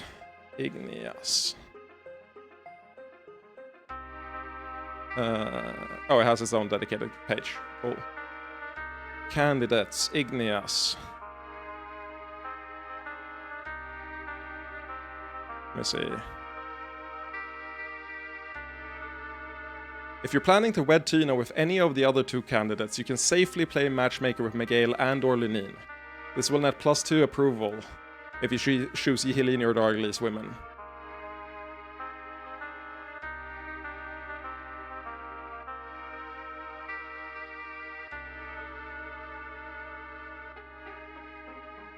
Oh. Nice, there's no downside. Nice. Awesome. Do nothing has no benefit, so we don't lose anything. Cool. That's awesome. I think we did this pretty optimally. Yeah, there are no downsides. I thought, from the way Miguel said, let you choose yourself, I was like, I can let... I think that's better. I thought, well, I mean, it's the way it was phrased that made me think there was a consequence, but I think we did this perfectly. So, the moment of truth. I told you everything we've done, and you know the stakes. Only you can decide. Marry Bakan. Is that it? Did I just make one of the most important decisions of my life? It feels a bit weightless, doesn't it? Like the world should have noticed, or you should see differently. And then we decide? Well, I mean, we're playing her decision out in our head, but yeah. 8 is crazy, actually, that they let us do that. You're right, never mind. Earlier, it's been like... I like how your reasoning changed when you read that the decision has no downside. Well, I was locked in on it, even if I would have been mad if it had, like, downsides. Mostly because I like Igneas, but now I'm like, whew, nice. I don't know, what do you mean my reasoning changed? I don't remember what I said before versus what I said after and how they differ. Like, the world should have noticed, or you should see differently. That's a good way to put it. I wasn't expecting a choir of angels. It just feels like something that's so important to me should have more weight. The way you phrase that, it's something you've experienced yourself? Yes, before many momentous decisions, the world keeps on turning. That's comforting, in a strange way. Thank you, Simon. Not just for supporting me to the throne, but for being here. Of course, Tina. I wish that you could attend the wedding. You can't. You must understand. Ardaheim needs to make an independent stand separate from the Doom King. Yes, I understand. That's why we couldn't help you more forcibly. Yeah, I didn't want to take the agency away from him, which is part of why I was happier with the elf choice than the Yhilini choice, because the Yhilini choice is like he's already tried the Yhilini nobles, whereas the other one, it's like, she goes, there's no guarantees, but we'll try, which is like, you'll respect the final decision more, you know? I don't know, the vibes were better, but I still didn't want to take it away from him if there was a gain in not doing so. That isn't actually what I meant. I was thinking about the Arden tradition of the father giving away the bride. If Alanon can't be here, I wish you could have done it. That is so fucking sweet. We have been a mentor for you for a long time. That is insanely sweet. Holy shit. I love these two together. It's great. The dad that stepped up. Yup. Tina. You've offered me the guidance and support I received from so few of my relatives. So again, thank you. I'm glad to have helped you this far. During the wedding, I'll be giving myself away, projecting strength, you understand? I just didn't want you to think I was under the impression I got this far on my own, or that I wasn't grateful. No one makes it alone, Tina. Me least of all. I'm honored to have been part of your story. I do have a small consolation prize. I'll be walking through the cathedral to rehearse. Would you? I'd be honored. But for now, oh dear, I guess it really is my wedding day. How do you think the population is taking it? Kalant makes many traditionalists nervous, as we all knew would be the case. As such, Bakan's support will directly work against his. Igneas was a major rival for all who loved Tina, so it's fortunate that he's agreed to court elsewhere. As for how it all weighs out, Tina will have to tell you that herself. It's almost the night. We should go. Foster father. Walk Tina down the aisle for her wedding. Awesome achievement. Here we are. This is just a rehearsal, yet I'm so nervous. Anything I can do? Just hold my hand. It's so insanely sweet. I'm happy to hear it's optional. It's so sweet. This is where you'd say a few words and give me away. Thank you for being with me this far, Simon. I don't just mean in the church. Of course, Tina. I have so few real allies. I've always been glad to have you with me. I hope that you feel that you have others with you. Nah. I'm kind of like a lone wolf. Kind of feel like it's me against the world, you know? In a literal sense. But even then, we've got the world in our harem, so... It's a strange thing to say to a man surrounded by women, I know, but... It was only after being overwhelmed by sexual relationships that I realized the true value of other kinds. I'm honored to have played even a small part in helping become the woman you are. The ruler you are. There should be a you here, shouldn't there? In helping you become the woman you are. This also feels like a lack of a word. Putting that in the Discord. Maybe I'm wrong, but I'll still report it.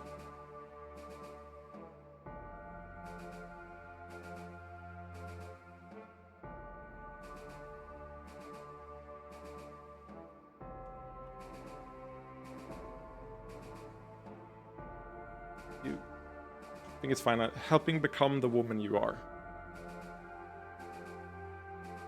Played even a small part in helping become the woman. I don't think so, because right now, helping become, he's the subject.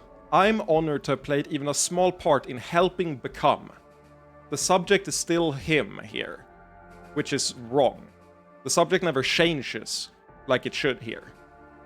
Like helping you changes the subject. And I don't think there's anything here that changes the subject from himself, so he's saying that he becomes the woman. And then helping become the woman you are. It reads really awkward, but you could be right. Like, it might be grammatically fine. I'm still reporting it, and they can say, no, it's fine. It's fine. Helping become the woman you are. It's awkward, but it might be fine. Should it be a you after helping here? I feel like this at the very least reads awkward. But it might not be wrong.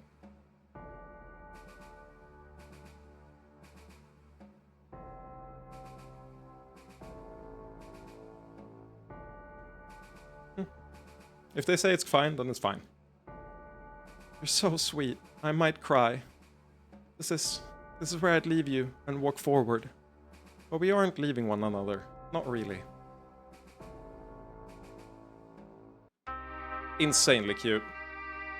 I can't believe this is about to happen. It's so overwhelming. Hello there! We're here to solve your sex problems. Wait! I'm loyal to Tina! I appreciate your ambition, but we're not here for that. No, we want to help you. You two love each other, and that's great. That will get you most of the way there. But you're kind of a fumbling amateur, aren't you? Worried about messing things up? That's true. Never fear, we're going to give you some suggestions to make sure your first time is worthy of your love. The most important thing is to listen to Tina, of course, and communicate with one another. But we have some potions and lube and stuff that'll help things along. Oh, I don't know about any of that stuff. You don't need to be an expert, and you probably wouldn't want to be. We're just offering a few tools. Yeah, the two of you will figure it all out together. Then I'll do it, if that's what it takes to make her happy. Aw, you two are going to be orgasmic together. Okay, for a start, let's talk about gentle touches. Do we want to keep an eye on Tina during her wedding night? Genmilas, please tell me this does, like, if it's better to say no and trust her. If it's better to say no and trust her, I'll say no. But I do want the sweet sappy scene. But I also don't want to, like, pry. Choose what you want? Fuck yes. Aw, I thought there was an actual, like... I thought you'd get a proper wedding scene. The wedding had felt impossibly long and convoluted. An ordeal keeping them away from one another. All throughout, they had stolen kisses. Even more than the official ceremony required. Yet once Tina grabbed Kalant's hand and pulled him into the bedchamber, their bedchamber, she found herself hesitating. Do we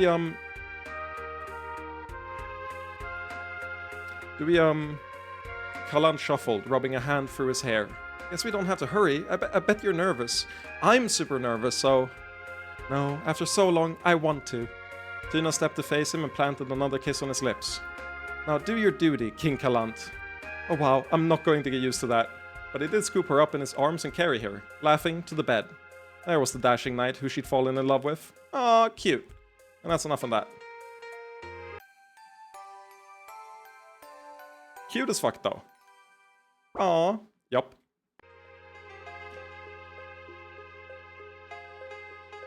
Impossibly long and convoluted, that's the part we want. Exactly!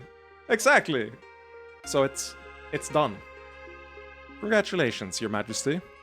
I know not everything will be easy, but I still feel hopeful for Ardaheim's future. More hopeful than I have in a long time. Now, as one of my first official acts as Queen, I want to deal with some business together. First, I want to bestow upon you this banner of Ardaheim. It's just a token, but I want you to have it. We appreciate the sentiment. I might not have needed Kalant's help to resist Arda manipulation, but it doesn't hurt. I'm in an excellent position. Makes sense. Simon, this feels like a dream come true, but somehow, even the most die-hard traditionalists aren't opposed to Kalant. Ardaheim was unified in the wedding. This feels like a impeccable result. There's something else I'd like to give you. I'm not sure if it has any value, but you've been so helpful I had to offer. While going through Alanon's things, I came across this helm. It appears to have great magical power, but no one can unravel its workings. Unfortunately, no one seems capable of using it either. It may require a specific wearer. Definitely not me. Oh dear, it didn't react to anyone else like that. If I may interject, I believe it is the anti-sexual magic involved that is the issue. I doubt it was in any way intended for me, but let me try. Oh, there's no reaction at all. Can you feel the enchantments? I believe so. Nothing world-shaking, but an exceptional helm. Perhaps Alanon's magic seeped into it. This was his helm from the war, but he could well have worn it later on in his magical excursions. Perhaps other unpeople could use it, but I hope you all will use it best. Thank you, Tina. Received Alanon's helm. Anyway, I didn't mean to distract. Thank you again for helping me so much. We were happy to help, Queen Tina. I'm getting used to hearing that, but not from friends, please. Unfortunately, everything is rather sensitive right now, so I'll have to ask you to stay outside the palace. We understand. That's just business as usual. But I hope one day I'll be able to welcome you all and thank you as you deserve. Yippee! Fortnite and cola! Yippee! Are you sulking in the guild? No, you're not even here anymore. Great. You're dead. Love that. Great vibes. Great vibes. Can I go into the castle? I mean, they literally said no, but I wonder if, like, we've done all the overworld stuff, so they, like, let us. No.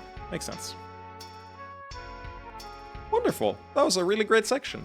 I enjoyed basically all of that. It also played way straighter than I thought it would. Like, I thought there would be a twist, so to speak, but I really liked that there wasn't really a twist in any real way. I felt like the scene played completely straight to the benefit of the sincerity of it. That was a really good section. I liked it a lot. For next stream, I think we're gonna do either Balia's quest or Yara's quest. Maybe both. We'll see how much we have left. Well, I think I'm calling it here. 4.5 hours. I don't feel like starting up something new in the middle of this. I'm curious to see this, which is like the projection. I don't know how much is left of this. Genmelas might know more, but there's a ton of places to visit here and a ton of stuff to do here. So I'm not sure how huge the scale of this is. This feels like a lot bigger than the Ardaheim stuff. And I also... What the fuck are you doing here? Do I count for this? You called every single leader, including those from every continent. I have an island, kind of a large one, so do I count? Now that I say it out loud, it seems not very likely, does it? I can't really offer any support. This is a political and social struggle, sorry. Well, please be encouraged to know that you have 100% support of the population of Death Island. Meaning you. 100% support. I suppose we'll take what we can get. Nice to have you on board. But, on the subject, do you know if unpeople are actually immortal? You don't have any specific immortality, but searing your sexuality has reduced aging and similar processes. And it's likely to be harmful for the young, and those with incomplete transformations are likely to suffer and deteriorate. But in my case, you will be, at minimum, extremely long-lived. Do you like to live even longer? I'm not sure, to be honest. I definitely want to continue after I finish this work, but forever? You should remain alive. The harem should not be split up. I'm in the harem now, am I? I have been watching the harem, and you are also present. Other details do not concern me. Well, we'll see what happens. You just wander around here? Really? I feel like we triggered stuff by going to, like, various locations in the overworld. Like, we went to Rodak and the throne there. We triggered a scene with her there. We went to the Orgasmic Empire, I believe, and there was a scene with her there. So, like, I was thinking that you had to, like, re-explore the overworld to find more of these spots for her. Support on Death Island remains at 100% of the population. That's sweet. But in that case, maybe I'll gear up to do this next time. That's bye for real. I'm gonna hit you with the bye nerds, turn down my treadmill, upload the VOD, and go do some other stuff. Have a good one, and thanks for watching. This has been a really fun stream. Lots of fun discussions, and pretty good tempo once we got into it. Bye-bye!